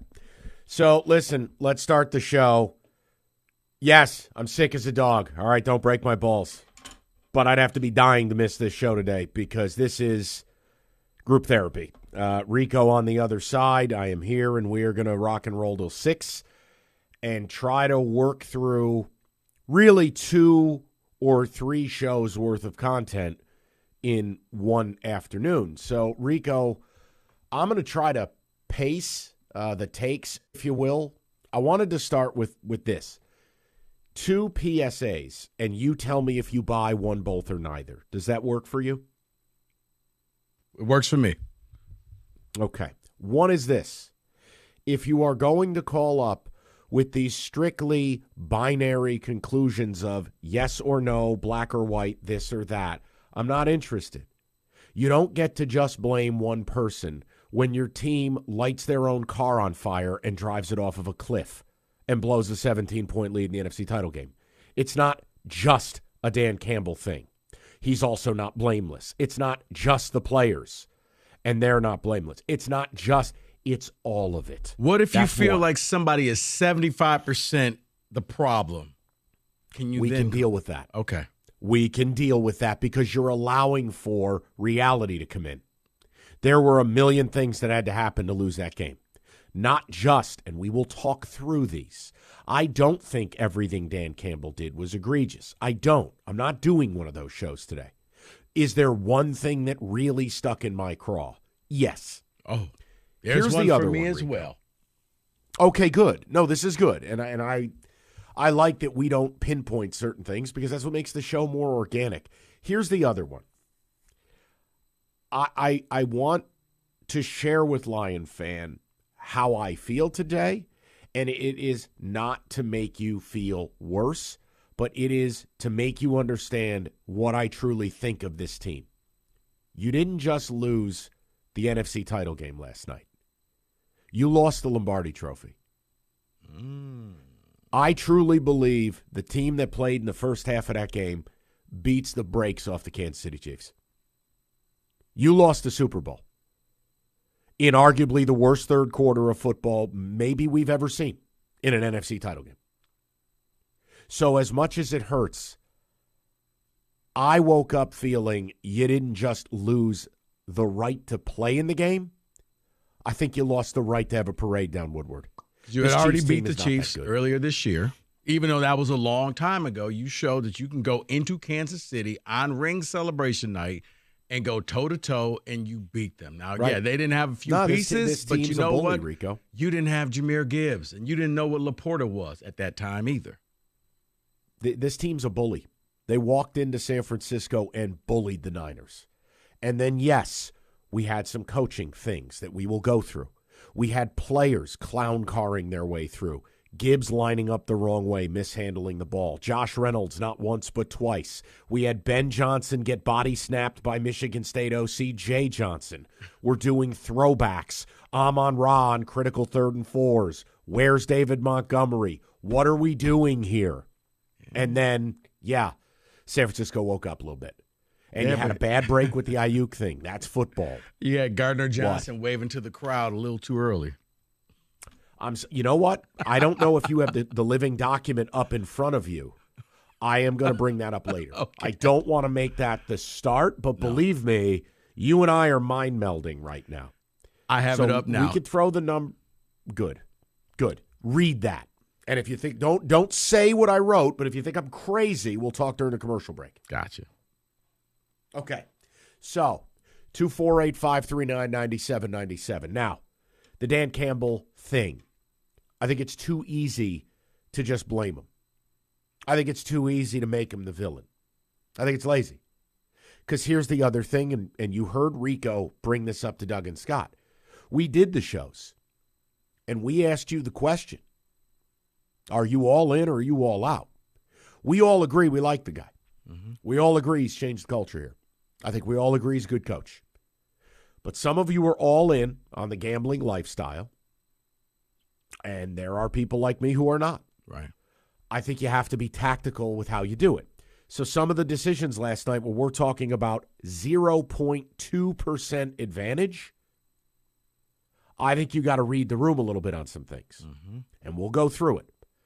But make no mistake, and if, Rico, you think I'm wrong or it's lazy, same for you, the listener, I just don't think it was one thing, one moment, one decision. It was about 7 things. And you know what? I think the genesis, if you really go and you think about this, I was talking with Robbie earlier before the show, Mike. Maybe, just maybe, things were too easy for the Lions at the very beginning. And it caused them to relax. It caused them to think, really? This is the number 1 seed, and we're up? We're killing this team. We're going into halftime, and I wonder if the game was more competitive, would they have kept that edge? But it just seemed like to me, once halftime got there, they relaxed just like the city of Detroit and started booking their flights and booking their vacations to Las Vegas. I don't know. I mean, I think it's also the coach and the players. You know, we've talked about Dan Campbell learning on the job. They have to learn how to win. You know, if you want to put away a team in October, that's one thing. You want to put away a champion in their own building, it's another. And, you know, look, if you go and you look at how quick it can change in football, like no one's trying to hear excuses. I know that. You had 5 possessions in the second half, but you really only had it 3 times. A 1-play possession where Gibbs fumbles on the first moment, that's not a possession. And then a 3-and-out. You had the ball 3 times. One of them was down 10 in the closing moments. San Francisco, part of it through your decisions, and part of it is San Francisco's drive chart. You know, 5 plays, 72 yards. 4 plays, 24 for the TD after the fumble. 11 plays, 65. Field goal. 7 plays, 75. Touchdown. Look, games get compressed. Decisions get highlighted. And 17's a lot, but it's actually not. It's not. But, Mike, not when you... I was going to say, but I think a lot of this, too, is you touched upon this earlier in this show, is Campbell's got to learn how to finish these games. And the irony is the coach across the way has already been where Campbell was, who had the Super Bowl lead as the OC is 28-3. And it looked like the game was over. And he knew these things are never over. There's no need to panic. If you just follow the course, you'll get this thing going. And it just got to the point where, even though they were ahead, it started to feel like the Lions were losing. Okay, all right, we were only down, we're up 10. Okay, now we're up 7. Okay, now it's tied. And at that point, it just felt like the Lions were the one team that was down 17 points because now you're constantly going for it. Now you have players out there who are not doing the things that got you there, where you see Reynolds, he catches that ball 9 out of 10 times, drop 2. Where you see Gibbs, who's only fumbled once this year, fumbled. It's like all of a sudden everybody got way too tight. Yeah, I there's nothing for me to argue. But I don't know. I don't know if people want to go there. I don't know if people want to think the way I'm thinking, but I couldn't help after watching that Chiefs game and watching your game. And, I don't think the Chiefs they're not vintage Chiefs. They're imminently gettable. Yeah, I feel like you lost the whole thing last night. And that opening half, best half you could ever imagine. Second half, arguably the worst. Mm-hmm. And, yeah, we can get into the Dan Campbell stuff. I'm happy to. If there's one problem I have in all of this, it's most people, not all of you, most people are forgetting the biggest problem, where you're running the ball on 3rd and goal and having to use a timeout in a situation you can't use a timeout because the game's now over if you don't recover an onside kick. That's true malpractice. Not taking the 3 to tie or not taking the 3 to maybe go up 17 are debatable moments. They really are. Rico, from a win probability standpoint, 0.2% advantage. Right. By going versus not. You could say that's a debate. It is a coin flip. I know what side of the coin I reside on. I'm not going to kill the guy over it. No, but the when mistake I look at late. Yeah. Whoa. Well, see, I think it was a mistake early. Mike, right before the half, the Lions had the opportunity to go for the kill shot. Dan Gamble would have just gone for it. They were at the 2.5-yard line, 10 seconds to go, and instead he kicks a field goal. But it wasn't just that. He hesitated. He didn't know what to do. Jared Goff is looking at him like, what are we doing here, coach? And he's asking the ref, how close is it? I don't know. The 49er defense was reeling. They were a wounded animal. This was your kill shot time. This was your chance to go up 28-7 and put them away. He hesitated. And I do wonder if some of this led back to the whole Dallas game where, man, I should have took the points, but instead I got too overly aggressive. You know what? Just kick the field goal. Let's go into halftime.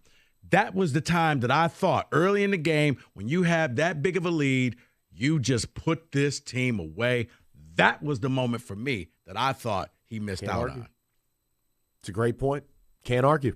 And it also puts itself to a level of inconsistency. Yeah. You know, if we're going to be who we are,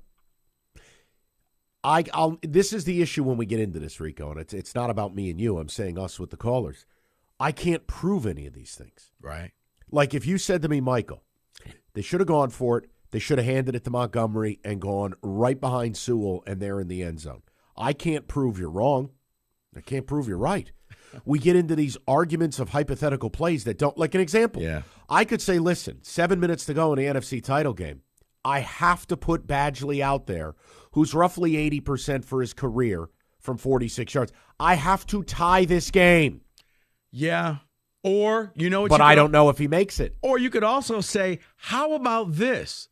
When you're trying to get back into the game, why don't you let your all-pro right tackle be a right tackle and not in motion as a tight end for an entire drive? What are you doing? Maybe they should have called up Zach Ertz. David, I'm like, are you serious? Like, okay, you're running Penei Sewell. He's eligible. And then the announcers had some fun with it. But it's like the entire series he's running, even if he catches the ball, he's not going anywhere. He's not running a 4-2 out there. He's probably running like a 9-2. He's going to get stopped. What are you doing? But, yeah, it was like Ben Johnson just got way too cute and stopped doing what got you there in the first half. But again, fellas, let's just be honest now. I said it, and I'll say it again.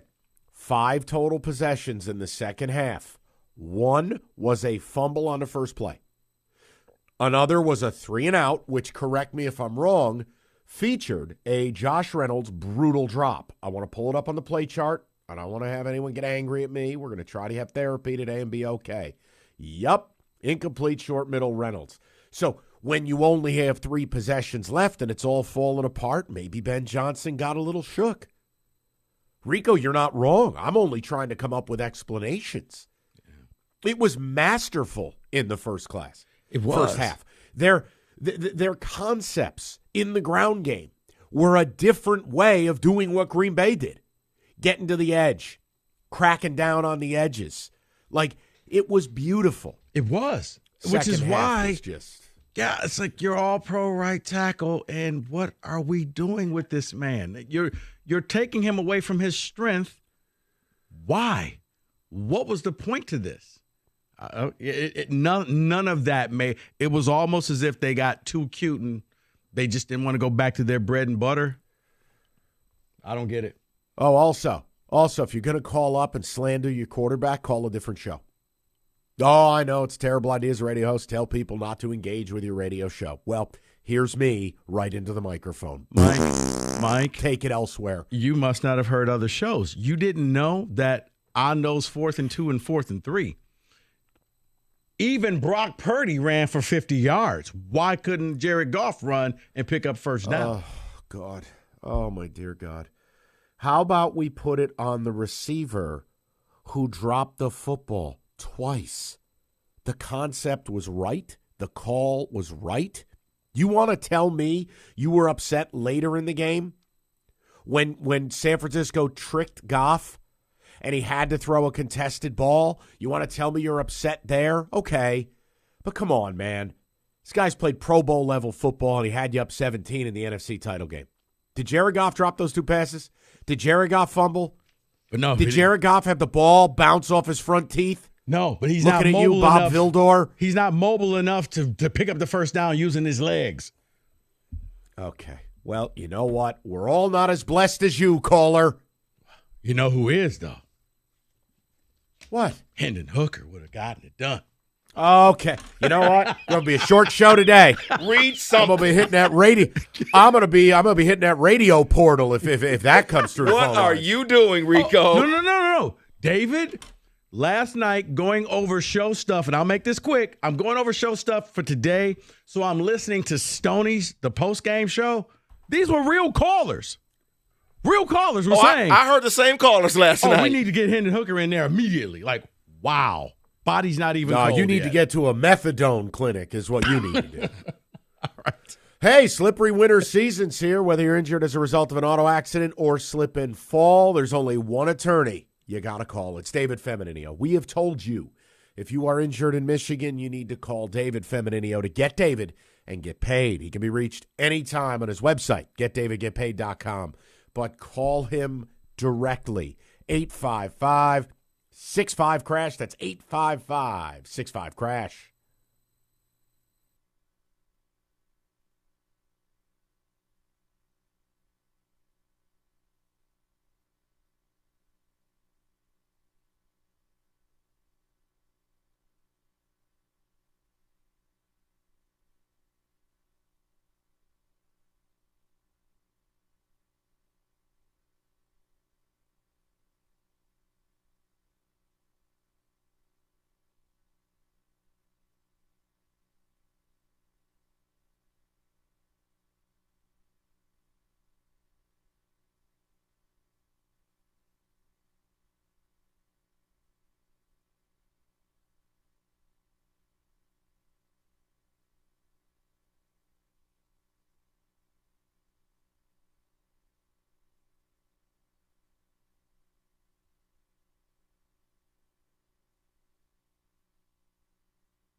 All right, David, a few of the ticket texts, and then we go to loaded phone lines. And it's anything you want today, a little bit of a group therapy, vent, do what you got to do. And, yes, we have opinions on every angle of the game. But I want to hear from you guys on it. I know, Rico, you agree. David, first ticket text. Go ahead. Lions kickers track record for kicking 40-plus yards is 40%. Going for it has the better odds. I'm just fine with what Dan Campbell decided to do. Someone says you're telling lies. No, stop. We're not doing this today. Badgley for a career is like 78% from 40 to 49 yards. Stop making stuff up. Yep. I've already got a short fuse today. Sick as a dog. I don't need you boners really triggering me here. You don't need to make things up to talk sports. Yeah. And if you hate your kicker that much, you should have cut him a long time ago. Seriously, if you're not going to use them, use why the is he on roster field? spot. Right. Yeah, you're right. Mike, Rico, if we're assigning blame, I think Ben Johnson deserves a big chunk, especially at the end of the game. The first play calling was superb. First half play calling was superb. Second half was suspect. Now, someone else says, are we all just going to ignore the 3rd and goal run that immediately ended the game for the Lions? No. It was malpractice. Period. If you really want to know, like, what upsets me the most, it's that. Because we could talk about debating the merits of not answering the Niners 3-3, or, hey, pressure kick on the road, NFC title game, don't love Badgley, 77% career, we're about 80% going for it down in distance on the season, which is true. We could debate that. You cannot debate the end of game. That was malpractice. No, because here's the thing. Rico. No. Go ahead, brother. Because if you were going to go for it and run it like that, you have your field goal team ready and say, guys, if we get stuffed, you know what? Run out there. It's a scramble drill. Go kick the field goal real quick so we can keep the timeouts, and we'll just have to get the touchdown. We'll take the field goal right now. But it was like he ran it and was just expecting the 49ers to lay down. And then I guess we got to call a timeout. The second you did that, that was the ball game, because you could score. The only thing that people would be angry are the bettors who took the Niners in the over. But other than that, there's no way you're going to kick an onside kick in today's NFL, because, you found out later that the Lions touched the ball. It was illegal touching, but once they fell on it, you do the math. That's ball game. That ain't Todd Bowles on the other side who just says, well, we just don't care anymore. No, they did the math. They worked it out. You're right. That was one where it should have been a fire drill with the kicker, and you run out there if we miss this, and you go ahead and you just kick the field goal, and we'll worry about the touchdown in a few minutes. Let's get some of the callers. 248-539-9797. Sue is going to lead us off on a Monday. Sue, how are you? Hi, I'm good. I'm a 6-year-old woman who's been watching and loving the Lions since I was 4. And my thoughts are, I've been listening to all of these men, not that I'm going to say anything bad about men, but I've been listening to them through this whole program, coaching from the couch. And I've never been able to play football. I've never been able to coach football. But my thoughts are, coaches coach the players, and the players play the game. The team wins or loses as a whole. Well, my opinion, the most negative one I would have is it just seemed like in the second half they forgot how to catch, and they definitely forgot how to tackle. And Campbell was coached the same way the whole year, and he has got them to where they were because he was aggressive. He's always been aggressive. He's always taken the chances.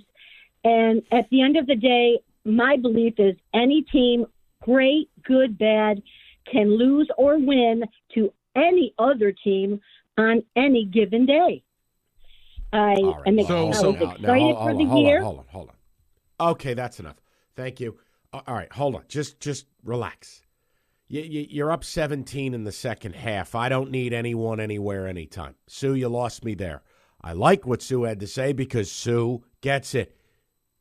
You love Dan Campbell. You love Dan Gamble. You love who he is, what he. It's you're all in. inclusive. Yeah. Then you got to live with it. Yeah. This ain't a Chinese restaurant where you pick what you want on the menu. No. It all comes there. I mean, hell, the play calls were good on 4th down. I had a bigger problem handing the ball to Amon-Ra St. Brown on a 3rd and 4. You mean he's not your main I running got back? 2,000 yards backs. You know what I'm saying, Rico. I don't need to get cute there. That's right. Only one of us has $12 in jewelry on. Thank you, Kat. No. Hold on. Here we go.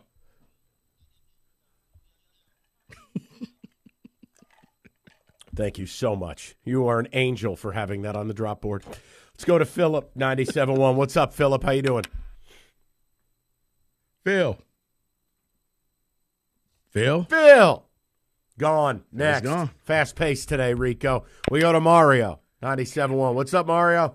Good afternoon, gentlemen. Hey. Mike, hope you're feeling better. Afternoon. Mike, absolutely 150% agree with what you had to say. Let me go into a little bit of detail if you'll indulge me. First of all, sure. Love Dan Campbell. This was a team loss. This is not to pin on one person or two persons. This was a team loss. Players, coaching, etc. Let me explain. 2 critical errors in the game, both having to do with the 2 4th down attempts to convert. On the first one, absolutely agree with Dan Campbell to go for it. Unfortunately, Josh Reynolds fumbled the pass. He would have been at the 40-yard line. They were up 24-10. They had plenty of time to eventually get a field goal or score a touchdown. Now you make it a 3-possession game where San Fran's got to get 3 cracks to even tie the game. Secondly, the second 4th down conversion attempt I disagreed with, and I'll tell you why. The game was completely reversed. It was then 27-24 San Fran. If we kick the field goal and tie the game, San Fran gets the ball back. Now, even if San Fran scores, whether it's a field goal or a touchdown, you only have to tie or win the game with 1 possession. Instead, they were down 34-24. They had to take 2 cracks at even tying the game. If San Fran comes down the field, okay, when it's 27-27 and they only get a field goal, we get the ball back, we could still win the game. To me, that's a critical strategic error on the part of Dan Campbell. Still love what he's done, still support the man 100%, but in my opinion, those were the 2 critical errors. The Jahmyr Gibbs fumble, to me, even though San Fran converted, is offset by the fact that we got the interception off Purdy and we converted on that one. So to me, those 2 cancel each other. If you look at the totality of the game, those were the 2 strategic errors. And I'll listen to what you guys have to say. Yeah, Mario, I'm with you. Listen, anything that precluded the decision with 7 minutes to go not to tie the NFC Championship game, or let me be fair, to attempt to tie. I can't act like we have Justin Tucker, but I'd like to think a guy who's been in the league for a while, who kicks at roughly an 80% clip in that range of 40 to 49 yards. I'm kicking. Mm-hmm. I think the cost-benefit analysis here is way out of skew to the negative. If I don't get this game is largely over. If I do get it, we're now tied with a lot of football to go. Right. But I can't kill him on it because it was a coin flip. Rico, let me be clear. I'm only doing it because I don't want to battle people today.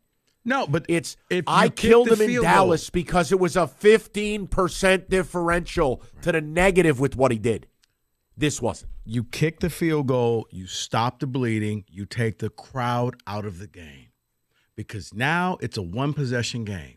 Now it's almost, you know what, even if they, like the caller just said, even if they score, you get the ball back and maybe you go for 2 and just go for the kill shot and end this thing. And we're talking about, wow, we had to sweat it out, but they found a way to win it in the end. But when you roll the dice that late in the game, I'm like, now you've set yourself back, because if they score a touchdown, you got to hold them to a field goal, because they score a touchdown, this game's over.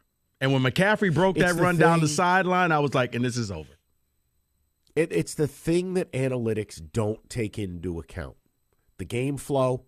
Sean McVay said this after his decision not to go for it on 4th and 14, and he got killed by it. And he goes, look, the analytics don't take into account what's actually happened in the game. Ask yourself this, Rico. How many points did the Lions score in the second half of the wild card round game? What, 3? And that's why McVay punted. Their defense adjusted. They were stopping them. In his mind, I'm getting this ball back. But see, analytics don't take stuff like that into account. I looked at it as, I am the puppy dog holding the coffee cup yelling everything is fine as the world burns around me. I'm going to go ahead and just tie this and see if we can regroup. But I've said that all year long, so I get to say that today. No. That's not bashing. That's just... You said that, you know what, you didn't like the Dan Gamble. I said he got you there. You danced with the girl that you brought, and you know what? She embarrassed you. All right. More of your phone calls. He's a damn good coach. Yeah. More of your phone calls coach, next. Rico, but Dave is telling us we're number one. So are you. We'll 97-1.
All right, right back to the people. It is group therapy. And again, the ground rules, all I've asked is, please, let's be a little higher level. I don't think it's fair just to blame Dan Campbell. I don't think it's fair just to blame Josh Reynolds. It's all of it. As David has always told me about raising his children, it takes a village. It takes a village to drive that car off the cliff like you did up 17.5. Everybody played a hand. I've never heard it put that way, Mike, but well done. I am here for you. Where's the bell? You know what? The bell's still on the other side from yesterday. Okay. Well, Point sorry. Valenti. Ding. Ding. Let's go to Chris, 97.1. Chris, what's going on, buddy? Good afternoon, Valenti and Rico. Hey.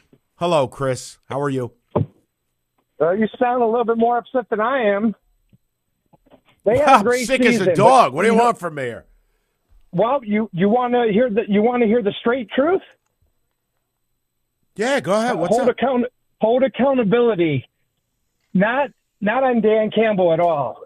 A little bit on Ben Johnson, but guess who gets paid the millions of dollars to perform at the highest level the NFL expects from their players? Is the players. Yep. They're the ones that's supposed to execute. You got true drop passes that should have clearly been caught. So did he have nerves that he couldn't handle the pass? The fumble from Gibbs? There's so many different factors. And the one thing I want to say that no caller has said, how do we know the field goal kicker didn't get injured and they just kept it a secret? Well, because now that's like conspiracy theory stuff. And I don't want to do that. It's a possibility, though. Because he made a kick 54 yards against the Rams, and this was a 48, which was guaranteed that he would make. Chris, I just don't think that they wanted to trust him in that big of a moment, and they felt like, you know what, that's not Justin Tucker. We're just going to go ahead and pick up this first down. That's what I. Yeah, and if your kicker's hurt, you don't kick your extra points. So let's just not do that. I'll stick to the meat of the call, Chris. You're right. If Josh Reynolds catches one of those passes, if Gibbs doesn't fumble, if Vildor doesn't lose both front teeth by the ball bouncing off of a game-changing interception, maybe to all of them. Now, the Vildor thing, I think they end up keeping the flag. So I think that one is probably the lowest on my line of things. I don't think they picked the flag up. Right. There would have been a penalty in some way, shape, or form. I don't like when refs do that and let the result of the play dictate whether they're calling the penalty. Yeah, I have one of those little PTA meetings after the play. But Reynolds and Gibbs, yes, I can't argue that.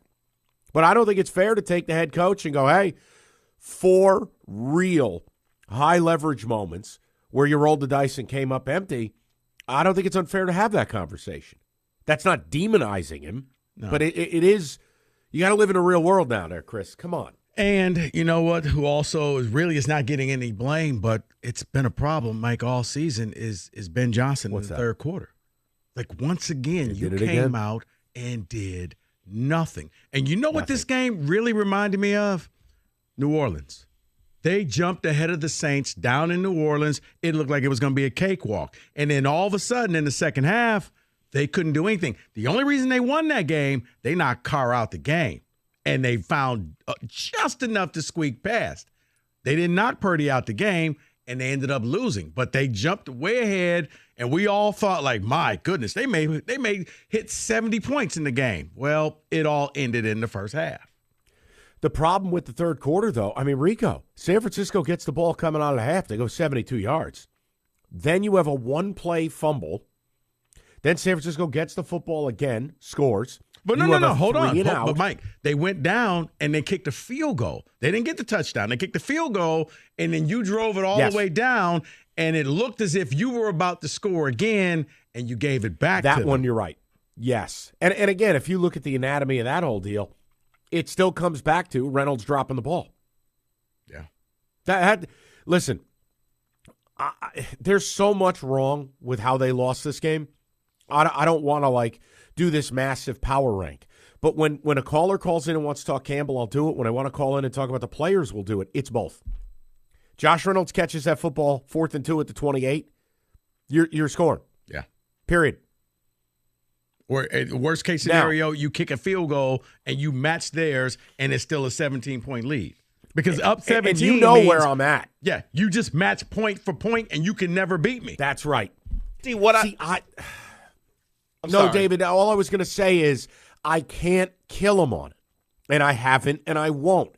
I can disagree with it, and I can say it is no secret, 4th and 2, after San Francisco got 3 to open the half, I'm using the fire extinguisher. I'm going to match their 3 and go, hope you had fun. Now there's 6 minutes left in the third, and you're still at 17. That's me. Maybe I'm a fuddy-duddy. I'm not hip and cool. No, because in Go the ahead, second David. half, all you got to do is just play keep away. Well, and that's what I was saying, because I've been talking to Kenny all day. It's only 2 possessions in the second half. I would have gone for the field goal, and it would be the first one in the second half, and then the last one to tie it. Well, not the last one, but to tie it at 27. I'm probably going for a field goal. So But both fourth downs. Well, there was a third one in there where they missed it as well. Another drop by Reynolds. Two No, drop by that was Reynolds. third down.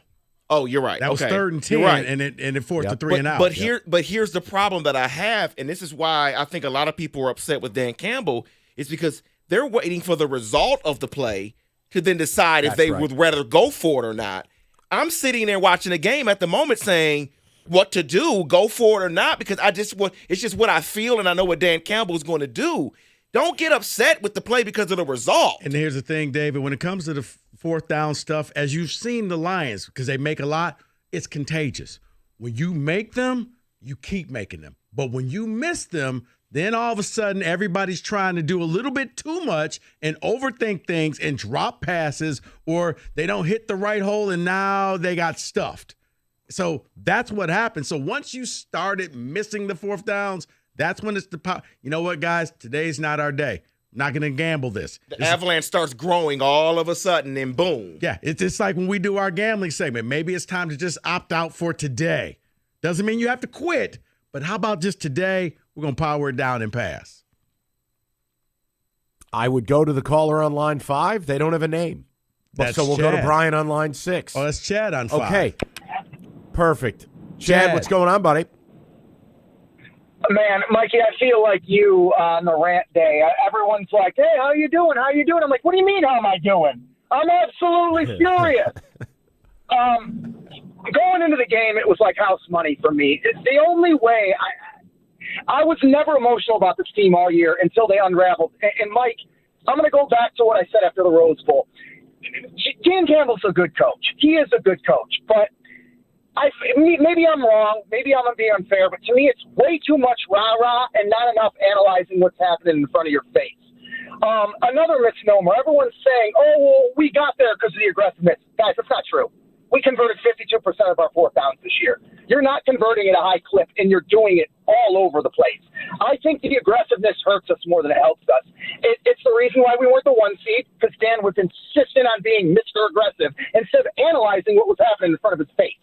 He did it again last night. Mike, you made a comment during the week, and I agreed with you. No team is more connected. No coach is more connected to his team. He was disconnected in that second half. His team unraveled in front of his face. He should have saw it after the Gibbs fumble. I was like, call a timeout and gather the team around you and tell them to calm down.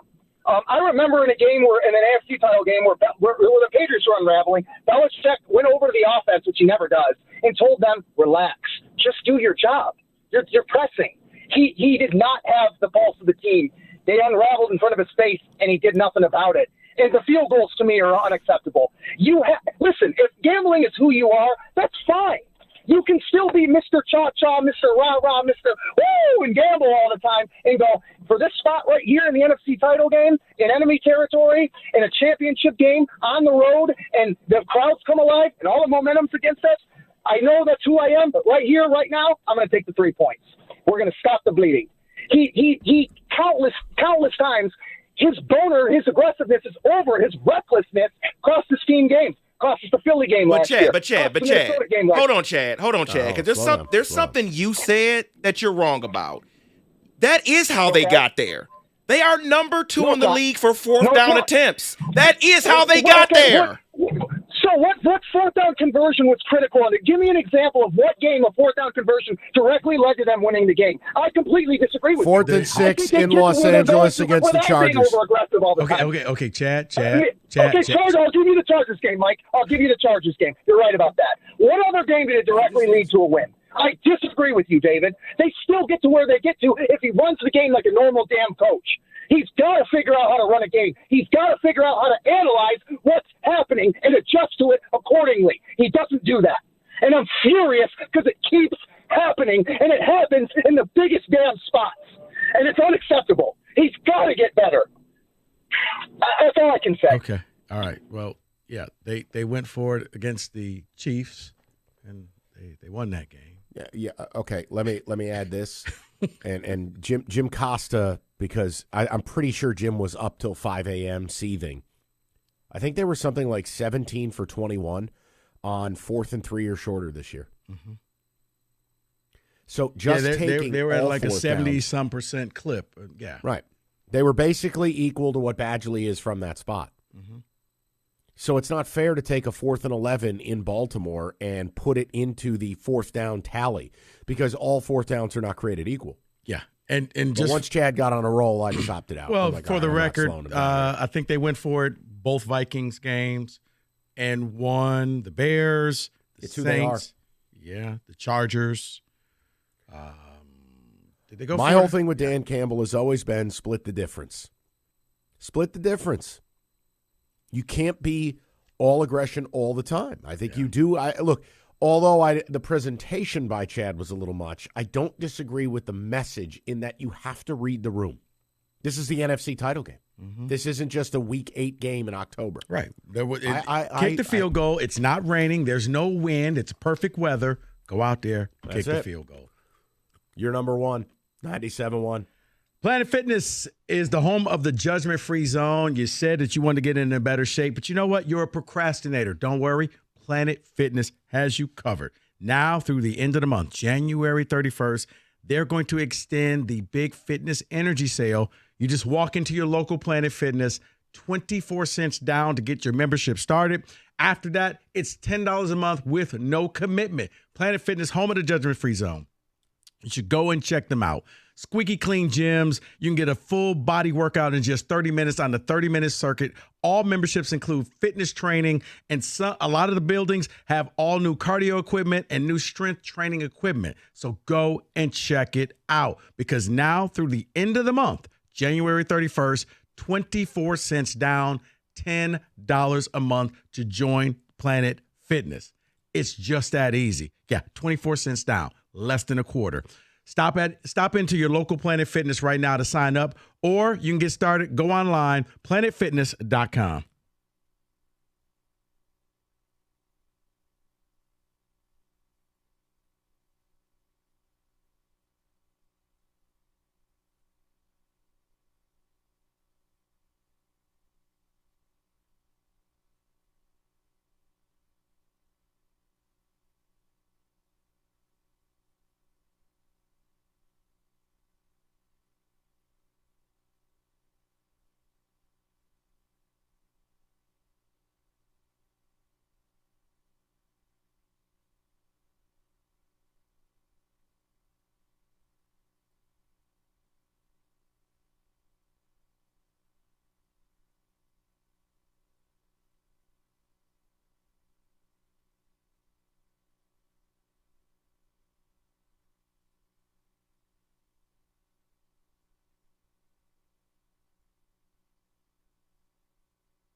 All right, we'll do a quick timeout here. We'll get right back to your calls. Group therapy Monday. I just still can't believe what I watched. And look, if you guys disagree with what I think it cost you, we can talk about it. We're all over the place with the game. So we'll get right back to you. But right now, a couple minutes, let's go on the board.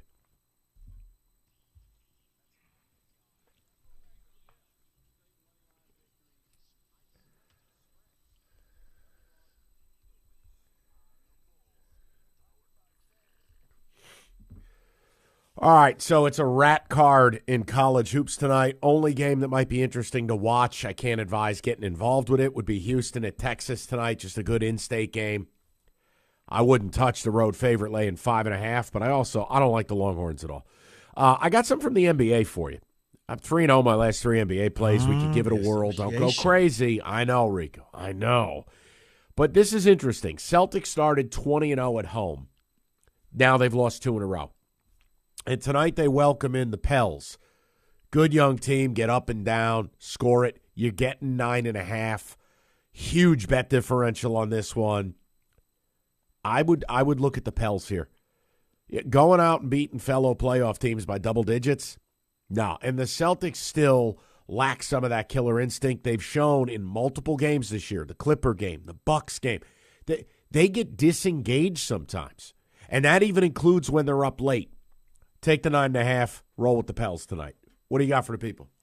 You know what, Mike? I'm actually going back to college basketball. And, look, Duke is coming off of a victory that they literally stole this weekend. It's one of the worst calls I've ever seen. But I think they're going to bounce back on the road against Virginia Tech and win the game. I'm going to parlay that. So I'm taking Duke money line. I'm going to take the Houston money line because Texas is too busy worrying about people doing the horns down sign than actually just playing the game. So Duke money line, Houston money line at plus 140.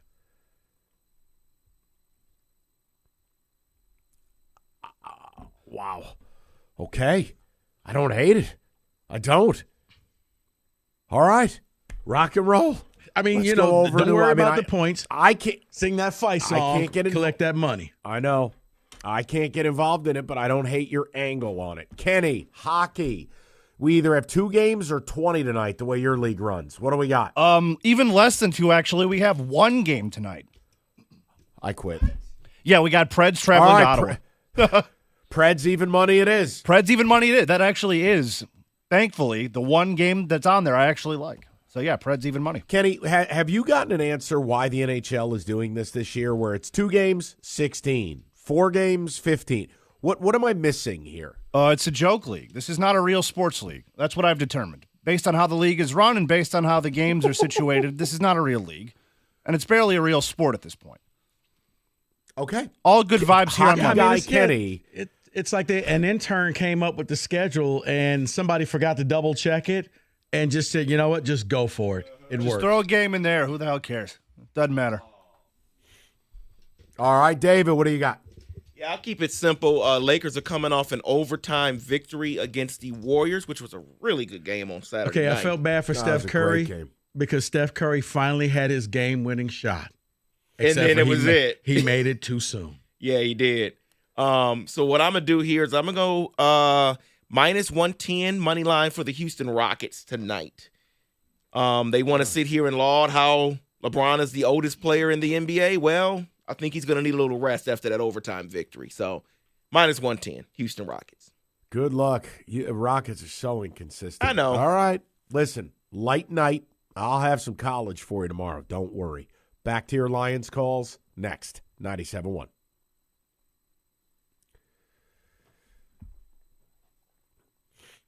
All right, Super Bowl 2 weeks out. Lions should be in it, but more on that coming up next. If you're like me, Super Bowl Sunday, you rifle some bets. FanDuel, more ways to play than anyone else. You can bet Super Bowl 58, but also anytime touchdown props up, totals, sides, exactas, combos, they're all there. And new customers get $200 in bonus bets if your first bet of $5 or more wins. Just visit FanDuel.com/ticket. That's FanDuel.com/ticket. Make every moment more with FanDuel, the official sportsbook partner of the National Football League. 21 and up, present Michigan. First $10 deposit required. Bonus issue. No withdrawable bonus bets that expire 7 days after receipt. See terms, sportsbook.fanduel.com. You got a gambling problem, 1-800-270-7117.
All right, it is 3 o'clock. Also, just received a text from TJ Lang going, wow, you sound like you're dying. I'm sick, TJ. What? I mean, it's not a mystery.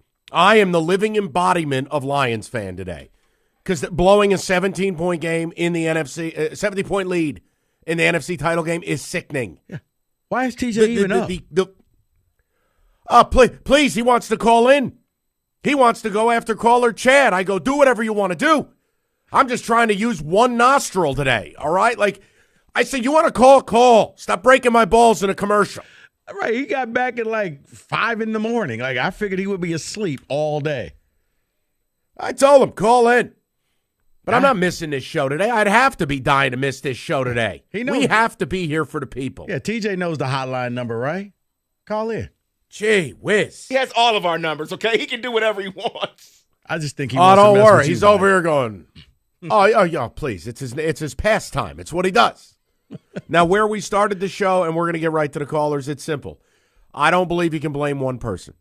I don't think it's fair to do what national media is just doing and making this just a Dan Campbell thing. I don't think that's fair. If you want the win probabilities of the decisions, 0.2% on the first go for it in the third quarter, 0.3% with 7 minutes left in the game. Those are coin flips. Do I disagree with them? Yes. Disagree with them before they ever snap the ball. Yeah. But I don't get to kill him on those.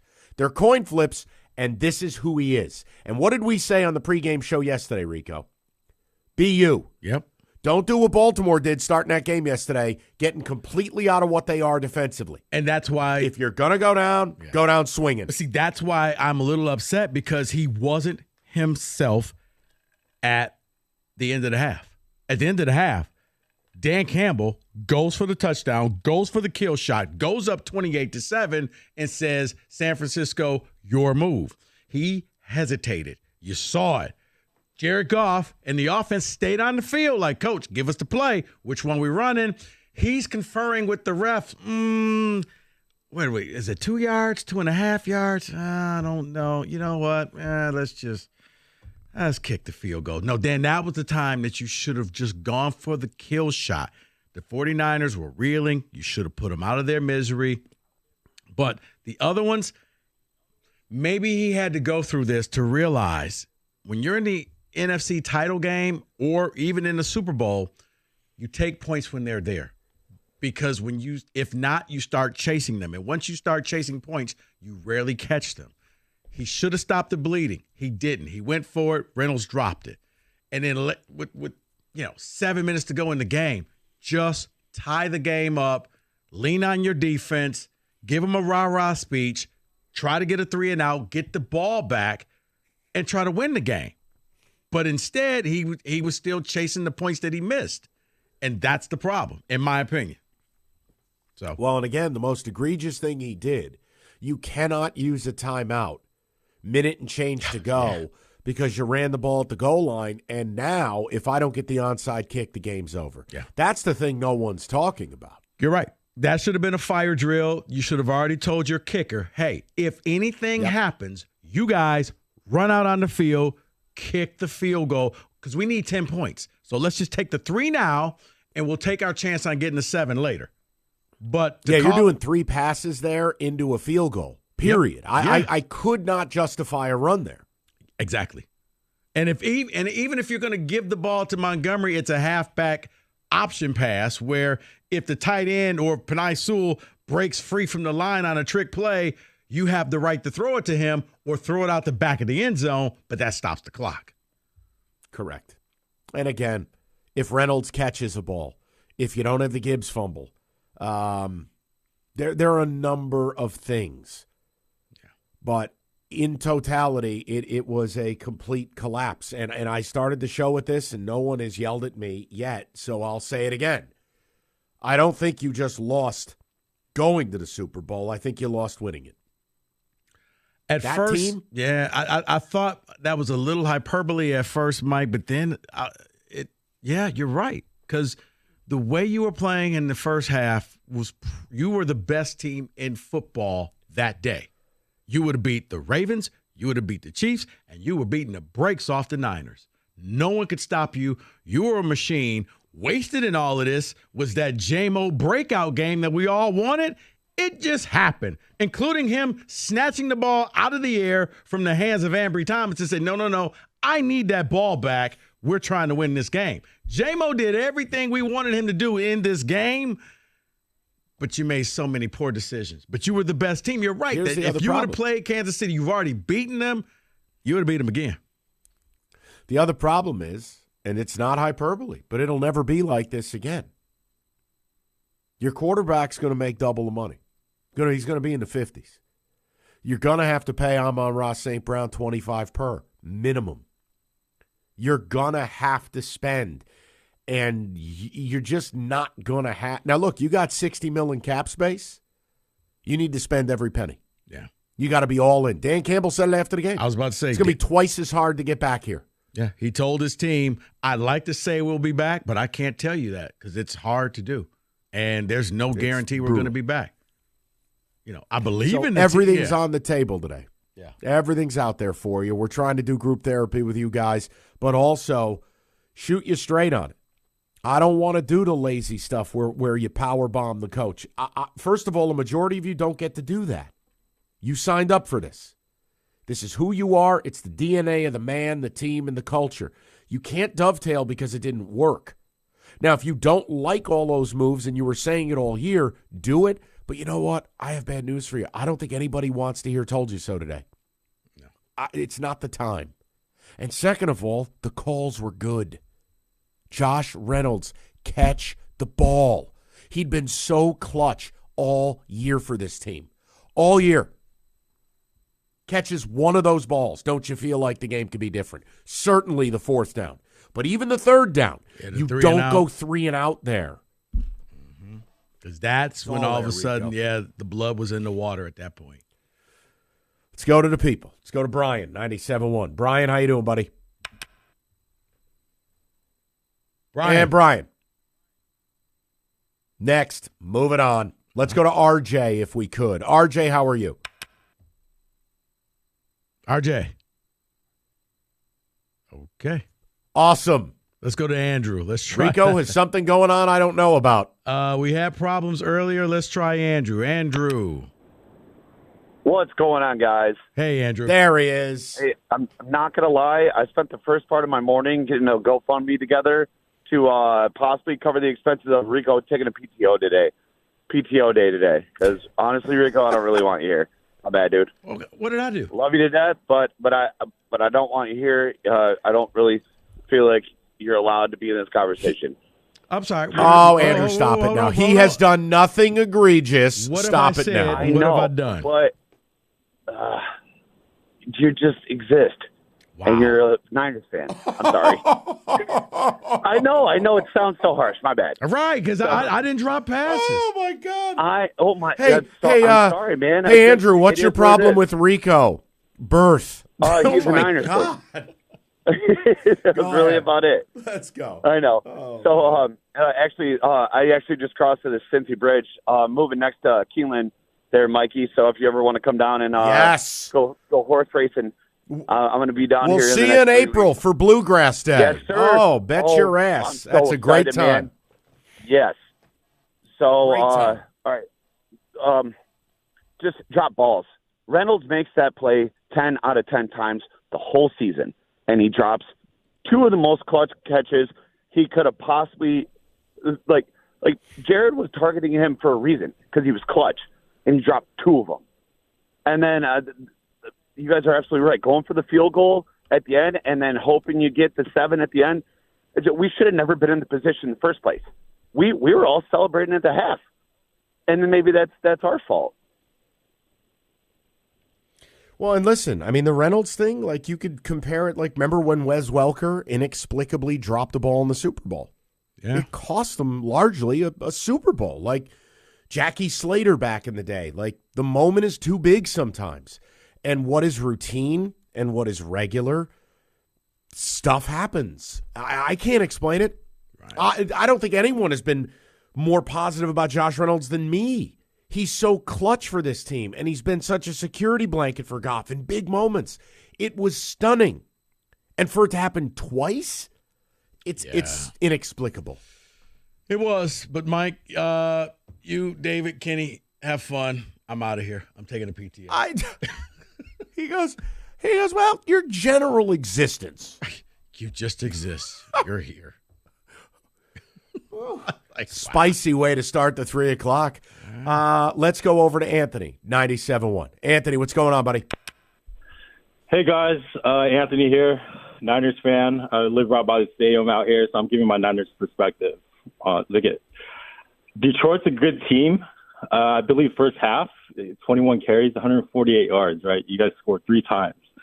Of course, the momentum changed in the second half. 2 things that really stuck out to me, the 2 drop passes by Reynolds when you guys were trying to push the momentum back in your favor. And, of course, Campbell, I mean, 4th and 3, you guys are down by 3 points, 24-27. You got to kick that field goal. You got to tie it up just to give the guys a little bit more momentum. So, I mean, you guys will be back. I can feel your pain. I can feel Detroit's pain because it reminds me of the Niners being up on 2020 Super Bowl against Mahomes. I was there in Miami, so I felt it. We were close to the finish line, and of course, unfinished business. So we got a rematch with them. But that offensive coordinator on Detroit side, yeah. Yeah, but the point you bring up about passing the field goal to try to tie the game, that's the one. Look, you could leave everything that happened before that and go, look, before the half, you want to debate going for it, field goal. Third quarter, you want to debate, let's get back up 17. Go ahead. I cannot work my way around. I have a field goal that Badgley hits 77% of the time. 46 yards. I mean, I hate calling it a chip shot, but in today's NFL, it kind of is. Anything you got to hit 50, it. Yeah. You got to tie the game up. You have to. Because the biggest problem is if I don't get it and San Francisco scores, now a 2-score game. I got to tie this puppy up with 7 minutes to go. And at worst, I'm going to get the ball back with a chance to tie the game. At best, I get a chance to go and win the game. That's the one I'll never be able to work my way around. But even still, when they passed up on it, it's 4th and 3. It's at the 30. They are converting those at the same, if not slightly higher level than their kicker would convert that down and distance kick. The problem is San Francisco tricked Goff on that play. Yeah, they did. Probably the Gave best. him a man look, dropped into zone. Steve Wilkes has never done anything like. I mean, I thought he was going to get fired at halftime, and like Jared Goff had a look on his face like, "Coach, I have never seen them do this before. There's nobody open. We're effed. We're screwed." And yeah, he was just hoping that Amon-Ra would come back and get that ball. But yeah, everybody was covered on that play. See, but here's the thing, and it's for a later date. It's not for today, but yes, it goes back to Brad Holmes in the offseason. We talked about it going into the draft, going into free agency. They needed to get a kicker. And there's a problem when he supplements the roster. He does a great job in the draft. That's their foundation. But when it comes to supplementing the roster, he hasn't got corners. He didn't get anything to complement Aiden Hutchinson. Yeah. There's a problem there. And David, to bring it full circle, that play probably encompasses everything because you know who broke containment first? Was Chase Young. Then followed by Armstead and Hargrave, and they chased him out of the pocket. But, yeah, that was Chase Young that broke containment. Be better. Get a kicker. You want to see Chase Young at his best, you watch that play. You want to see him at his worst, watch him on the Gibbs touchdown run. Oh, yeah. I've seen school children show better effort making their own bed than Chase Young on that touchdown run. Yeah. I don't know what that was. Yeah. He was like, oh. Sorry. Yeah, wait, you didn't blow the whistle? No, Chase. He's still running and he's celebrating. Yeah. That was something. All right, we'll get more to calls coming up next. 97.1.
All right, we'll get back to your calls here momentarily. I want to go ticket text, just check in.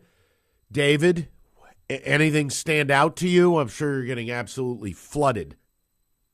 Yeah, David Montgomery was a beast. My biggest problem is that Montgomery didn't get enough touches. San Francisco's defense was beaten down at halftime. Should have given him the ball more. All right, so hold on. I don't like when fans do this. You had 5 possessions in the second half. One of them was a singular play, fumble. Another was a 3-and-out. So there were 3 possessions. All right, let's take a peek at what we have here. 1st and 10, completion of Laporta for 16. 1st and 10, Montgomery, gain of 6. 2nd and 4, you get the first down on the Hargrave penalty. 1st and 10, Montgomery up the middle for 7. 2nd and 3, Montgomery over left guard for 5. You catching a theme here? Now, the drive ends a couple of plays later, not because you stop moving the ball, but you end up on that 4th and 2. Reynolds drops it. The next possession is the one-play fumble. How was I supposed to get it to Montgomery? It was a one-play drive. All right, now if you want to critique the play calling of the 3-and-out, well, let's take a look at what the 3-and-out was. See, 1st and 10, hold on. Montgomery, Mike, right guard. Hold on, before you get to the 3-and-out, maybe on the 3rd and 4, you just hand the ball off to Montgomery instead of Amon Ra. Well, the 3rd and 4 is coming up. Oh, okay. Oh, actually, hold on. I want to apologize to you. You're right. Okay, one spot. We could say 3rd and 4 from the San Francisco 30, which preceded the Reynolds drop on 4th and 2. Did you want to go to Montgomery there, not Amon Ra? Okay, that's one. Right? Mm-hmm. Then the fumble. Then you had the 3-and-out where Montgomery got the ball on first down. Right? Mm-hmm. All right, the next drive, you're now trailing. You're down 27-24. Now, you move the ball. So this is not an issue of we went away from Montgomery and what we were doing didn't work, including 1st and 10, Detroit 47, Montgomery left end, 16 yards, right? Mm-hmm. Gets another carry later in the drive. The drive ends on the 4th and 3 instead of kicking the field goal. Then you score a touchdown later, fine, 34-31. So here's what you're doing when you ticket text that in.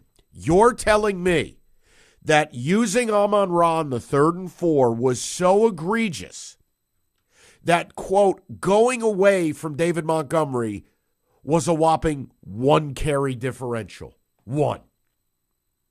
Guys, you don't need to make things up. No, I think they're That's venting. all. No, they're venting, and in their world, you saw what you wanted to see instead of what really happened out on the field. That's why I said that one play. Now, if you said, why wasn't Montgomery in there? That's a great question. Or Gibbs, great question. Because either one of those guys, especially in that, Montgomery was just falling forward, picking up yards. You should have handed him off. If you want to tell me on 1st and 10, I don't need Gibbs in there. If Montgomery's in there, we don't fumble. You can quibble. The point I'm making is you got 2 legs to stand on here where it's 1 carry with Gibbs, 1 carry with Amon Ra. Where else did they go away from him? They used him in every drive. They only had 3 real possessions in the second half. That's all. Sorry. David, go ahead. Yeah, someone wants to thank you all. Says, thank you, Mike and Rico, for doing this show today. It's been a pretty terrible night and day, and I think a lot of people are benefiting from this talk show today. Someone else is sending in. It's really just kind of a wellness check. Where are you? Some people, like our first call of the day, Sue was just, you know what? I'm happy. Didn't think we would make it this far, and let's do it next year. Go ahead. And then someone else wants to text in saying, stop making excuses for Dan Campbell. He simply blew the game for the Lions. Let me stop, Mike. Don't blow a gasket. Let me say this. Okay. If I'm allowed to, I should be taking a PTO day, but what the heck, I was here. Dan Campbell didn't drop the passes. If anything, Dan Campbell called the right play. The ball hit the receivers in the hands, which means that's on the players. Coaches coach, players play. He called the right play. On that 3rd down play to Reynolds dropped it. I like Reynolds, okay? This isn't a bash of him, but he dropped the 4th down. they called right plays. Now, for Campbell made mistakes. And I said Campbell should have went for the touchdown at the end of the half. He should have kicked a field goal instead of going for it. At least went to tie the game up at 27 all. But I can't sit here and say it's all his fault because I promise you, David, whoever sent that ticket text in was loving Dan Gamble when he went for it and threw the pass to Amon-Ra to end the Rams game. He wasn't sitting at home screaming, "We got the first down, but I'm angry." He wasn't doing that. So you don't get to do that now. Yeah, because you can always look at fourth down decisions or even third down decisions and say sometimes, oh, it was a bad play call or whatever. No, the play was right. The decision to throw it was right. The execution was poor. You have to catch the ball. Not a 4th and 3, bad play call. Yeah, okay. You thought the Niners were in man, they were in zone. Goff had nowhere to go, and he was being chased. So he couldn't even pick up the 3 yards if he wanted to. He did the smart move, throw it away, and let's try to get a stop. But all the other calls, they were the right calls. You just didn't execute. Sorry. From A2 into Tecumseh, good game, tough loss. Josh Reynolds needs to be gone, though. Those 2 drops were even bigger than the Gibbs fumble. Well, he is a free agent, so we'll see what happens. You can't distill what that guy's meant to this team in 2 plays. Come on now. Hey, you want somebody you're probably going to move on from? It's probably Gardner Johnson. You know what, Mike? A little bit too much sizzle, hold on, Mike. Not enough steak. Explain that to the people next. How about you do that? Because I don't want you to cheapen this. Explain it to the people next. Done. Let's talk about the Chevy dealer in the area that's been leading the way. It's Hamilton Chevrolet in Warren. Andrew and his sales staff, they want to be your Chevy dealer. They're going to guarantee you the lowest payment on your next Chevy, period. What are you waiting for? They'll find you every discount, rebate, and incentive to save you money. Get into Hamilton right now and start the new year off right with great deals on their inventory of new 2024 Chevrolets, including the January Rico deal, last few days of it, a new 2024 Chevy Blazer LT. Get this, $269 a month for 24 months. I didn't stutter. $269 a month for 24 months. You walk in with $995 down. You'll drive away with 10,000 miles a year. You know what I say. The best deals are found at 14 Mile and Mile. Just stop in and see my guys at Hamilton Chevrolet. You tell them Rico sent you. Drive away in the January Rico deal, a new 2024 Chevy Blazer LT for $269 a month. Visit HamiltonChevy.com. That's HamiltonChevy.com. Chevrolet, find new roads.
All right, so Rico alluded to this. Let me give you two notes, and I'll start with C.J. Gardner-Johnson, and then there's one other thing no one's talking about, and I would like to add it to the list of reasons you lost.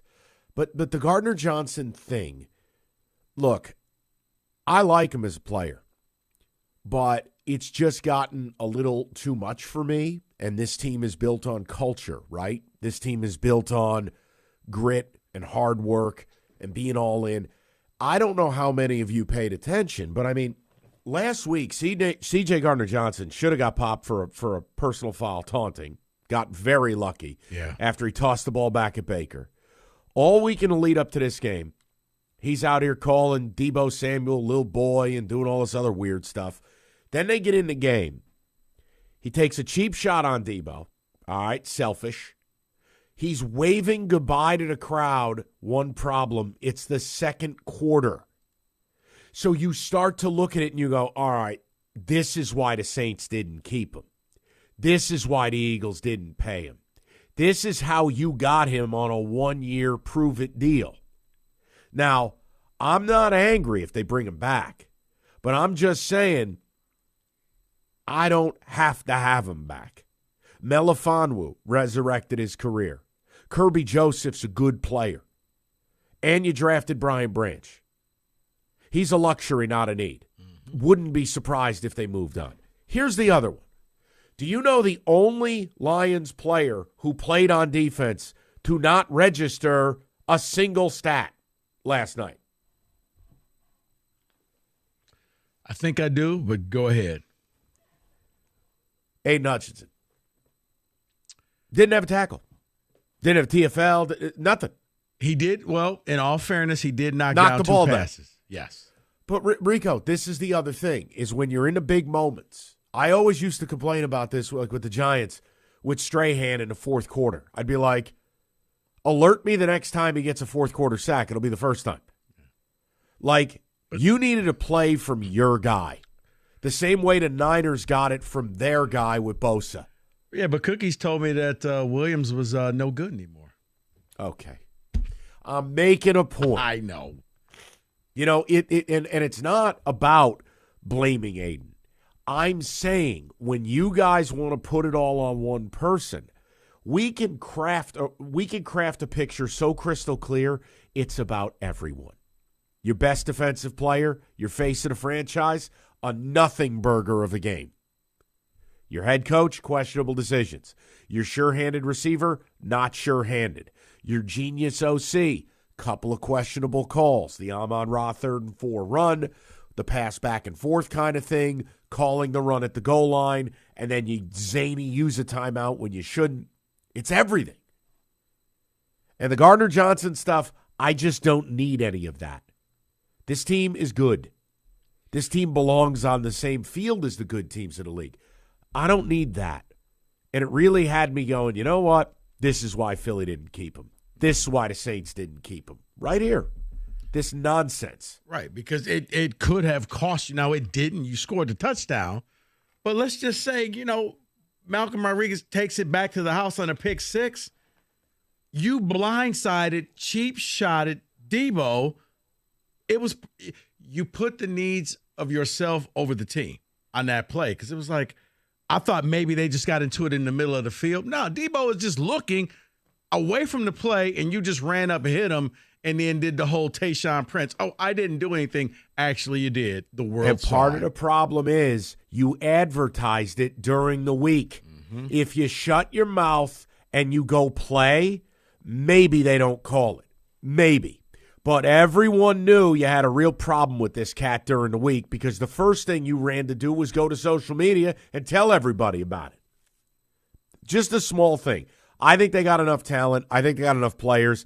The $8 million, yeah, I got to allocate that to Jared Goff or part of Amon-Ra's deal or what I got to spend to go and get a bookend for Aiden.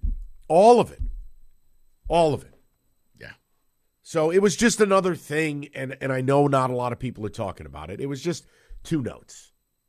Want to go to the people? Who's held the longest? Who do you want to go to? That would be Josh. You're on 97.1.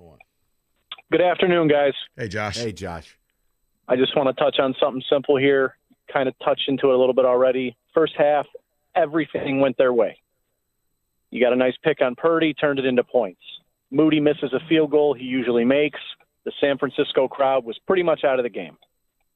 But in the second half, things start going wrong, and then the universe lets you know how wrong it could go when that dinko doinko almost a pick, and then Ayuk comes down with that ball.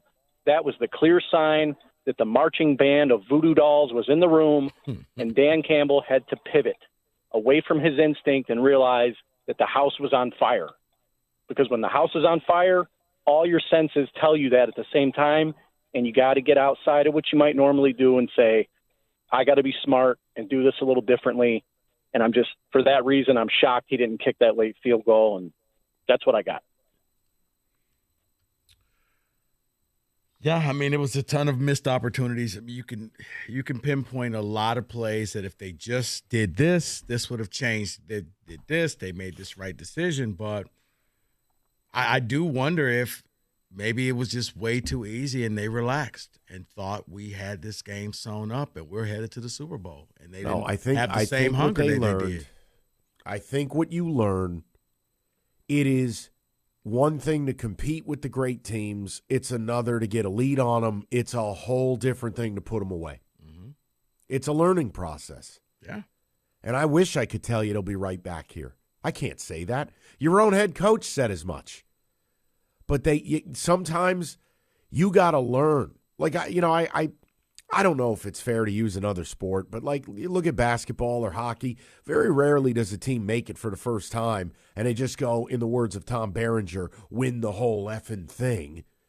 You got to learn how to do it. Yeah, they don't pull the Golden Knights and look at how the Pistons had to make their way through Jordan. Multiple shots at it. You got to learn. Well, Mike, and for the old heads out there, this game, I think a lot of them feel the same way when Isaiah threw the ball away to Bird.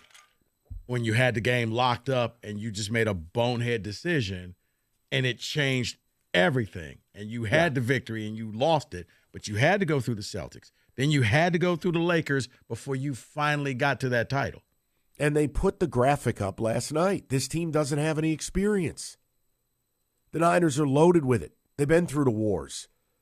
So it doesn't surprise me that, hey, here's the other thing, right? I don't want to. I hate giving credit to the opponent. That's a really good football team you played.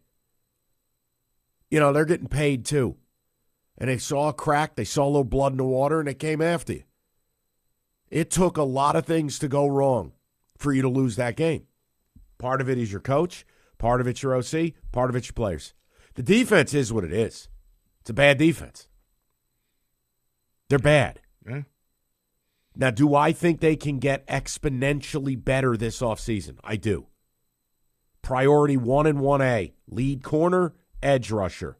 You put those two things on this defense, I think we're talking a whole different language. And the funny thing about the defense, I never thought I would say this, but one of the Achilles heel showed up. What's that? The mobile QB. Now, nobody pegged. Nobody's getting Purdy confused with Lamar.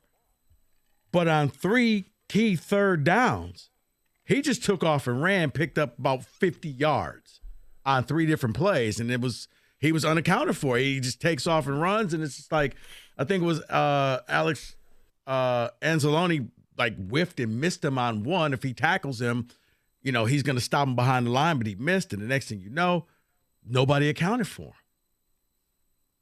We'll get more of your calls. We got to get a football today in the mix as well. Look, last year, everybody knows the whole FanDuel promo at Gronk, the kick of destiny, the whole bit. I still don't know. I swore it went in, but he missed. Whatever. They're back for part 2.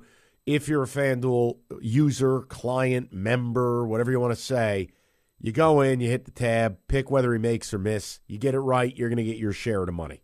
He's got to make this thing this year. You can't miss it 2 years in a row. It's ridiculous. Give the people their money. There's a $10 million prize pool. Pick him to make the damn thing. He's got to make it. Otherwise, I question a lot. It's FanDuel.com/ticket. That's FanDuel, the official betting partner of 97.1 The Ticket.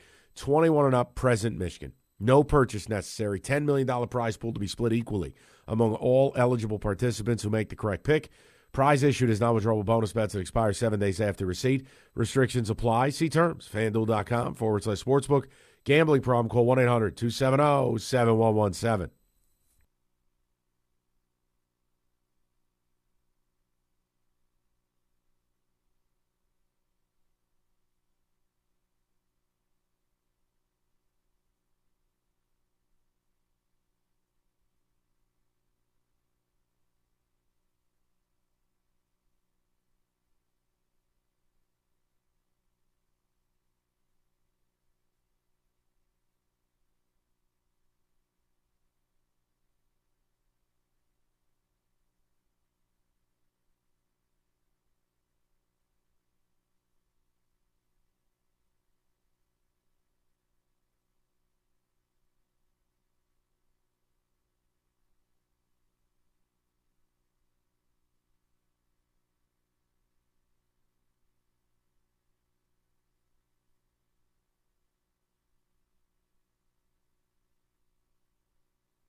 All right, we'll get back to your calls in a moment. Let's just mix in a football today, please. David, music.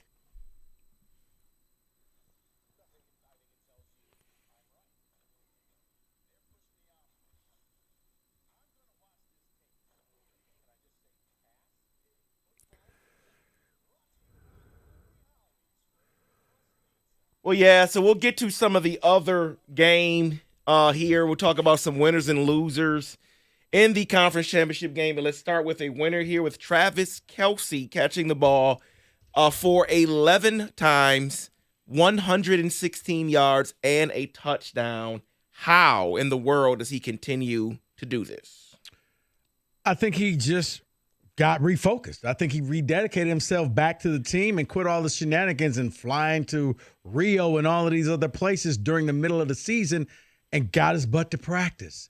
And you see what happens. He's still good, David. He just wasn't focused, in my opinion. Or the whole thing's rigged, and I've had enough. Scripted. Okay. I don't know. I can't take it. The Ravens are morons. Chiefs don't have anybody worth the damn at wide receiver except Rashee Rice. And you allowed this tomato can to go out there and grab 11 balls. Whole thing's absurd. The Ravens laid one of the biggest eggs in playoff history. Absolute ridiculous. Especially but because please, planet Earth, tell me I have to continue to kiss Lamar Jackson's ass. Mike, do that for me. It wasn't even that. I'm looking at the Ravens' defense, and you're right. I'm like, I expected more at home. I mean, heck, you had Ray Lewis in the house. Like, what are you doing? Like, that's his only guy he's going to throw to, and yet he was always open. Yeah, let's get to that first loser here. Let's get to Lamar Jackson. Lamar Jackson looked pathetic yesterday. 20 for 37, 272 yards for a touchdown and an interception. Only rushed for 54 yards, and he looked bad throwing the ball in the pocket. What is going on with him in these games? You know what? The moment was too big. He looked uncomfortable. I mean, when you come out and say, I don't want to play against Patrick Mahomes, this is him, not me. And then he just looked as if I kind of need everybody else to pick me up today because I'm not feeling up to snuff. And this is what you get.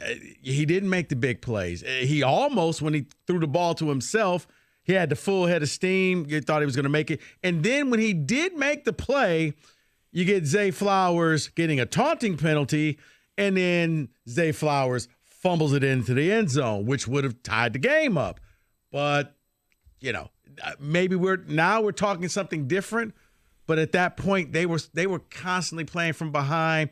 He was pressing, and you saw it. He was not the Lamar that you saw in the regular season, which maybe he's Joel Embiid. He's regular season guy, but don't ask him to do anything in the playoffs. No. Don't ask him to drop back in a known passing situation on time, on platform, and be able to read a defense and make an accurate throw. Oh, wait, you mean the job of an effing quarterback? Every year they lose in the playoffs, he puts up his worst game, you guessed it, in the playoffs. But please, again, let's all firmly plant our lips on his ass.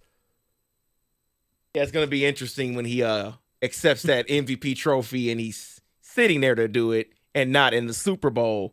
So let's get to the next winner here. I mentioned how Lamar Jackson rushed for 54 yards on 8 carries.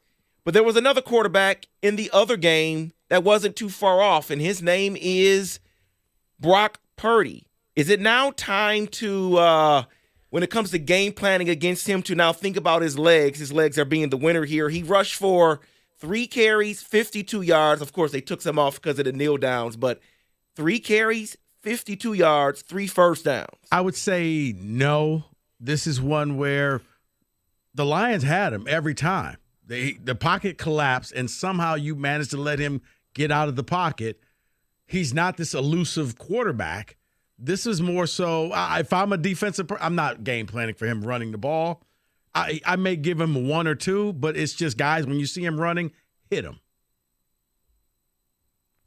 I mean, look, it's most quarterbacks going to be able to move a little bit. No one's ever going to mistake him for a track champ, but he can motor. He reminds me a little bit like, remember when Stafford was younger? Yeah. Stafford can move a little bit, steal you a couple of first downs. I mean, he's a gamer, man. I don't have to, again, I don't play pretend. He ain't a league MVP. He's not an elite quarterback. He's a great system QB with a ton of talent around him. But he's a gamer. It's the way he was at Iowa State. It's the way he is now. And he made a couple of the big plays in the big moments. Kills me, but I got to give him his flowers. So the next winner here is Patrick Mahomes here. I've had enough. I'm leaving. I have had enough of him as well. But here's the thing here. And Dan Campbell said, you never know. It's hard to get back here. You may never get back here. And he has a better arm than Tom Brady and all this stuff. You look at those stats. Of course, they're going to be better than Tom Brady. But in first 6 years, Patrick Mahomes is now 4 AFC titles. Tom Brady had 3. Tom Brady had 3 Super Bowl rings. Mahomes is going for his 3rd. This is ridiculous. He's better than Brady. He is. I mean, the second half of his career would have to be a clown car for him not to exceed what Brady has done. He's a better player. He has dragged this team across the finish line. He's unbelievable. He really, I think he's in the Brady conversation, Rico. No, because even when he went up against Brady, he had no offensive line, and he did it. He made the game competitive by himself, scrambling, just trying. If he had any line, it would have been a closer game. But you're right. We really are witnessing greatness, and I don't like to use that term loosely, but Mahomes is going to keep a lot of people from getting a ring simply because they're playing at the same time he is. Another winner here. I'm going to couple these because it's two coaches on the same team, 49ers coaching staff. It is the head coach, Kyle Shanahan, the defensive coordinator, Steve Wilks. Reason why they say they're both winners is because Kyle Shanahan has that question mark of being able to win the big one. 27 unanswered points. Kind of give him that opportunity again. David. But Steve Wilks was on the verge of getting fired. Steve Wilks was going to get fired at halftime. I mean, he gave the Ozzie Davis speech from school days. Do y'all want me to lose my job? That's where he was at. But, yeah, Shanahan in the Super Bowl and against the Rams in the NFC Championship game had 10-point leads in the fourth quarter, found ways to squander them. In this and last week against the Packers, found ways to bring its team back and rally them to victories. Yeah, Wilks, your defense stepped up and made some plays. Don't take the victory lap if you're Steve Wilks. Then the nothing for me, Dad. Yeah. Okay, they're in the final loser here. We'll end it with this one. It's NFL fans. We are the loser because we have to see Taylor Swift yet again for the Super Bowl. You know what? I mean, that's. I think it's a little bit late. Like, it's not like if there's a camera dedicated to her. Yes, they cut to her in the crowd when her boyfriend scores a touchdown. How is it any different than Brittany Mahomes or anybody else? Because they don't show them every single time. They show Purdy's parents. I mean, it's what they do. Fine. Now, if they just randomly start talking about her, I got problems. But, okay, her man just You do know who's doing the Super Bowl, right? Tony Romo and crew. Okay. They will randomly bring up Taylor Swift. Okay. Listen, that's not her fault, though. I'm not mad at her. I get mad at the networks. Thank you. There are a lot of people who attend these games you never know about. Why? They don't show them. Yeah. But no, look, I just think we've generally reached a point of tomfoolery when it comes to the way people behave. Everybody wants to be a celebrity, and it's like, I mean, hell, you got Mahomes' dad out here. Oh, I'm going to light my cigar. It's like, will you please go sit down? You're right. You know, Mahomes' wife talking bleep to everybody. I'm sorry, how many receptions did you have today? Oh, 0? Don't need to hear from you. Right. Now, if they make it a thing, like I liked when they showed the Barry Sanders and Joe Montana honorary captain. Okay, that's kind of cool. But, yeah, if it's just nonstop, okay, I don't need to hear the story about how you guys hung out. I don't need to hear any of that. But her man just scored. Let her celebrate. Oh, She's look, happy. it's Travis Kelce's brother, shirtless. Like, see, I don't. We've just reached ridiculousness phase. Because you know you're going to get that. So if you're upset with Taylor Swift, you know his brother's going to be doing some buffoonery. It's going to be stupid. It's not about her. It's about the networks. I'm not mad at her. She can do whatever else she wants to do. Yeah, good for her. Go ahead, make your money, do what you want to do, enjoy the game. That is, in Football Today, NFL Championship Edition.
Before we get okay, then before we get to the calls, I want to talk to Kenny. Kenny has not spoken today. And I'm not breaking his balls because I know everybody's fragile and rightfully so. But Kenny, talk to me. Talk to the people of Detroit for a moment. Where are you? I mean, I've offered to pay for his lunch today, to pick up his spirits. Nah. Yeah, it's been a rough one, Mike. It's been a rough one. I know, and you're dealing with the callers, and that's rough. What overall? You've heard 2 hours of the show. Is there any grievances you'd like to file with Rico and I? Is there anything we haven't covered? Not grievances with you guys. I think you guys have done this as responsibly as you can. And Rico, I'd like to thank you for not coming on the air and just openly gloating and, doing what I know you'd really like to do right now. No. I appreciate that. He came in the office and I just said, hey, congratulations. He said, thank you. Very civil, very nice. As far as the subject matter goes, I mean, between the fumble behind your own 30-yard line, between the drop passes, between blowing a 17-0 lead, I mean, those are not in no particular order the grievances that I have with last night. The Campbell thing, look, you live and die by the sword. That's how I looked at it. And if you don't like that, that's your prerogative. I knew what I was getting in Campbell this game, and you live and die by the sword. I knew that he was going to take some chances, and I knew a lot of them would be pretty good, and I knew there might be one or two that would be questionable at this time. I don't have any issue with either of them. The one that I do obviously take issue is the time management at the very end of the game. That to me was like you said, brutal. It was reprehensible. It can't happen. But the way you guys it's a fire drill and you kick the field goal, but I'm not running there. No. I got to throw it 3 times, kick field goal if I must. And then I got to have 3 timeouts and I got to give my team a chance. Kenny, I was in disbelief at what transpired there. Yeah. And you got to add to it, Kenny, the end of that Tampa game, he screwed up. Everybody focused on Todd Bowles. But Dan Campbell screwed up because they didn't bring the clock down appropriately. Had they done that, it wouldn't matter what Bowles did. That's back-to-back weeks in the playoffs now. That's the problem. You got to be better. I know Josh Reynolds dropped the football, not him. I know Gibbs fumbled, not him. And I agree more with Kenny than not. I'm not killing this guy on the 4th down decisions. If you're asking me would I have run it different, you know this.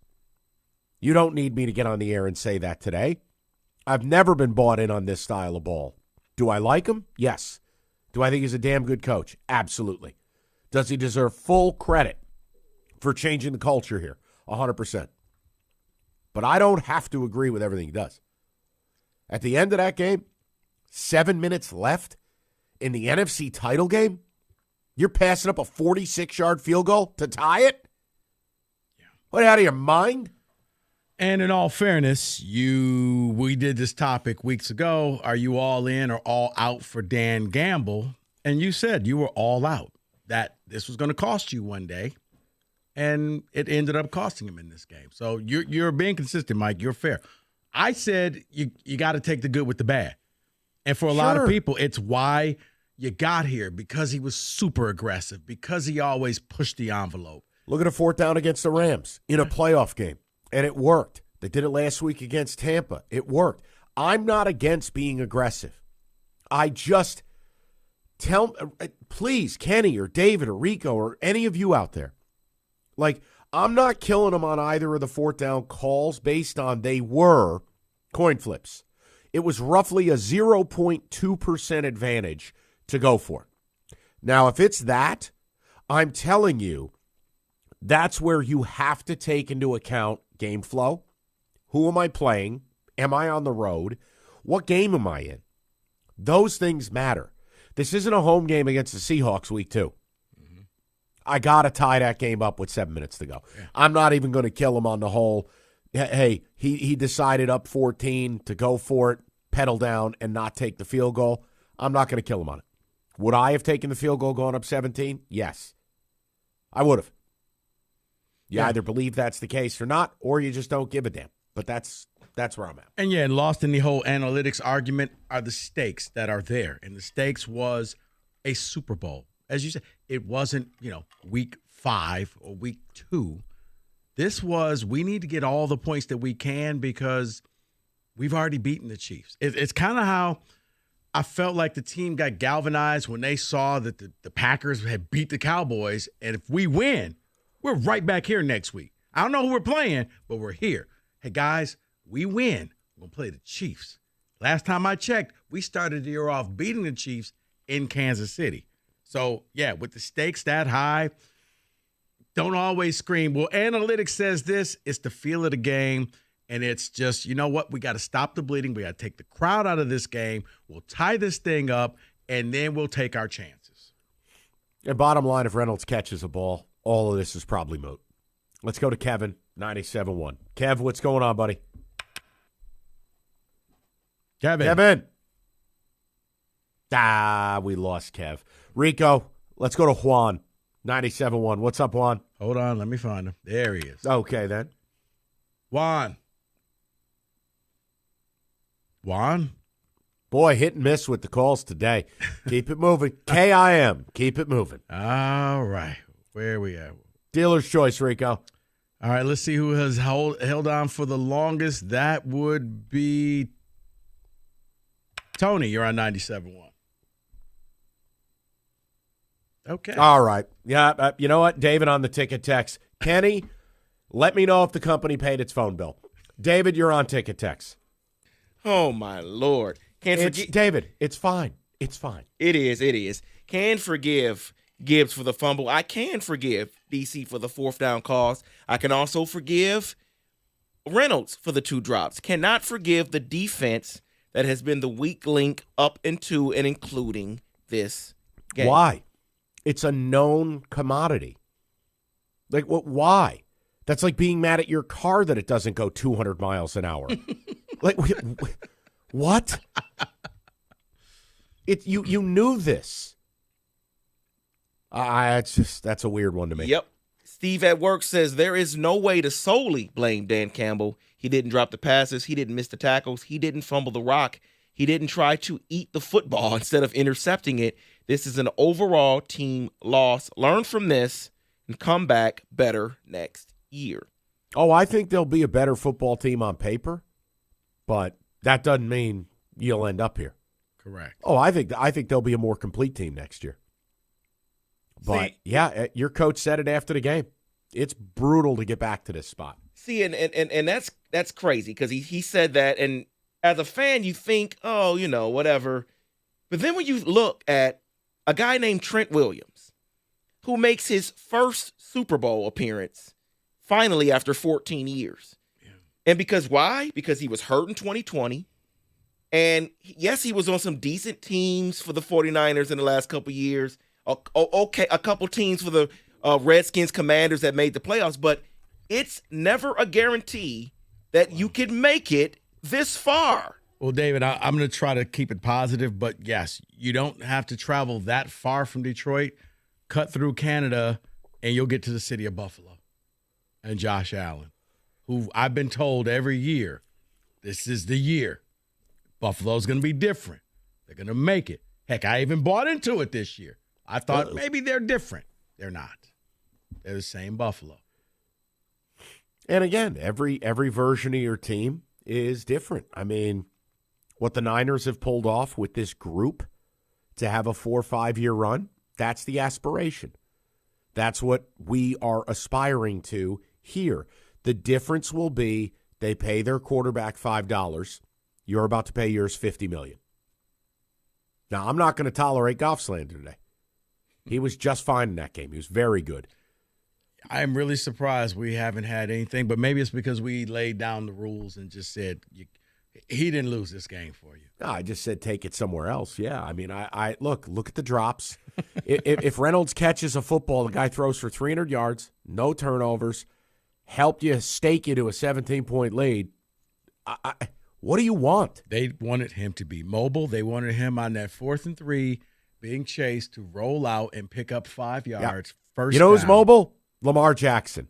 He's home. You know who else is mobile? Josh Allen. Home.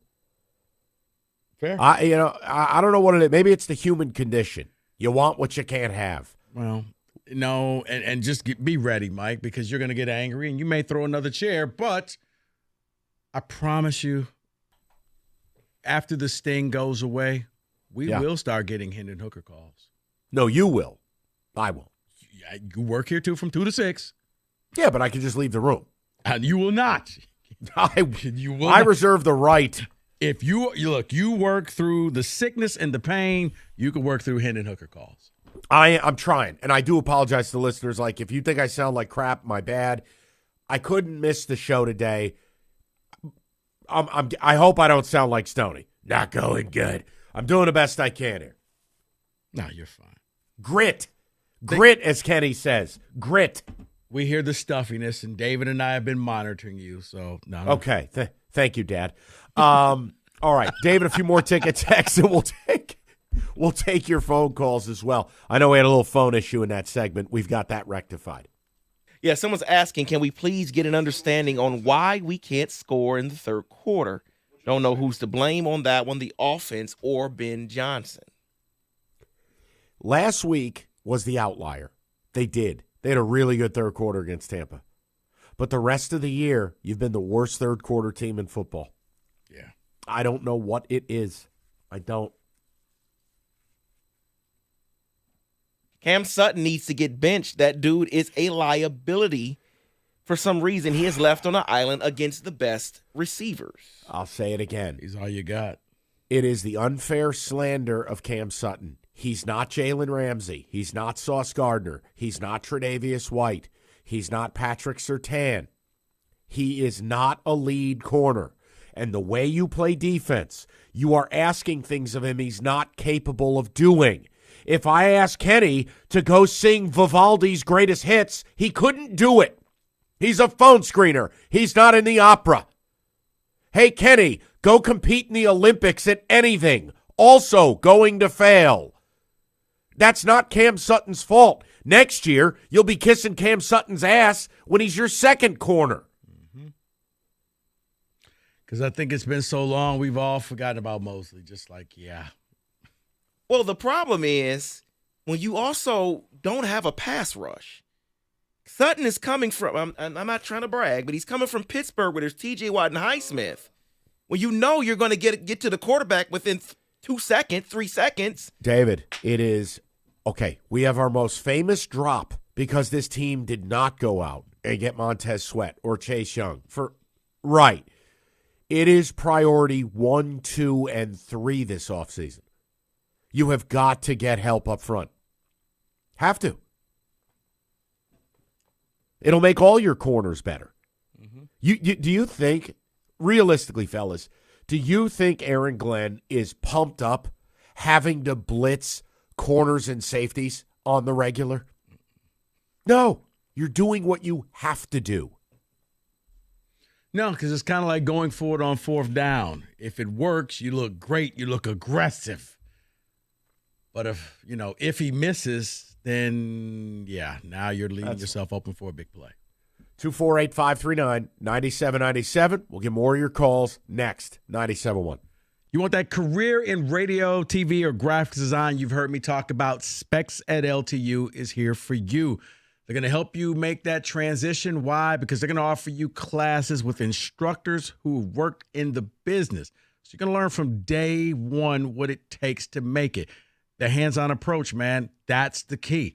From day one, you're going to be in the lab, and you're going to learn everything it takes to make it in the radio, TV, and graphics design industry. So it's very simple. You need to be curious. Go to the website, ltu.edu/specs, to learn more about the broadcast media arts, digital media arts, and graphics communications program taught through Specs at LTU on the campus of Lawrence Tech right here in Southfield. Once again, your instructors are going to be people who work in the business like yours truly. So you got to visit the website to get started, ltu.edu/specs, to learn more. Then while you're there, make magic by enrolling in Specs at LTU certificate program. Do that today.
Perfect temperature to sleep, 68 degrees. And what's not up for debate is the best mattress on the market is the iComfort Eco. It is supportive, designed to keep you cool, comfortable, feeling restored, or Serta's perfect sleeper for pressure-relieving comfort and support while you maintain a balanced sleep temperature.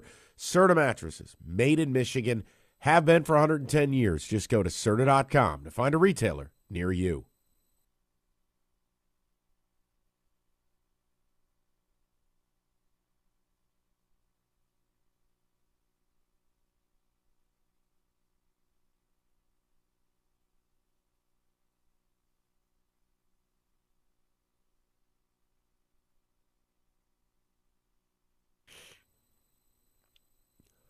All right. So, couple of notes. For those of you that were holding, we had to reset the phones. Apologies. Sometimes technical things happen. We'll get you guys in order, get back to your phone calls momentarily. It is what it is. Rico, let me ask you this question. Mm-hmm. We've sat here now for a couple hours on a Monday. It's still hard to fathom. I know, obviously, your perspective, you had skin in the game as the opposition. Lions fans, it goes without saying. It's really shocking to me. We're sitting here. Lions are not in the Super Bowl. But I still believe that they won that game. They were winning it all. That as flawed as they are, their best, their very best, is as good as, if not better, than anybody else in football. That they are an offensive juggernaut. And they bullied your team for a full half. Oh, no. And it ain't like you started really stopping. Now, they had the fumble. All right, that's a stop.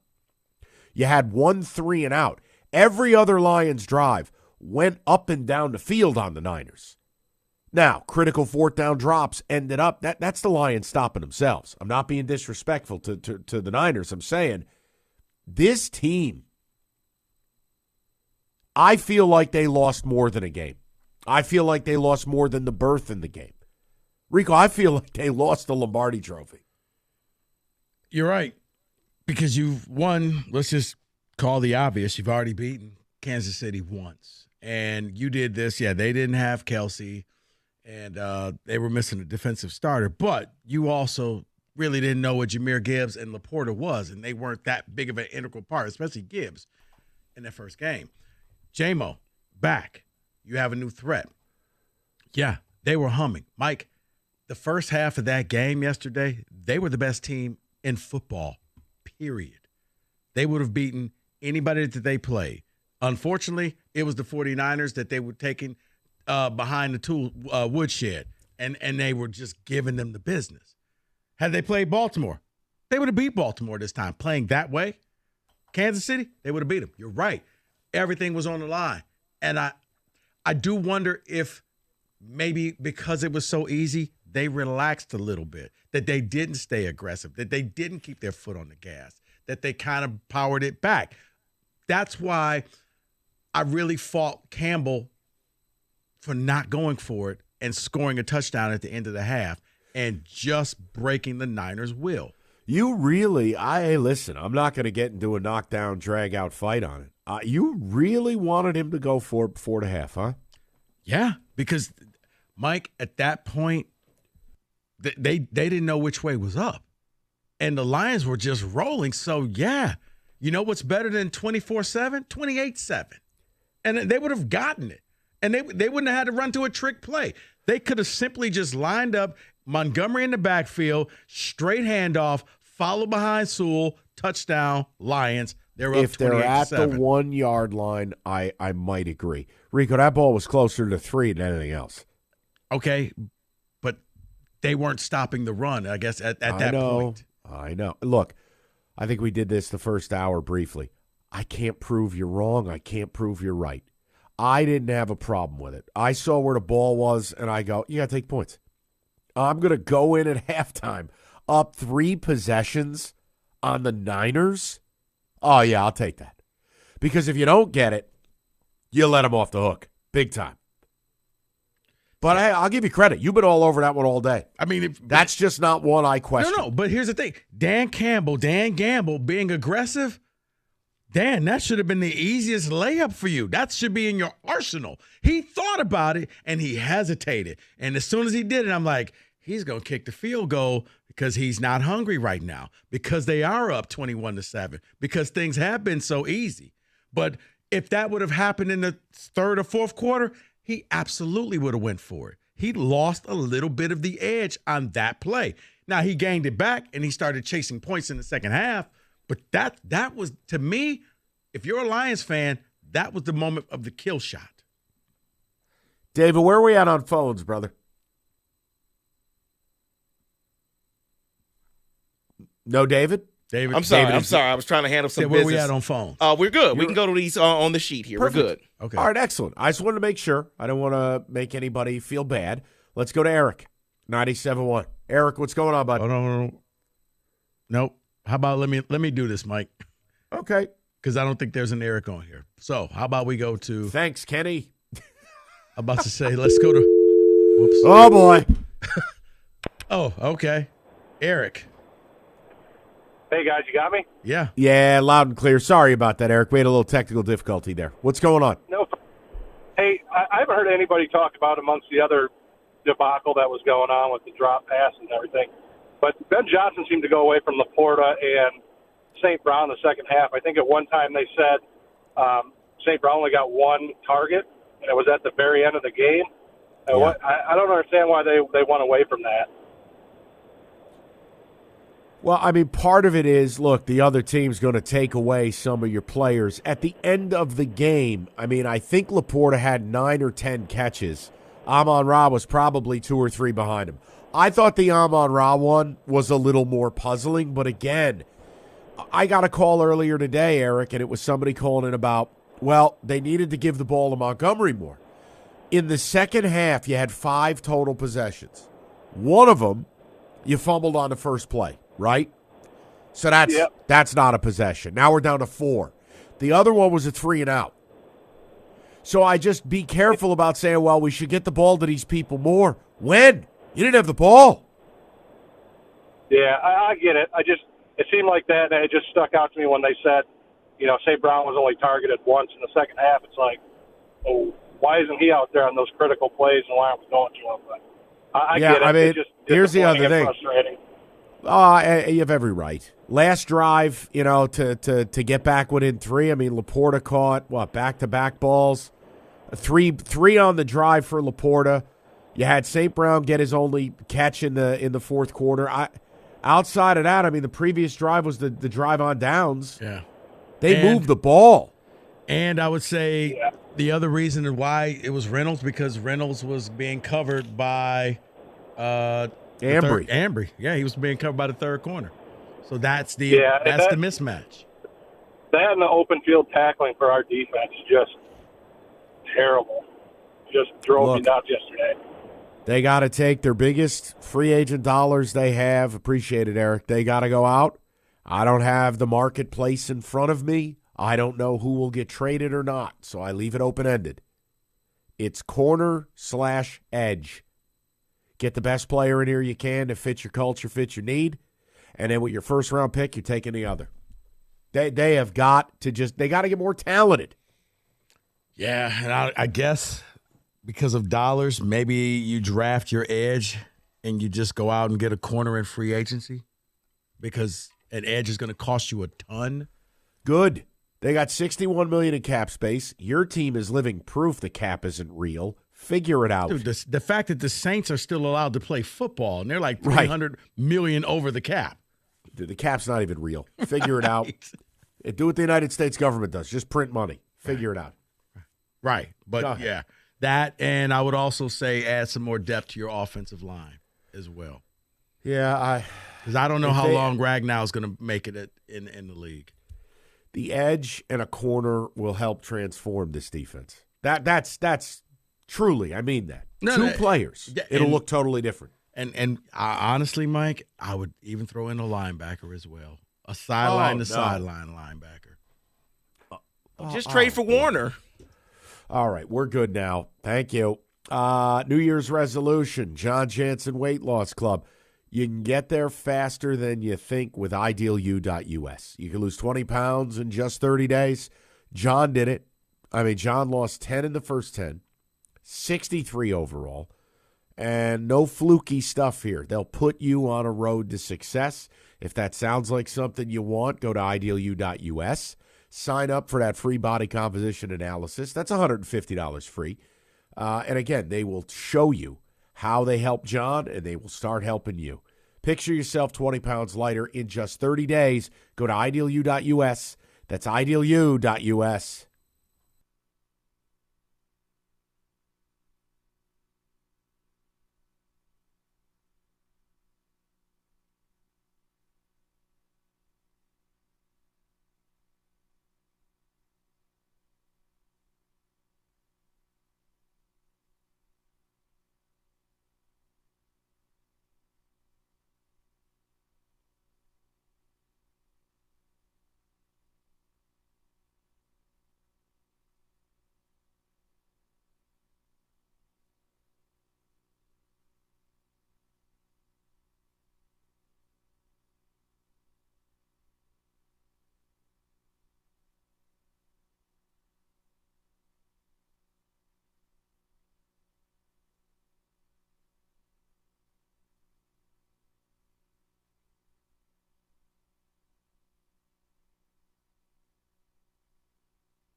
All right. We'll get back to the phone lines now that it's cleared up. And, yeah, Lions fans, it basically is just a wellness check. Where you at, where your feelings, where your emotions. We had to reset the phone line, so now is your chance to jump back in here. But, yeah. We're good now. Okay. We're good now. We're all back in order. All right. So just take them in whatever order you want, and I apologize to the people. Sometimes, as the T-shirt says, bleep happens. No, it's all good. So we will go with Lance. You're on 97.1. Hey guys, group therapy Monday. Feel like I've been in therapy my entire life because of this team. But tough loss. I just can't believe quarter and a half away, going to Super Bowl, and they blew it. And San Fran guy that calls and says, "Oh yeah, I know how Lions fans feel." No, you don't. Because you were at a Super Bowl and you were winning, and the other team came back and won. I mean, you've been to multiple Super Bowls. You won multiple Super Bowls. So anyhow, disappointing. But a couple points. First, Rico, just want to say that don't have any ill will toward your existence today. Thanks for the input. But I do. You know what, Lance? Thank you. Going for it in the first half, you go up 3 scores, and that's why I didn't like going for it on fourth down in the third quarter. You go for it, you get back up 3 scores. I think I read today there's been only one team, and it was the 49ers, in the history of the NFC Championship to come back from 17. And you miss it, and the crowd's back into it. They're only down 2 scores, and everything fell apart. Second point is I think the mistakes, the miscues, the drop passes, the fumble, I think for the first time this young football coach and team, the moment got too big for them. They were about to, on the precipice of doing something that was unimaginable, unthinkable, get into a Super Bowl for the first time, the Detroit Lions team. And I think they got a little tight, and that led to, losing a little football focus on the fundamentals. And, Mike, I agree with you. I think it might have cost us the Lombardi Trophy. Yeah, and again, that's the problem with hypotheticals. I can't prove it. If people want to attack that, that's fine. And I thought the most dishonest thing we could do today is you get on the air and you just crush Campbell. It's like, well, players still play. Mm-hmm. And when something is a 0.2 or a 0.3% differential, I think you have to have a conversation about the decisions. But here's the thing. The play calls were right. The guys were open. Except for the 4th and 3, that play call was dead in the water. Yeah, and that's the one where it was also on a situational standpoint, the one where I'm kicking. I'm trying to tie the game. Everything else I could work my way around. I could. Phones. All right, let's go back to the phones. Mike, I'm trying to see who's been holding on. Oh, I got you. I know. We're sorting through a minefield over here. Bradley, you're on 97.1. Bradley. Swing and a miss. All right. That's good. Dave, you're on 97.1. Okay. Oh, Oh, Dave. Okay. Yes. There you go. All right. Hi, Dave. Hey, guys. Sorry about that. I don't know if it's my phone or yours, but John Valenti, I have a stone in my shoe. And your Kevin Razine, Carson Anderson gave me agito earlier. I told my wife for justice I must call Don Valenti. This whole notion. Hold on, Dave, you got on some speakerphone or something? Hey, let me take you off the speakerphone. Hang on. I'm at work, so let me take it off. Give me 1 second. Okay. How about now? Is that good? Better. Go ahead. What'd you call it about? Well, Campbell, okay, he got defended all day, and I get it. There's a lot of blame to pass around, but the thing is, he is who he is. This is what I've heard all day, and I'm kind of sick of it because I am who I am, which is why I got the job I have. But after 3 years, I'm expected to grow beyond who I was when I was hired. And if I stay who I am, just like I was when I was hired, my performance reviews aren't going to be that flattering. So he is who he is, but isn't it time to grow and maybe learn from some of our past mistakes? And when you got sure thing on the, you got sure points, take them. I mean, it's not the beginning of the season where we can just, go for it and gamble. It's the NFC conference take you to the Super Bowl games. Well, so I was hoping you'd defend me on this because I agree with you. Listening to the other guys today, it was just too much. Look, okay, so I'm with you. My whole point to start the day is everybody deserves criticism and to pretty much get hammered when you blow a 17-point lead in the NFC title game. Period. Yeah.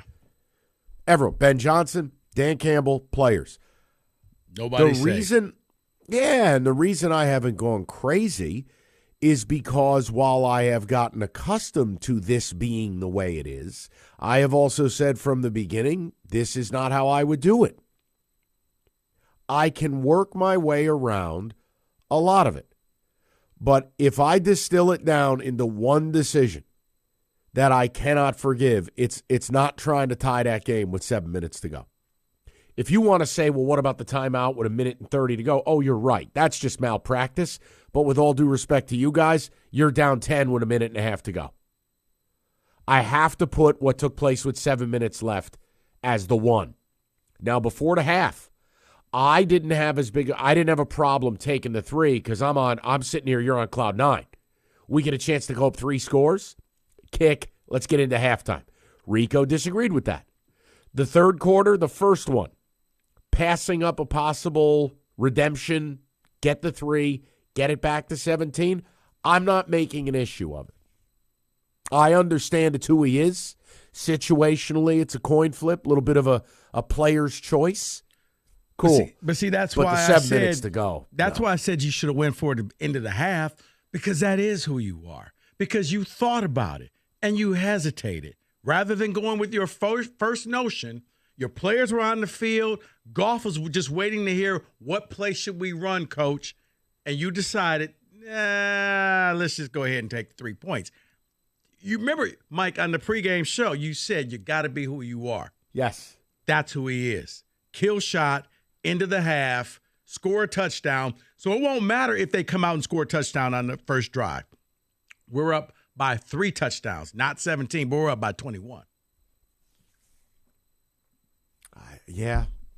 Rico, I know. guess it's that's just a me thing. I'm not here to beat you up, Mike. It's okay. It's okay because you have every right to say, look, because he hesitated. He did something he never does. Exactly. He really hesitated there. And you saw him trying to get like, hey, how far is it? I want to see down the line. He's getting advice from the ref. Like, what do you, 2.5, 2? What do you think? Like, Dan, you're the coach. I'm just here, man, calling. If that ball's at the 1, they go.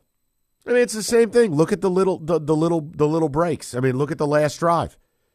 Ferkser steps out of bounds in what should have been a touchdown, a pylon dive. Yeah. If he steps in there, they don't have to use a timeout. All the little things, the anatomy of a collapse, there's a lot of it. And I do think Dan Campbell has to evolve. I think the aggression is great. I think it's helped them all season. But there have been some moments he takes it a little too far. I think passing up trying to tie the NFC Championship game on the road with 7 minutes to go is taking it too far. Everything else you can have. I'm offering it to you. I'm saying take it. I won't fight you. But in that moment, no. I got to try to tie the game up. Got to. Yeah. Everything else you can have. No. I won't fight you. Yeah, the 7-minute one, that was one where it's like, Dan, realize the stakes that are on the table. This is the time. Kick that field goal. And if you don't trust your field goal kicker that much, that's on you. He shouldn't be on the team. You should have replaced him. You already replaced the other one. You should have went out and got somebody you really felt comfortable with. But anything within a 50-yard kick, it should be money in the bank. I say should because we saw Jake Moody miss one in the game. It's not guaranteed, but you should be able to hit a kick. A professional field goal kicker should make that kick. There was no wind. There was no rain, no elements. It was a nice evening. Go out there, put it through the uprights, tie ball game, 7 minutes to go. If you can hold them, you get the ball back. Or if they score, you get the ball back last. And imagine they throw the touchdown to J-Mo. You know they're going to go for 2 to end the game right there. What? I can't prove that, but no, I know. Yeah, I know. That's the tough part when you start arguing the hypotheticals of it. I'm not mad at you. Man, if they had gone for it before the half and they get it, holy hell. And if they don't, does the rally start earlier? Is that the rallying cry for you? You don't know. Yeah. But I guess you're right. It is who he is. Maybe it was more surprising he passed up on it, took the 3. And because he took the 3, he didn't take it in the third quarter. Maybe you're right. Hungry Howie's, nothing better than a pepperoni pizza. Well, maybe not collapsing in the NFC title game, but that would work. But a pepperoni pizza, eat your feelings. The pepperoni duo, it is classic cup pepperoni, the original as well. Not to mention you get real mozz, not the space cheese other places use, and fresh dough made in-house daily. Large, just $9.99. More pepperoni, more flavor, and any night of the week. Mix and match combo, $6.99 with any of the menu items. It is the pepperoni duo. It is $9.99 only at Hungry Howie's.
All right, let's get right back to the people.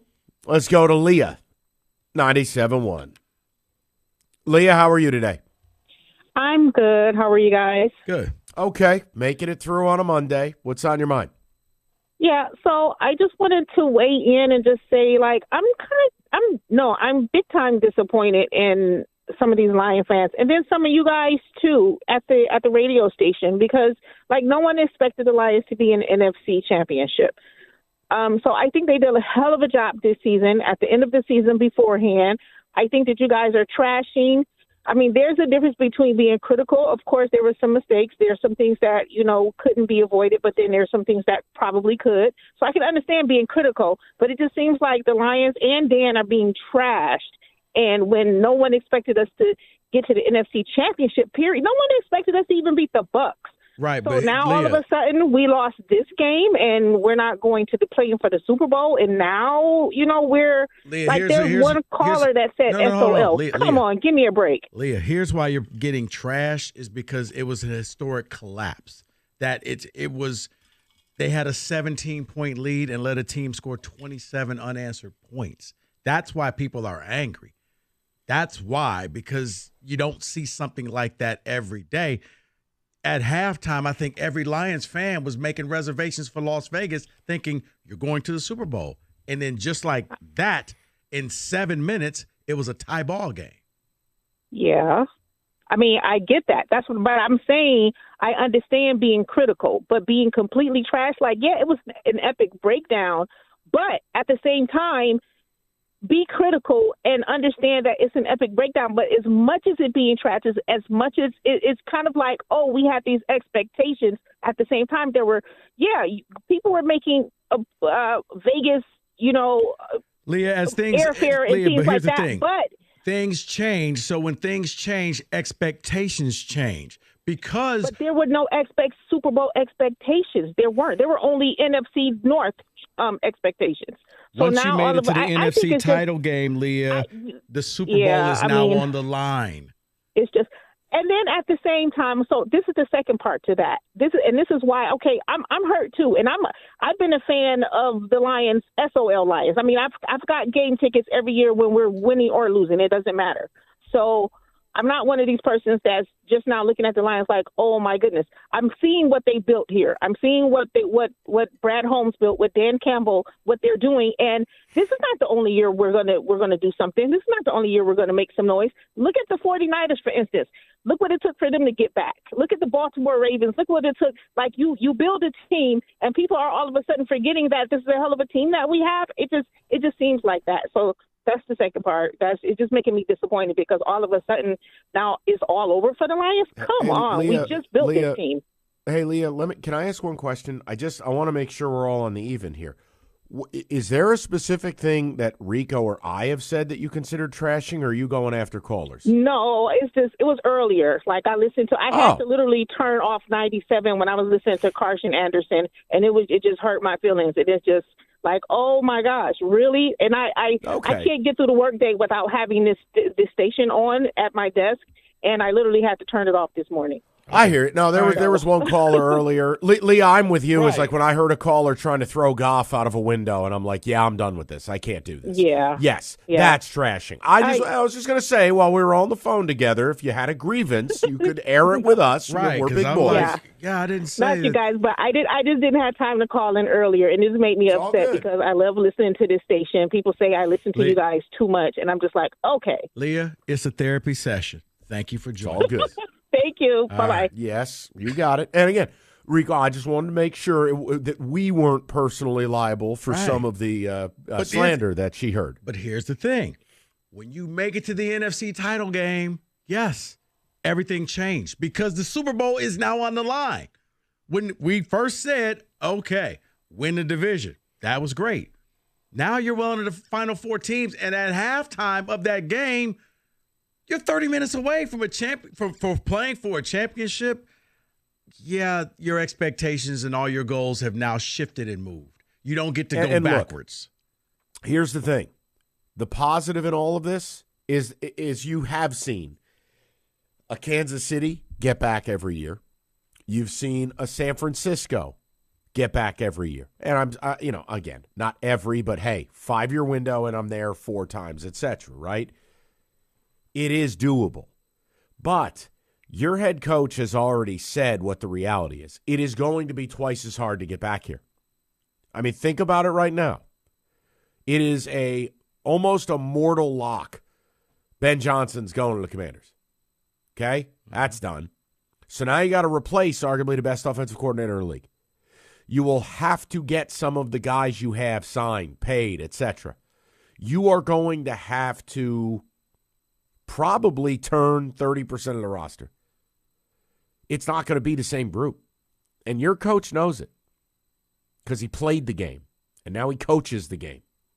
So it's the only thing harder than getting here is doing it again. So there is a feeling of loss. There is a feeling of sadness. Yeah, there is a feeling of, holy hell, we blew what might be the best opportunity. Guys, I can say that, or Rico, here, punch me in the face if you like. Maybe it'll clear my sinuses.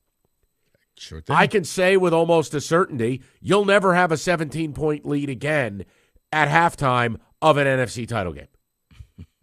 Do you know how effing hard that is to be 3 scores up at the half on anybody? Rare. Much less the NFC title game. Rare. Unless it's a game where it's a torrential downpour and you fumbled early and the other team just took advantage of it. You're right.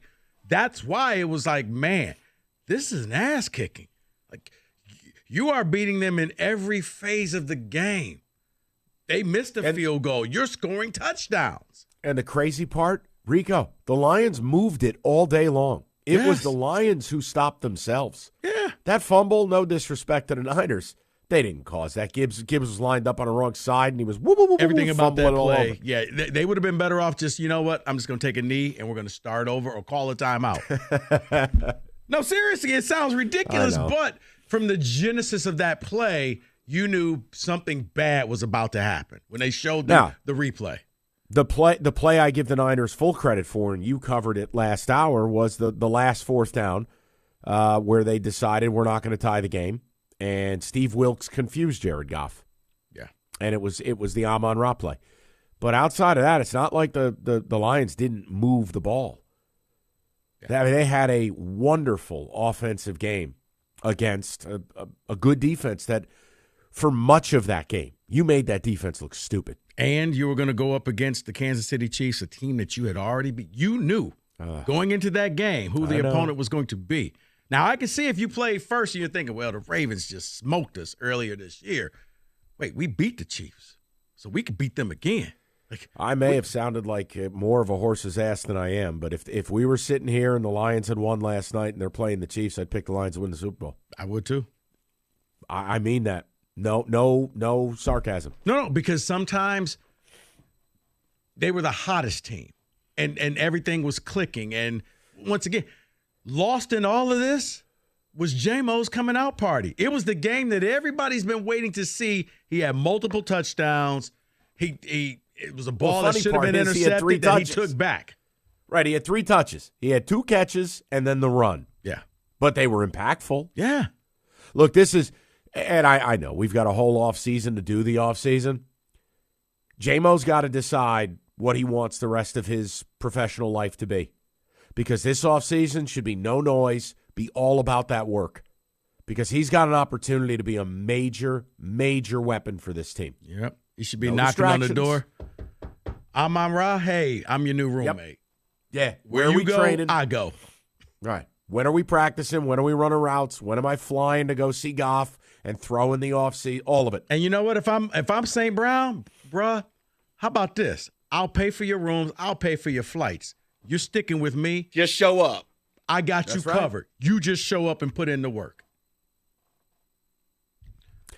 All right, we'll get back with the people. I got you. Northville Lumber, the oldest company in the state, largest Trex decking outlet in the country.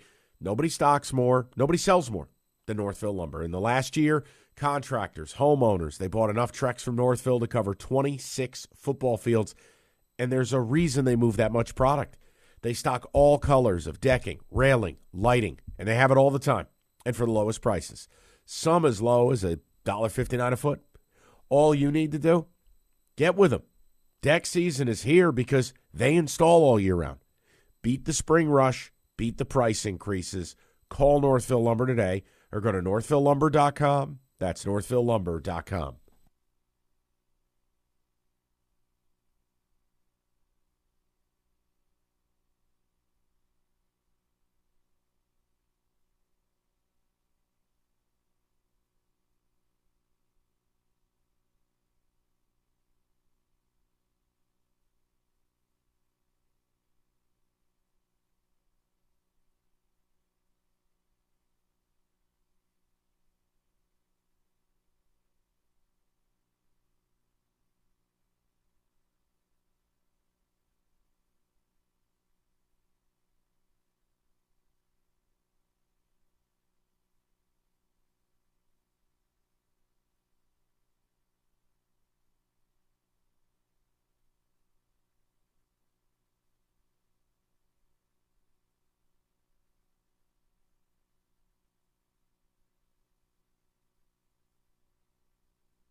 All right, David told me I'm hot. Definitely not the case today. I do apologize if your listening experience has been hindered by me being sick as a dog, but I couldn't hoe you guys out today.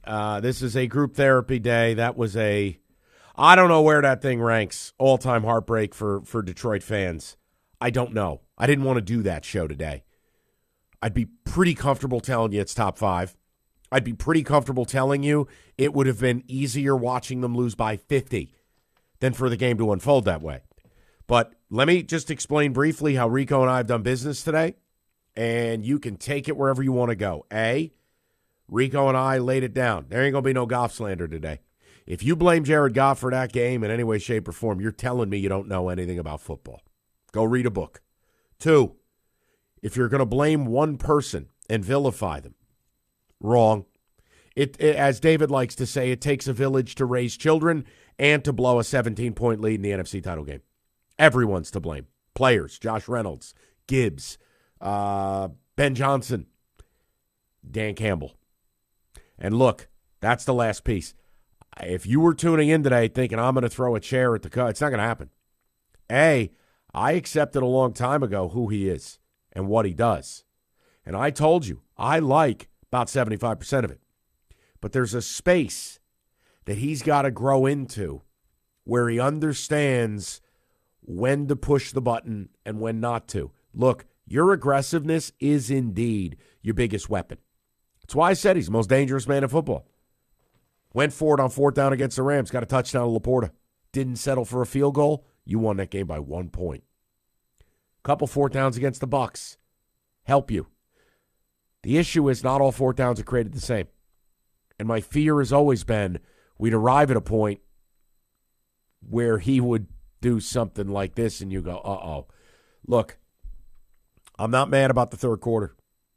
I'm not. I understand why he did it. Would I have taken the points? Yeah. Maybe I'm a chicken bleep. I'd rather go up 17 again. But I get what he was doing, and the player was open. It's a drop ball. Yeah. Not tying the game with 7 minutes to go is my beef. And running it and blowing a timeout that ended the game for all intensive purposes, that's just open malpractice. Now, Rico has a different slant. You had an issue with before halftime. Right, because before halftime, the Lions were sitting there at the 2.5-yard line, 10 seconds to go in the game. I mean, in a half. This is where you could have gone for the kill shot. You had your way with the Niners defense. Couldn't stop you. You hadn't punted the ball. You hadn't kicked anything but extra points. You had the opportunity to go up 28-7 going into the half. That would have decimated the team. That would have sent you to Las Vegas. You would be going to the Super Bowl to play the Kansas City Chiefs right now. Dan Campbell, all the gambling that we saw in the second half, unfortunately didn't start at the end of the first half. Because at the end of the first half, everybody's looking over at him, Coach, the offense is still on the field. You want us to go for this? Dan Campbell did something I really didn't see him do all year. He hesitated, Mike. He stopped. He had to think about it. He's talking to the ref. He, 2.5. Kick the field goal. Dan, that's where you should have gone for it. Because even if you didn't, it was the fact that you were enforcing your will. That was the opportunity to take the kill shot, be aggressive, and just put the 49ers away. I thought that was a missed opportunity. Now, later on, now he's chasing after points. You know, I would have probably matched when the Niners kicked the field goal. I would have matched your field goal for my field goal, and we're going to play keep away. I'm going to make sure that we keep this a 17-point lead. But, with 7 minutes to go, for God's sakes, tie the game up. Just tie the game up, and the next score wins. But you didn't do that because I'm like, if you miss this and they score, it's almost mathematically impossible that you're going to even get a chance to tie this game. And they didn't. So some data, too, and why Rico and I aren't killing him. Like, I don't think it's fair. Here's some data, and it was a great job by you guys compilating this. So before last night, the Lions had gone for it on 4th and 3 or less in plus territory 20 times in 24 opportunities. Almost it was automatic for them, right? Mm-hmm. Converted 17 of the 20. 15 of 18 in the regular season, 2 of 2 in the playoffs. That's dominant. That's why I'm not sitting here blasting them for the third quarter. Do I think your opinion has to change, your decision-making has to change when it's the NFC title game and it's 7 minutes to go and my house is on fire and I got a chance to tie? I do. Badgley, 77.1% career, 40 to 49 yards. 77% versus what you've done. It's a coin flip. I'm kicking. So one of Campbell's decisions on 4th and 2 from the San Francisco 28. 7:03 left in the third. This is the passing up, going up 17. ESPN Analytics favored the decision to go for it, giving you a 90.5% chance to win the game as opposed to 90.3 had you kicked the field goal. Just for a moment, think about what I just said. With 7 minutes left in the game, you had a 90% chance to win the football game. And didn't. 4th and 3 at the San Francisco 30. 7:38 to go. It's a toss-up. Very slightly towards going for it, 39% to 38.8. I'm kicking there. But the last one is the one we can all unequivocally agree on. It was malpractice, running it on third down and then using one of your timeouts with 1:30 to go. Mm-hmm.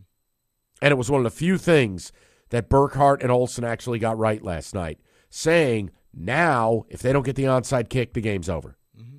That was inexplicable. Because either you pass on that down, or if you feel like that run play, you have your kicking team ready to run out there, fire That's drill right. guys. We're not calling a timeout. You're going to scramble out there, kick the field goal. It's a chip shot for you, and we still keep the 3 timeouts. You know, we'll probably have like 42 seconds to go, but we're going to get this ball back, and we'll have an opportunity. But, yeah, once you did that play and you got stuffed, and you called the timeout, it was academic at that point.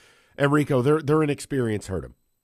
When they put the graphic up, you know, the Niners got 60-some-odd games of experience. You know, the Lions have like 5. 7, yeah. Yeah, it's just that's how the Reynolds stuff happens.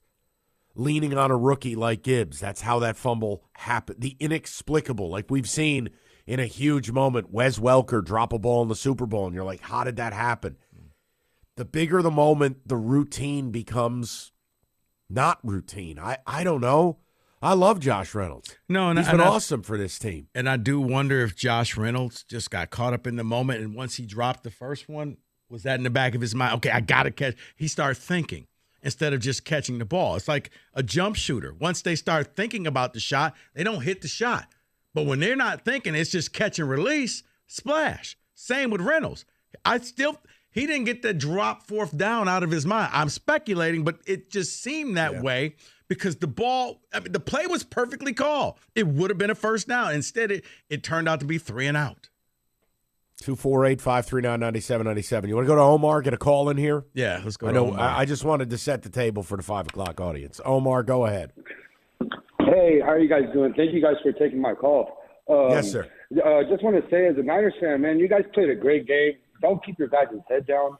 Your rookies are incredible. Laporta, Gibbs, everybody everybody would kill to have a coach like Dan Campbell on their team, man. The risk that he takes to go for 2 every single time, it just shows you a lot of coaches won't do it, you know, and he's one of the coaches that will do it. So, man, I don't know. I think you guys have a bright future.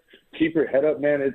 I know I can't talk because the 49ers have been there for a long, long time, and Detroit hasn't. But I don't know. You guys have a great team, and you guys have a great future by the way we look. And let me say, as a Niners fan, and going to the games, I've been to almost 8 to 10 games this year, you know, including preseason. So I haven't been to any of the playoff games, you know. So, but just and a long-time season ticket holder from Candlestick Park days, man, you guys have a great, great team. So don't keep your guys' head down. You guys had us for a second, and I think next year you guys will pull it off and come back to the playoffs, man.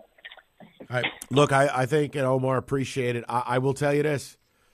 Here, last year, we sat here right around this time. I said, you're going to win the North. You're going to win a playoff game. Here's your other declaration. I think the NFC North is going to be the toughest division in football. Mm-hmm. So you better buckle up. The Packers are for real. You're for real. If the Vikings Cousins goes back to Minnesota, right, they're a pain in the ass. And here's the deal. The Bears are a lot closer to being a good football team than people realize. And they are loaded with draft capital. Loaded. If the Bears keep Fields and use all of those picks to get pieces around him, then, yeah, this may be going to be hard. Yeah, it could end up being like Davis' division, where it seemed like for a while everybody was going to make the playoffs from that division. Yes, and then every quarterback one by one got picked off, except Lamar. But, yes, I agree with you. But next year, this division is going to look a lot different. Neighborhood's getting, hey, and you're equipped for it. It's not a shot at you guys. I think you built right, but Rico always says it. You're going to be playing that different schedule, and your division's going to get a lot tougher. They got a lot of work to do, and they got to get a pass rush, Rico. I mean, all chair drops aside, they have got to prioritize at any means necessary. If it means trading that first-round pick, I'd do it. They got to get Aiden a bookend. I guess you it can't depends. have. Go ahead. I'm sorry. No, it depends on who's sitting there, Mike. Yeah, I've been looking at mock drafts, and if a guy like Chop Robinson from Penn State is sitting there, you take him. You pair him up with Aiden. Now you got two guys that you can control their salary, so you can pay Goff, and by the time it comes to pay those guys, you're already done with Goff, and you got that money. There you go. Rico solved all our problems. Go ahead. 97-1. All right, close your eyes. Well, not you because you're driving, but for the rest of you, close your eyes and imagine a world where you can stream all your favorite entertainment easier than ever. Now open them. You're in that world already. A world of Xfinity 10G network, the network made for streaming all your favorites. Forget about the hassle. With reliable connections, you can just sit back, relax, and enjoy your shows, movies, or live sporting events. Look, we know you're using your ears right now, but hopefully you've opened your eyes to the fact that the best way to stream is with the Xfinity 10G network, including the best value in live TV and streaming on the best network of Xfinity Internet and Now TV. And now through March 21st, get Xfinity Internet for just $20 a month for 12 months, no annual contract. Plus, add Now TV with Peacock Premium, a $5.99 monthly value, all included at no extra cost for just $20 a month. And you know, you're going to probably be having some sporting events where you're going to need Peacock. You need to switch today. Requires paperless billing and auto pay with a stored bank account. Restrictions apply. Now TV requires Xfinity Internet, equipment, taxes, and fees extra. After promo, regular rates apply. Actual speeds vary. Stream top shelf on Peacock.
Mastercraft Heating, Cooling, Plumbing, and Electrical, they have supported this community for decades, and as a proud partner of the Lions Radio Network, they want to honor the team's best season in 32 years now through the end of February. You mentioned 97 won the ticket. You get half off an installation of a new high-efficiency furnace and air or whole house Generac generator. That's right, half off. All you got to do is mention the station. Mastercraft, supporting Detroit for over 40 years. Visit mastercraftheating.com.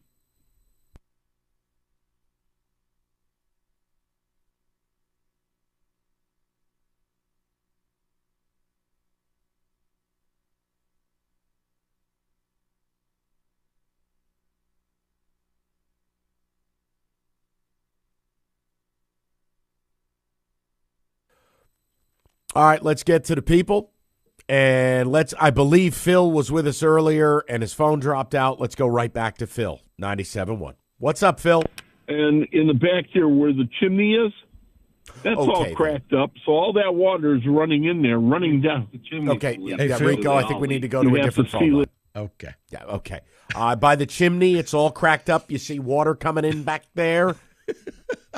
This has been a day on the phones. All right, how about we go to Willie? Willie, you're on 97.1. Hey, Rico and Mike, thank you for having me. Mike, this is the first time I ever got a chance to talk to you, man. I call the show all the time. Well, how are you, Willie? Welcome. Man, I'm 51 years old, man, and I done seen it all with this team, man. And football is my favorite sport. Born and raised in Detroit, man, and it hurts, man. It hurts. I was one of those guys that you all were saying about, ready to go to Vegas, man, ready to just act a fool, at halftime, and then they turned out to be the same old Lions, man. That's what they did to us. Willie, did you book your same flight? Old Lions. Did you book your flight at halftime? Well, I wasn't sure because I wanted to see what that first possession looked like with the 49ers, which it worked out for us. But, fellas, here's the thing. And, Rico, you said it earlier. The Lions are moving the football. Y'all got to realize the 49ers defense didn't stop the Lions at all. They didn't stop them yesterday. They didn't stop them. And I know you guys said we're not going to attack one player, but I'm sorry, man. I got to attack Josh Reynolds. I'm sorry. And here's the reason why. That play with Jennings, I don't know if Jennings is like the fourth, fifth wide receiver in the 49ers, but that play where Purdy, who should have been sacked on that play, just threw the ball up for grabs. And I think Vilder was the corner that was draped all over him. He made a one-handed grab. Okay, this is their fourth, fifth wide receiver. And then he's you look at Josh Reynolds. Yeah. The third guy, okay. Yeah. So he makes a one-handed grab with Vilder draped all over him, okay. So now, let's go back to Dan Campbell going for it on fourth down. Like Rico said, the 49ers couldn't stop him all day. Josh Reynolds, you're open. You got to make the catch, brother. You got to catch the freaking football, okay? That the ball hits your hands. Then the one that hit him in his chest. The other play you guys were talking about. So the game was tied 24-24. Like Rico said, the 49ers was not stopping the Lions, okay? Kind of reminiscent of that L.A. Chargers game. The Chargers came back, tied the game up, but the Chargers could not stop the Lions. This is what was going on. But Josh Reynolds, you had the ball hit you in your stomach. That was the first down. You probably would have got more than that because you ran a crossing route. So, and I know Gibbs fumbled. I'm not saying Gibbs get a pass. But had Josh Reynolds not dropped that first pass in which they were in the 49ers territory, they were up 24-10, that would have put the dagger in the 49ers had he kept the drive alive. But you dropped it. And the thing about it is Dan Campbell went for it on fourth down because he had confidence in his receivers. Right, he had confidence Willie, the 49ers not stopping us. Willie, I'm going to go for it. They're not stopping us. Willie, and appreciate the phone call, but you can't just blame one because if that's the case, then you could say, well, Jahmyr Gibbs fumbled. And he gave the Niners the ball in the red zone after they just scored. So it's a culmination of everybody. It's not just one person. It was Campbell. It was Ben Johnson. Yeah, it was Reynolds. It was the fumble. It was a lot of different things. It was a perfect storm. It was the ball bouncing off of a face mask into the waiting arms of Brandon Ayuk. Strange things happen. But after a while, then the Lions became their own worst enemy, and the 49ers just capitalized on all your different mistakes. Like, you gave this thing away. You had it. They just waited for you to self-destruct, and you kind of self-destructed the entire second half. Let's go to Jay, 97.1. What's up, Jay? Hey, what's up, boys? First thing, I want to go off script a little bit. I got two questions for you guys, but I want to go off script and say those stats that you read off, I think, would you say, Mike, they were 17 of 24 on fourth down? Let me pull it back up. We got it in our show sheet here. You were saying what on the fourth downs? They were 17. They'd gone for it 20 of 24 opportunities, 4th and 3 or less in opponent territory throughout the year, and they converted 17 of the 20. Okay. Well, to all Lions fans that are all gun-ho, yeah, he goes for it. He's the coolest. If you think that's going to keep happening next year, you got another thing coming. I'm like you, Mike. I'm old fuddy-duddy. I do what you're supposed to do. When you got a kicker for a reason, you have a punter for a reason. I use them, But, okay, I got two questions for you guys. Here you go. I'm like you, Rico. That last drive in the first half, you remember they had the ball inside the 10-yard line with 3 timeouts with 40 seconds left? Mm-hmm. You're averaging 8 yards a carry. And like you said weeks ago, Rico, David Montgomery falls forward for 4.5 yards. He does. How come you didn't run the ball 3 times there? Hey, Jay, I don't know. I thought that was money in the bank when they got it. Like, here's another touchdown. Is that? I'm asking. Yes, exactly. Like you said, he falls forward for, so that's one of them. Another thing, too, is did Aiden Hutchins play in the game after that first drive when he knocked down 2 passes? Because I didn't see him in game, though. It didn't record a single stat, no. Look, bottom line. And the closest he got was he almost got Purdy on one of those scrambles that he had. He had an arm out there, but Purdy broke the tackle. Bottom line is everyone takes blame. And when you're the face of a franchise like Aiden, look, they were desperate for Aiden to make a singular play in the second half. He wasn't there. Yeah, he did not step up. No, really on the defense. It was just the aggressiveness that you saw in the first half. Everything just kind of went away.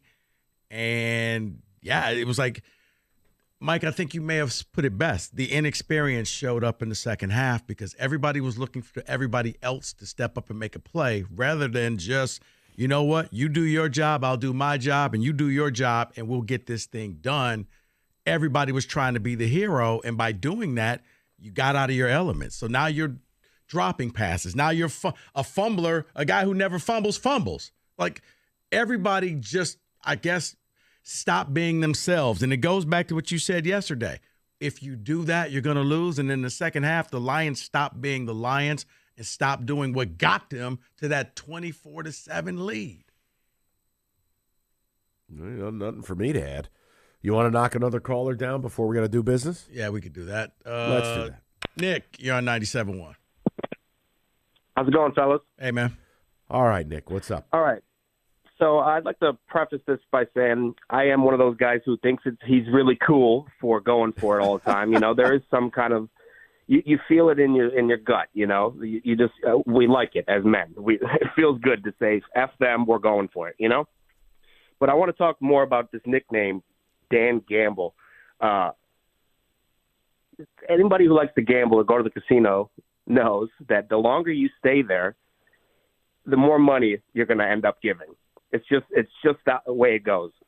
And we basically hit early, which is rare if you like to gamble. You don't hit big often ever. And we hit big early, and that's when you play with the house money. That's when you go for the touchdown instead of take the 3. And I thought that was uncharacteristic of him to do that. But then, just like a gambler, he's chasing his losses near the end, and it's irresponsible because when you chase your loss like that, that's when the dealer whips out the 21. When you got 20, and you could call that Reynolds dropping the ball, and part of it sounds like I believe in luck running out, and I kind of do. I just think it was irresponsible. Listen, here's the thing: the data supports that those are coin flips. It's like a player option in blackjack, and you're sitting there, and the dealer's got a 12, and you got a 2. I mean, it's a player option. He's opting to gamble where I would have opted to be a little more conservative and tie the game. I can't knock it, man. It's been a driving force of their success. The data's real. You won the Rams game because of it. It's real. But there has to come a time where you go, you know what? Coin flip, I'm erring on the side of I'm on the road. I'm in the NFC title game. I got to tie this game up. Yeah. And then I also wonder, too, man, is, when you've been going for 2 lately, you've been doing it in front of the home crowd. You got everybody behind you. You had adversity. You were on the road. The crowd was loud.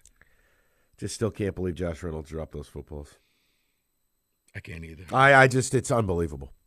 It's unbelievable. I mean, nobody's got to be sicker than that guy today, so, Zay Flowers. It is what it is. Okay, then. All right, Super Bowl. Rico wins. FanDuel, America's #1 sports book. Super Bowl Sunday. You know the drill. Crazy prop bets, rifling them through the window for the Super Bowl.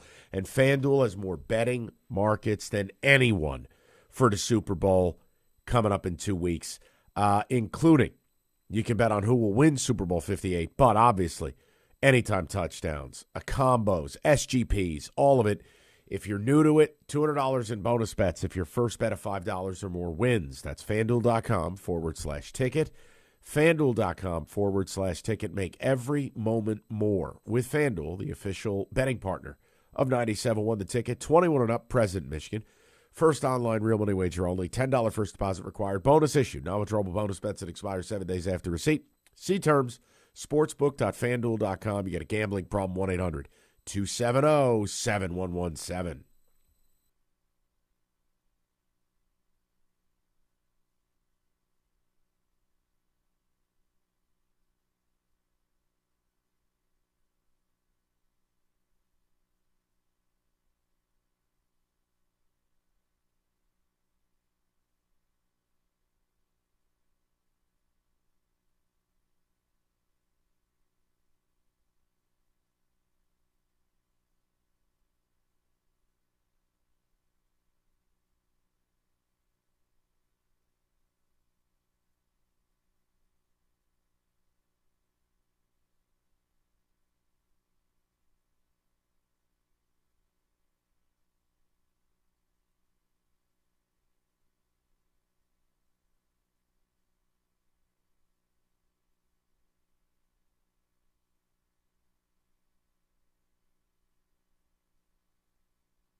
Well, yeah, so we'll get to some of the other game here. We'll talk about some winners and losers in the conference championship game. And let's start with a winner here with Travis Kelce catching the ball for 11 times, 116 yards, and a touchdown. How in the world does he continue to do this? I think he just got refocused. I think he rededicated himself back to the team and quit all the shenanigans and flying to Rio and all of these other places during the middle of the season and got his butt to practice. And you see what happens. He's still good, David. He just wasn't focused, in my opinion.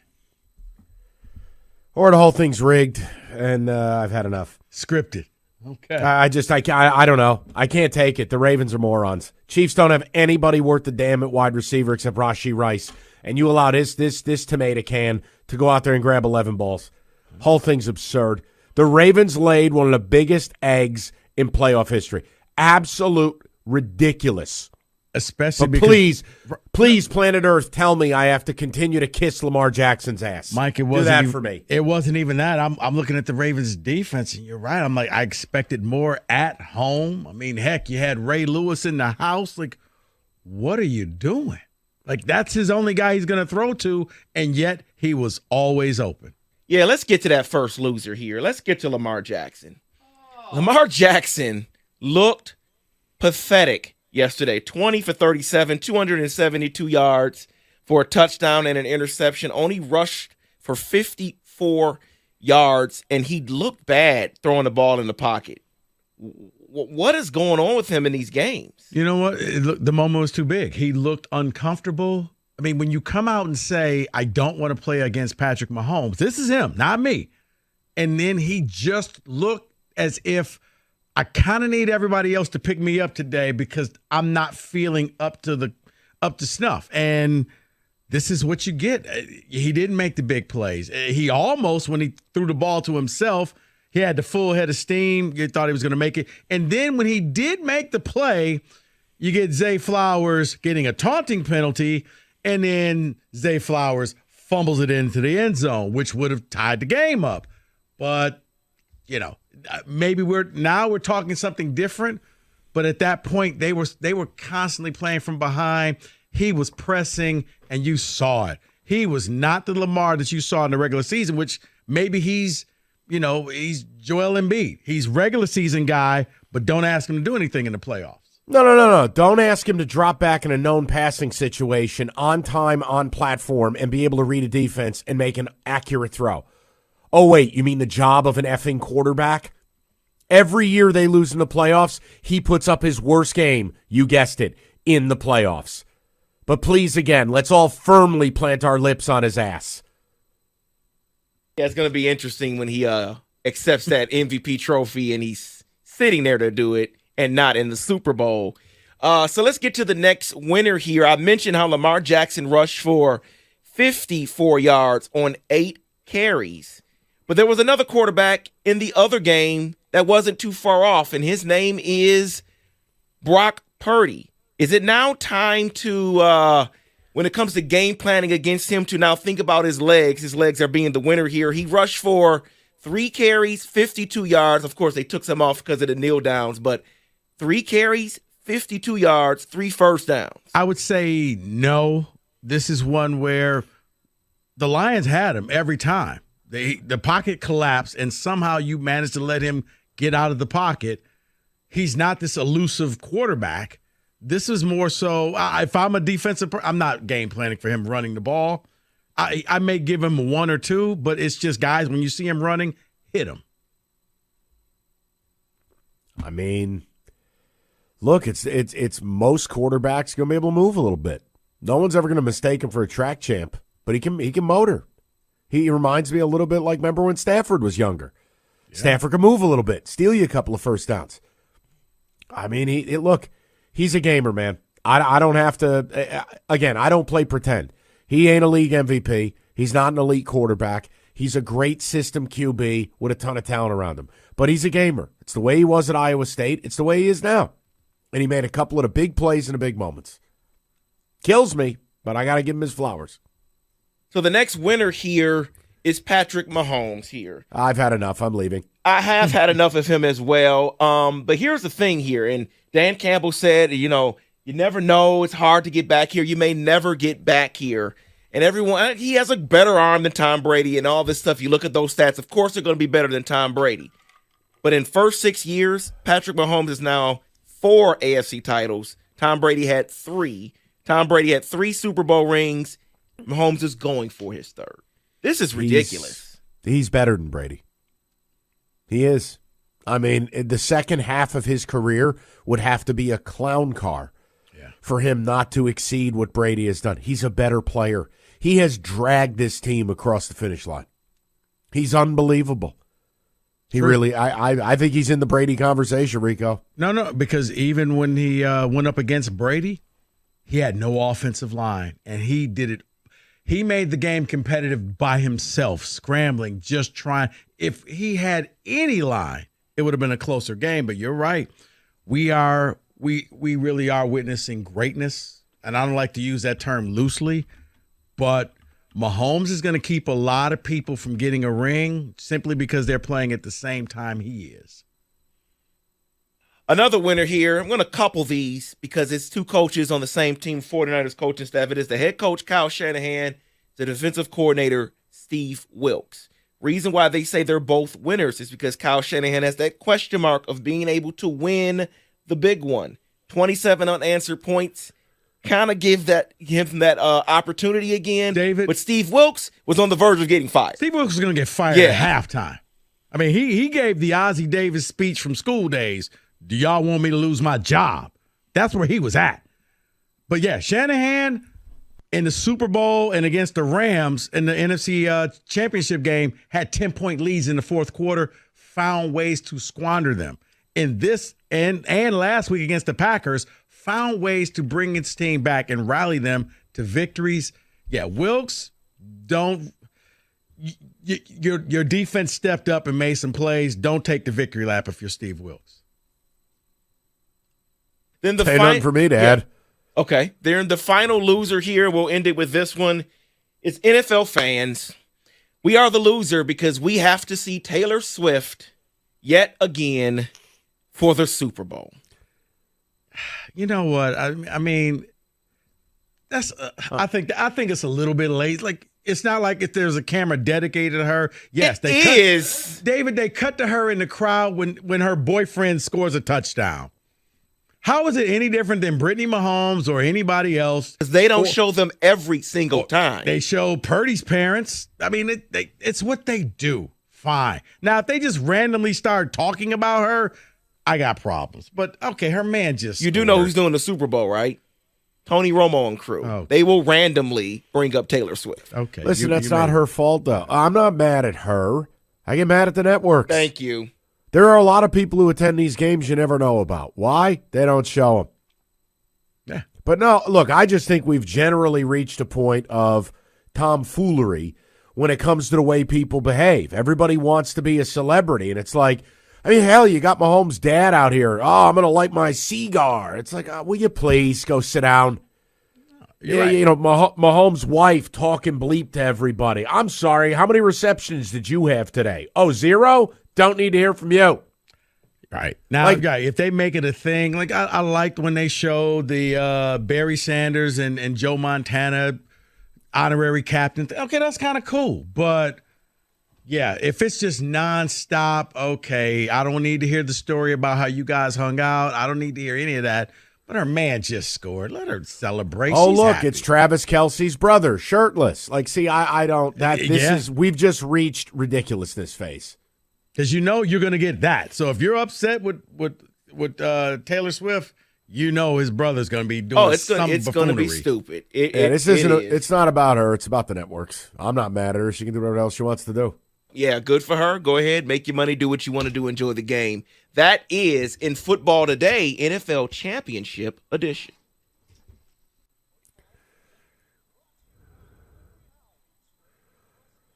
Well, yeah, so we'll get to some of the other game here. We'll talk about some winners and losers in the conference championship game. And let's start with a winner here with Travis Kelce catching the ball for 11 times, 116 yards, and a touchdown.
All right, David, before we hand this thing over to Jeff Rieger, you got a drive of the week. Is it the 49ers? Oh. How is it not?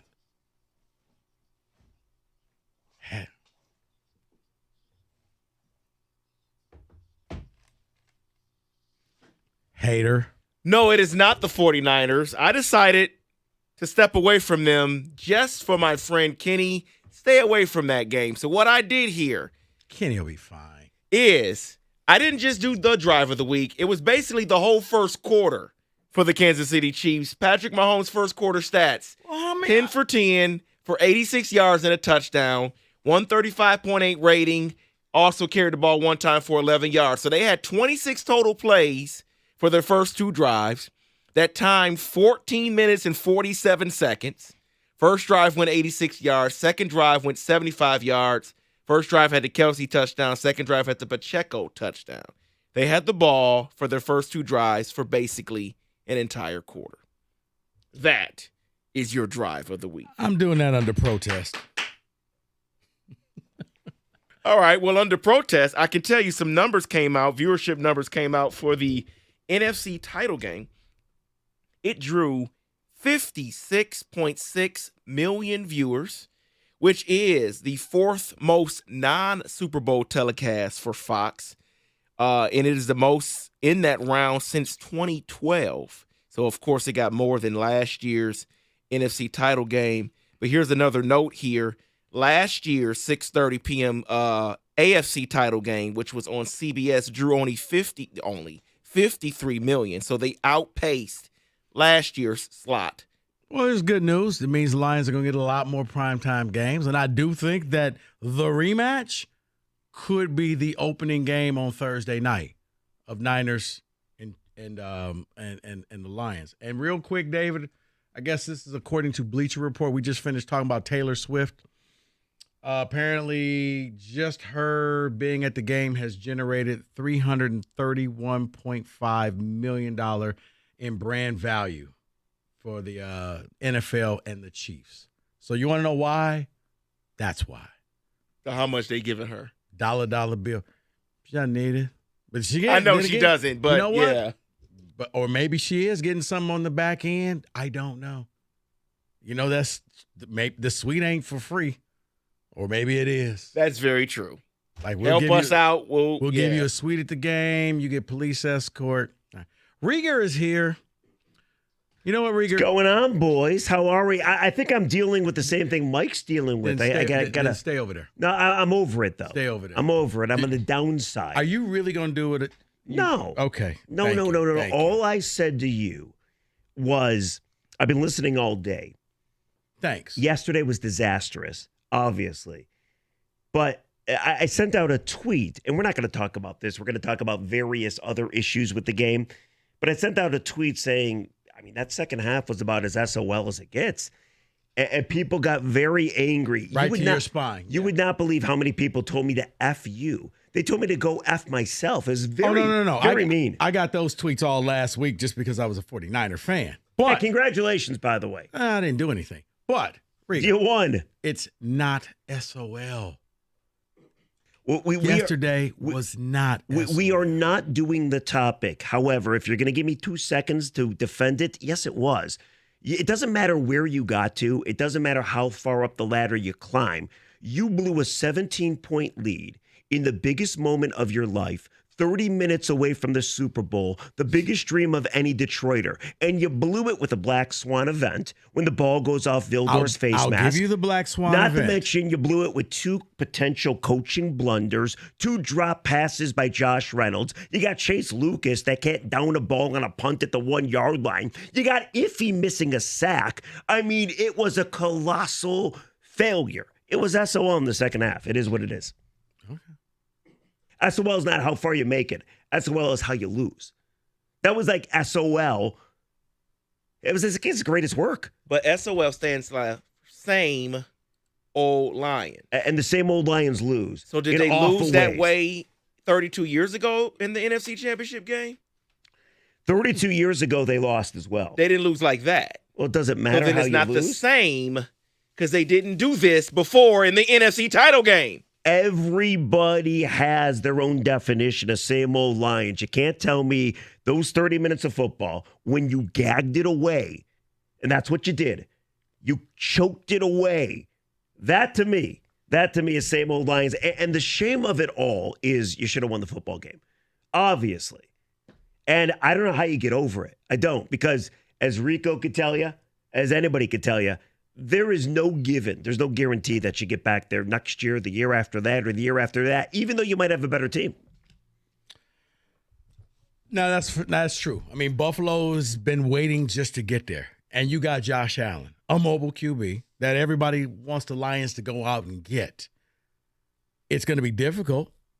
I think that the Lions are going to be one of those 4 to 5 teams that you can pencil in every year.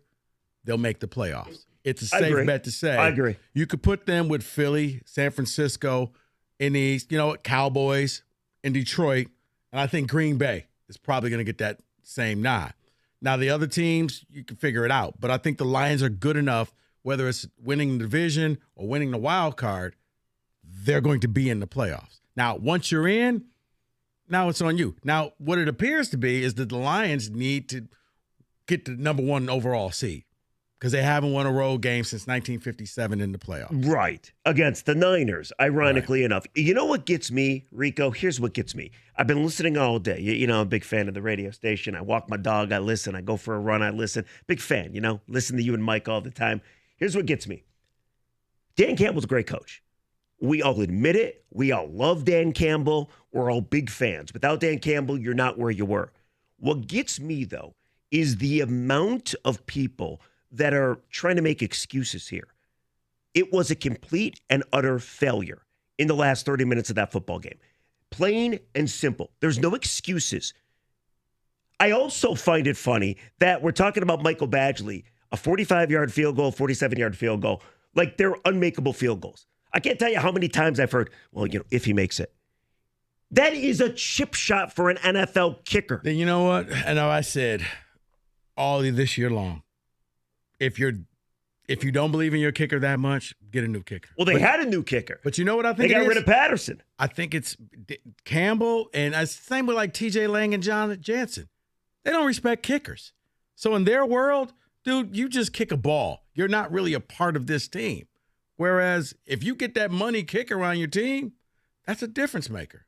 They just chose to fill out a roster spot with a kicker. Are you worried about your kicker in the big game? Absolutely.